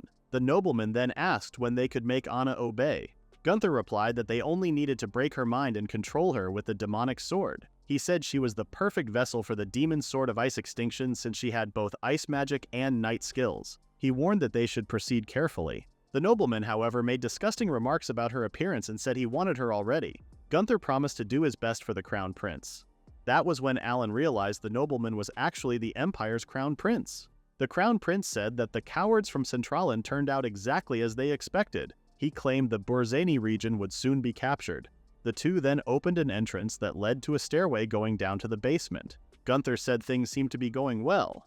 As they went down the stairs, the crown prince mentioned that Zeus should already be invading the Ramslet Duchy and that he had already spoken with Westerdale. Alan quietly followed behind them. The Empire's plan was to isolate the Ramslet Duchy, place a fool on the throne, let the land collapse from within, and later divide it among the nearby nations. Gunther was surprised that the kingdom's crown prince had agreed so easily. The Empire's crown prince went on, saying that the fool was a complete idiot who even stole the imperial seal, which shocked him. Gunther agreed that the prince truly was a fool. They soon opened another door. Inside was Anna, completely broken and unrecognizable. They called her a mess and assumed she had fought back fiercely. Alan froze when he saw her. Gunther suggested reconditioning Anna before using her again. The crown prince wondered if she could ever return to normal. Gunther said she could regain her sword and magic skills, but her mind would stay shattered. The crown prince then assumed Anna would not resist if he did something to her. Gunther warned that she was filthy and that the result might be affected. The crown prince told him not to be cheap, saying he only wanted a small taste. Alan finally reached his limit. While the crown prince kept daydreaming, his head suddenly fell from his shoulders. Gunther stood frozen as the crown prince was beheaded without warning. In an instant, something struck through Gunther. It was a shot fired by Alan. He quickly ran to Anna's side and threw away the demonic sword she had been holding. He called out to her, but she did not respond. Her eyes were cold and lifeless. Alan then turned to Gunther with anger and demanded to know what they had done to her. Gunther suddenly realized that Alan was Anna's lover, and he cursed himself for letting his guard down. When Alan repeated his question, Gunther actually answered. He said they had broken Anna's mind so she could wield the demonic sword. He added that it was already too late to save her and told Alan to take back what was his, even though Anna no longer had a will of her own. Gunther coldly claimed she was now useless except for bearing children. Without hesitation, Alan shot Gunther straight in the head. He then gathered what he could and tried to steady his breathing. Anna could not speak. She only made faint sounds. Alan gave her a soft smile and told her they were going home. He lifted her onto his back and activated his stealth. As he slipped through the area, the soldiers began shouting that an intruder had attacked the crown prince and Gunther. One of them yelled that the Ramslet woman had been taken. They rushed to find and capture the two, but Alan easily moved past them while invisible. The guards quickly surrounded the perimeter to start a full search. Seeing how fast they organized, Alan realized Anna must have been very important. He then used alchemy to raise thick walls of earth from the ground, startling the soldiers who had no idea what had just happened. Alan carefully took out his small aircraft. He knew that once the wind engine activated, his stealth would be disabled. They needed to take off before the soldiers broke through the walls. He gently placed Anna into a compartment and whispered an apology for the cramped space. Outside, the soldiers shouted for ladders trying to reach them, but just then, Alan launched the aircraft into the sky. The soldiers looked up in confusion, unsure of what they were seeing. Some had already drawn their bows and fired arrows at it. The arrows struck the propellers, shaking the craft, and one of them even hit Alan. Jerome appeared with a loud roar and scared the enemy soldiers away. Seeing the chance, Alan climbed higher into the sky. The soldiers panicked when they saw a dragon and wondered why it had come. Jerome glared at them and breathed fire on their ranks. Melissa flew up beside Alan and said she felt refreshed, then checked whether Anna was safe. They took a break so Anna could lie down and rest. Melissa could not believe what the soldiers had done to Anna. She found it unforgivable and wished she had killed more of them. Jerome asked if he could finish them off, and Melissa gave permission this time. Alan said he wanted to take Anna to a doctor who knew about curses, but going to the royal capital was too dangerous now. For the moment, he decided to fly toward Viken, the capital of the Ramslet Duchy. He planned to show the map to the dragon couple and ask them to lead the way. Melissa agreed, but she worried about the arrow wound in his back. Alan said the wound was shallow and urged them to move quickly. He also said they would switch to the glider he had buried outside Cardacia on the way, since it would be faster. Jerome offered to guide them because he had sharp eyes and a strong nose. Alan apologized for dragging the dragons into a human war. Melissa told him not to worry because she wanted to punish the bastards who had hurt Anna. Alan said he wanted the same. Jerome asked nervously if it was right to wipe the soldiers out, and Melissa again allowed it. Alan looked at Anna and remembered how lively she had been. He swore he would save her. The scene quickly turned into a fierce battlefield. Alan and the others flew above it. Jerome worriedly pointed out that humans were fighting and killing one another. Melissa said it was war, started by foolish humans. Alan reminded them that one of the sides was Anna's father's army. Through his binoculars, Alan confirmed the flags of Ramslet and the crest of the Zaus kingdom on the field, just as the Crown Prince had mentioned. The Zaus army clearly outnumbered their opponents, already pressing near the outer walls. He also saw a battering ram at the northern side and guessed they planned to break through the countryside wall to invade. Determined to act, he ordered the dragon couple to hold their position in the sky. Jerome wanted to help, but Melissa warned that doing so might harm Alan's allies as well. Alan then flew over the battlefield, opened the bomb compartment of his glider, and released the goods. The ice bombs exploded upon impact, and the sharp shards spread across the field, striking many enemies at once. In the chaos below, a general asked about the strange sounds. A soldier reported to General Albrecht that smoke was rising from the north wall and wondered if the Zaus army was attacking. More soldiers soon came, saying there were shocks and explosions on the southern front too. The enemy's rear and main forces were both under attack, and some were retreating across the river. Seeing a chance to turn the tide, Albrecht ordered the cavalry to charge and follow him. He commanded them to break through the gap in Zaus's front line, split into two groups, strike from both sides, and avoid chasing the ones who fled. Meanwhile, Anna's father watched the entire scene from the castle walls. His men grew anxious when they saw two dragons and another figure flying toward them. Recognizing Alan, Anna's father told his soldiers not to attack and instead prepare to receive them. The soldiers were shocked to see dragons so close. They also wondered if the strange vehicle Alan rode was a weapon he used against their enemies. Worried, Jerome turned to his wife and asked if he should kill the humans staring at them. Melissa told him not to, saying they were Alan's allies. Anna's father then stepped forward and asked Alan what was going on. Alan quickly said he needed a doctor for Anna. When Anna's father saw his unconscious daughter, he was stunned and demanded to know what had happened. Alan promised to explain later but begged him to get a doctor right away. Anna's father ordered someone to bring a carriage and take his daughter to the mansion. Alan said he could move faster and asked where to go. Anna's father told him to head for the largest building at the center of town. After they left, Anna's brother asked why there were dragons in the sky. His father explained that Alan brought them, the same man he had told him about, the one who found Anna. At the Ramslet mansion, the maids were busy doing laundry outside when they suddenly noticed dragons flying toward them. They screamed as the powerful wind from the dragon's wings swept through the yard. Alan quickly landed and carried Anna down. He announced that they had rescued her from the Empire and told the maids to prepare a bed for her. He instructed them to take Anna to the treatment room since a doctor was already on the way. The maids hurried to follow his orders. The other servants stared in amazement at the sky dragons, known as the Kings of the Skies. Rumor said their roar alone could knock out a person. Hearing that, Melissa playfully growled at them, and several servants fainted in fright. Jerome, alarmed, asked if she had killed them, but Melissa calmly said she was only teasing. In the treatment room, Alan carefully laid the unconscious Anna on the bed. He couldn't help but feel worried. The maids asked him to leave the rest to them and told him to have his own wounds treated and rest in the room they had prepared for him. While he was deep in thought about Anna, someone entered his room. The man introduced himself as Albrecht von Ramslet, Anna's brother. It was Alan's first time meeting him. Albrecht thanked Alan for saving his little sister, but Alan apologized for not being able to show proper manners. Albrecht didn't mind and asked about Alan's condition, saying he could visit Anna if he was able to move. Alan agreed right away. As they walked together, Albrecht mentioned that he had heard about Alan from their father. He asked if it was true that Alan brought dragons with him and called it amazing. Soon they arrived at a room where Anna's parents were waiting. After knocking, they were told to come in since it had been a long time since Anna's parents last saw Alan. Albrecht immediately asked how Anna was. Their father said she was now stable but wanted to hear from Alan what had happened. Alan agreed to explain but hesitated when he noticed another man standing beside them. Anna's father assured him that the man was a loyal family doctor. Feeling more at ease, Alan began to recount what had happened. He said Anna had been kidnapped by the Prince of the Est Empire and his court mage. Her father recognized them as Crown Prince Igor and head mage Gunther. Alan continued, saying that Anna had been imprisoned, weakened, and cursed by a demonic sword. He believed their goal was to break her mind and control her. He explained that he had sealed the sword in stone and even brought back the heads of those responsible. Albrecht was stunned by the revelation. Alan confirmed that both the Crown Prince and the mage were dead, killed during Anna's rescue from the imperial capital. Anna's father asked him to pause and repeated what he heard, wanting to be sure. He asked if Alan truly killed the Crown Prince inside the imperial capital and even brought back his head.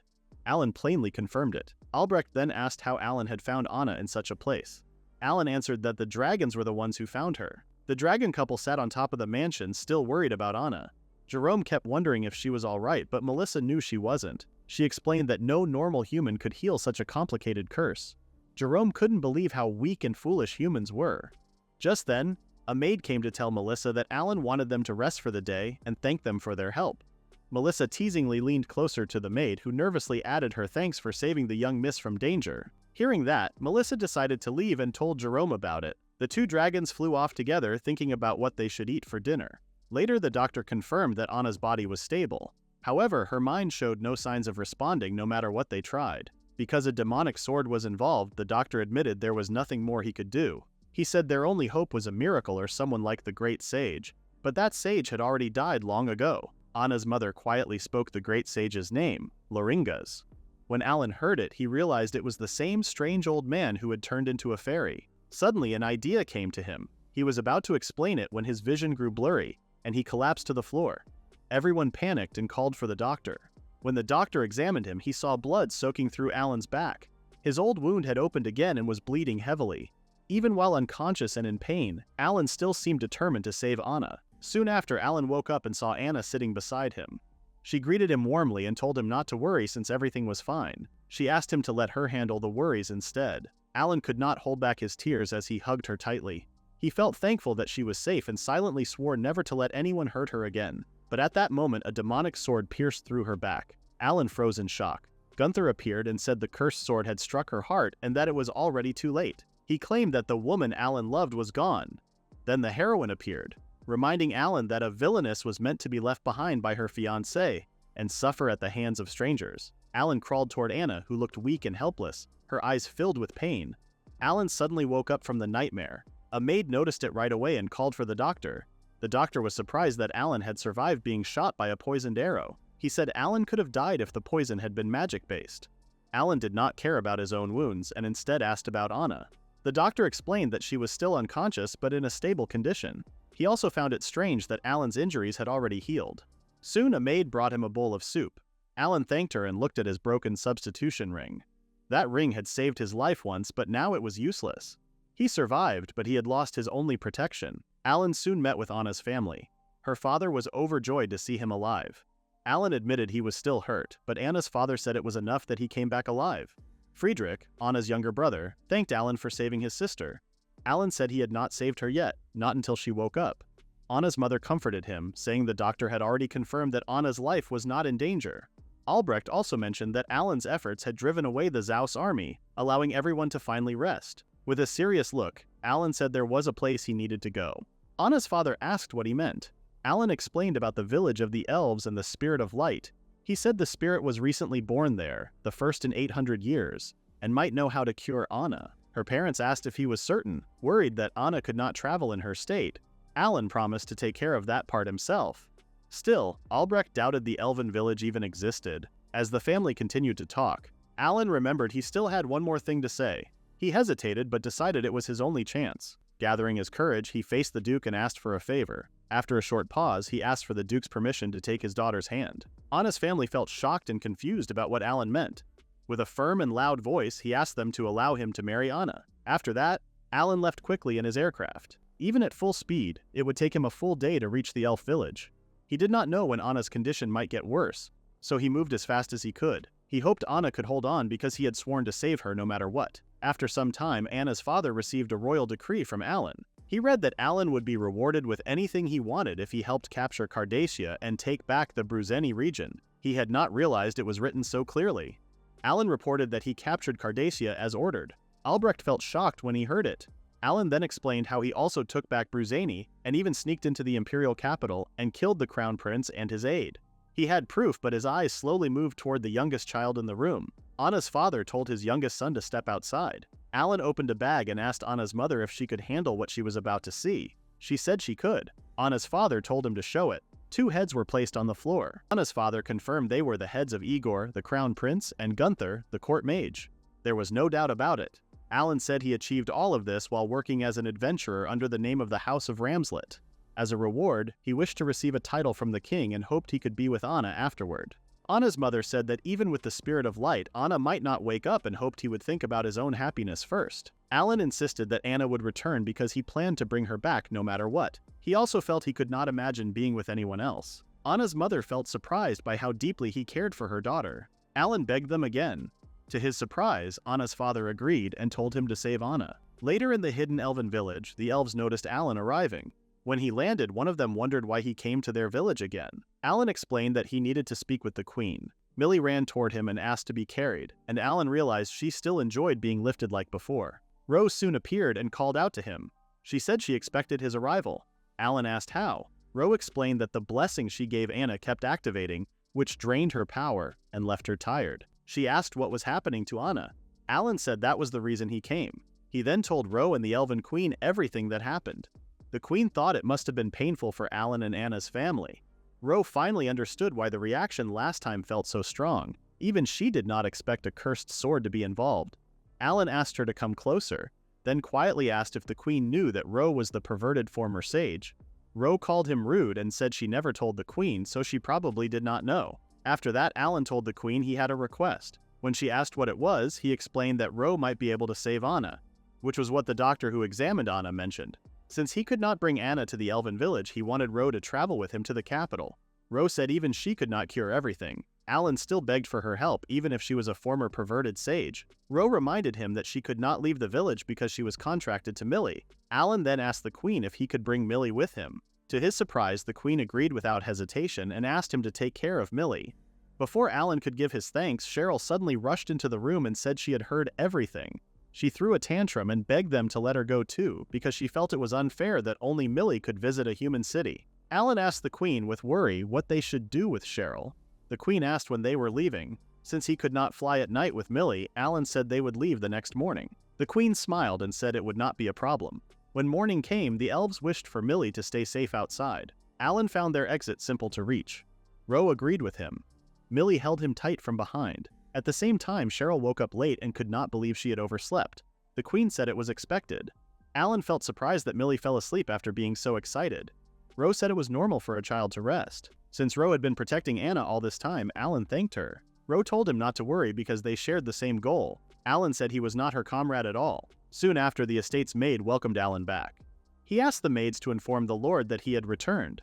Someone else welcomed him as well. To his surprise, it was his mother. Alan felt confused and asked his mother why she was in the estate. She explained that the Duke brought her along when he left the royal capital because it would have been dangerous for her to stay there. She wondered if the Duke failed to tell him. Alan did not remember hearing anything from the Duke.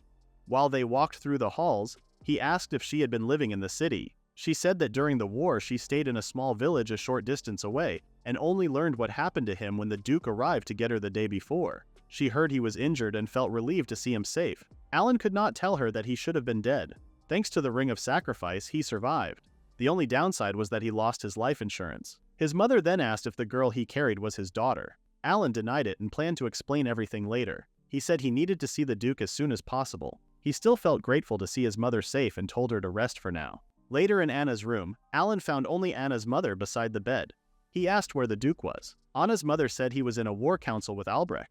She asked if the spirit came with him. She noticed Millie and asked who she was. Alan then told Millie to wake up. The young elf slowly opened her eyes and asked where she was. Anna's mother was shocked when she realized the child was an elf. Alan introduced Millie as the daughter of the Elf Queen. Even if Anna's mother could not see her, he also introduced the Spirit of Light. Anna's mother said she was pleased to meet them and gave her name. Rose looked disappointed and felt sad that the cute girl she once knew had grown into an old hag. She thought it was tragic. Alan reminded her that he brought a mosquito repellent with him. Millie then asked Elizabeth if she was really Anna's mother. Elizabeth confirmed she was and thanked them for coming all this way to see her sick daughter. Millie finally realized that Anna was lying on the nearby bed. Confused, Elizabeth asked why the daughter of the Elven Queen had come with them. Alan explained that she was contracted to the Spirit of Light and that a spirit could not stay too far from the one they served. Rose finally chose to go and check on Anna. Alan told Elizabeth that the spirit would now examine Anna, and Elizabeth thanked them. Rose then looked closely at Elizabeth and asked Alan again if the demonic sword he mentioned was truly the one that harmed Anna. She could not believe someone had done something so terrible to her. She said the person who did it belonged in a psych ward. She then asked Millie if she could borrow her body for a moment, and Millie agreed without hesitation. Worried, Alan asked what she meant by borrowing and in what way. Elizabeth wondered what was wrong. At that moment, Rose entered Millie's body and the young elf's entire presence shifted. Her behavior became mature, calm, and steady. She tested her own voice for a bit. Anna's mother was completely confused. Ro then spoke and introduced herself as the successor to the selfless great sage Laringas. Elizabeth loudly reacted when she heard her master's name. Alan could not believe that the old man who loved young girls had now become a young girl himself. Ro then shared how proud she felt to see Elizabeth's daughter grow into a strong and kind woman. She also praised Elizabeth for becoming an admirable mother who worked hard for her child. Elizabeth could not stop her tears. The usually strong wife of the Duke looked like a small child in front of her former master. Calling Elizabeth by her nickname, Ro asked her to lift her head. She told her that Laringas had also been glad to see how much she had grown. Elizabeth thanked her while she kept crying. Alan, worried, asked about Anna's condition. Ro explained that Anna's soul currently rested in a deep sleep, hidden far inside her heart. Elizabeth then asked if her daughter would ever wake up. Ro said that Anna had sealed herself away to protect her soul by using the power Ro once gave her. If Anna had not acted on her own, the demonic sword would have torn her soul apart. Alan assumed Anna would be fine once they broke the seal, but Ro said they needed a key. Alan and Elizabeth asked what she meant. Ro explained that every seal always had a key, and they needed that key to undo the seal on Anna's mind. The key was whatever Anna had been thinking about in her final moment before she sealed herself away. Without knowing what that thought was, they could not break the seal. She added that sealing one's own soul was dangerous, but Anna must have suffered heavy damage and had no other choice. The key was usually an important person, an object, or a memory carved deep inside her heart. It could even be a feeling of joy or hope. If the key was Alan, then Ro told him to act in a way that matched that possibility. Regarding the hair ornament, Ro explained that the power she had given Anna was still active through that object, and continued to protect her while she slept. Elizabeth said she had removed the ornament before, but it returned to Anna's hair on its own. Ro said that happened because of the divine protection. She told them not to remove it again if possible. As for the anti-magic collar around Anna's neck, which kept her from releasing magic suddenly, she told them not to remove it until Anna woke up. Alan found it hard to believe that the mage he once thought of as nothing more than a pervert was not actually useless. He guessed that a person could not be judged by odd habits alone. Just then, Ro asked Alan if she could see the demonic sword. Alan said it was in his room. Ro then asked Elizabeth if she wanted to see it too. Elizabeth agreed because she needed to understand what had happened to her daughter. Alan showed them the sword, which was covered in hardened dirt. He said he had used his alchemy skill to make a stone sheath for it, and that he would reveal the sword if no one objected. Ro suddenly made a grim expression. She told Alan to let her handle it and asked him to stand back. She raised her hand and the stone sheath turned to dust, revealing the sword. Alan and Elizabeth were shocked. As Ro reached for the sword, Alan tried to stop her, but she assured him she was fine. She gripped the hilt tightly and realized something important. She had been right about what she felt earlier. She said that by causing endless pain to countless innocent children, the souls of those who died in despair and without love had been used to forge the sword. Elizabeth found this horrifying. Alan could not believe that the Empire had tried to control his Anna with such a vile object. Suddenly, the sword glowed bright yellow as Ro channeled her magic into it. She said she had sealed its power for now, but it was not fully purified, so her seal would not last long. She asked Alan to take the sword to the Elven village because it was something that should not exist in the world. Alan accepted the task. Ro explained there were two ways to purify it. One way was for her to do it slowly over hundreds of years. The other way was to have a saintess who had received a divine blessing and was guided by a divine instrument. The one who fit that description best was the Saintess of Charity. Alan knew exactly who she meant. Meanwhile, the kingdom's foolish crown prince noticed Amy smiling widely and asked if something good had happened. Amy laughed and asked if it was really that obvious. Carl mentioned that she had been in such a good mood lately. Amy felt happy knowing her beloved prince had been paying attention to her all this time. In her mind, she expected Anna to fall into total despair.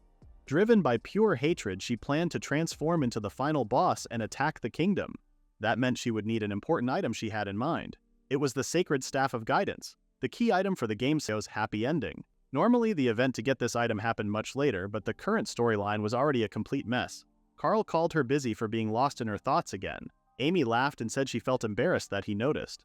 Then she asked him for a favor. Back at the Ramslets, Elizabeth asked Ro what exactly the Saintess of Charity was. Ro explained that she was a woman who received a divine blessing and became a saintess when her wish was acknowledged. She would then be guided by a divine instrument. Alan understood everything. Even though he had broken fate, the world's rules remained. The villainess Anastasia lost everything, her heart broke, and she was trapped by the demonic sword. Then she became a puppet of the Empire, attacked the royal capital and destroyed it. In response, the heroine became the Saintess of Charity, purified the demonic sword, and freed the royal capital. Alan had never imagined the demonic sword would be so cruel. Ro reminded him that there was currently no saintess of charity in this world. Alan remembered that in the game, the heroine or the player controlling her became the saintess. Right now, Amy fit that role. But there was no way someone as rotten as her could ever become a saintess. Ro promised to take her time to purify the demonic sword little by little. She then saw Elizabeth crying and asked why she was upset. Elizabeth said she was just happy to see her master again and learn from him. She was so happy that she cried a river. Ro said she felt the same way. Even now, she would remain Elizabeth's most devoted teacher. Suddenly, Ro fell and Elizabeth ran to her side, but it turned out that it was only Millie sleeping. Ro finally came out and stretched her arms. She complained about being tired. She said that doing things like this gave her stiff shoulders. Alan called her scary for some reason. Ro could not believe he thought so little of her. She said she was done for the day and wanted to eat and rest. Suddenly, the Duke called Alan. He said the meeting with the High Command had lasted too long and asked where the Spirit of Light was. Alan said Anna had already been examined and the girl he was carrying was the Spirit's contractor. He introduced her as the daughter of the Elven Queen. The Duke was shocked and stared at Millie for a while. Millie then woke up and saw the old man smiling at her. He asked if she was awake and if she liked his humble home. He offered her the finest sweets in the mansion and asked if she wanted some. He tried to leave to prepare them with tea but suddenly fell to the floor. Alan ran to the Duke to check if he was all right. Ro told him not to worry. She said Millie had a protection she had placed on her, like the charm she had given Alan before. She explained this would happen to anyone who had wicked thoughts about Millie. She guessed the Duke was trying to win Millie's favor for political reasons. She reassured Alan that it was safe and would not kill the Duke. Alan could not believe the Duke had such thoughts. Ro added that if anyone ever tried to harm Millie, she would kill them immediately. She warned Alan to be careful too. Alan realized he would need to warn the other servants later. Meanwhile, in the kingdom's castle, a messenger ran to the king's room to deliver an important message. The king was busy in bed with a woman. Outside the door, the messenger apologized for disturbing him but said there was a matter that needed his immediate attention. The king was clearly angry and complained about the noise. He asked the woman to wait a moment and warned the messenger that he might chop his head off. The king opened the door and listened to the message. The messenger knelt and shared news from the Ramslet Duchy.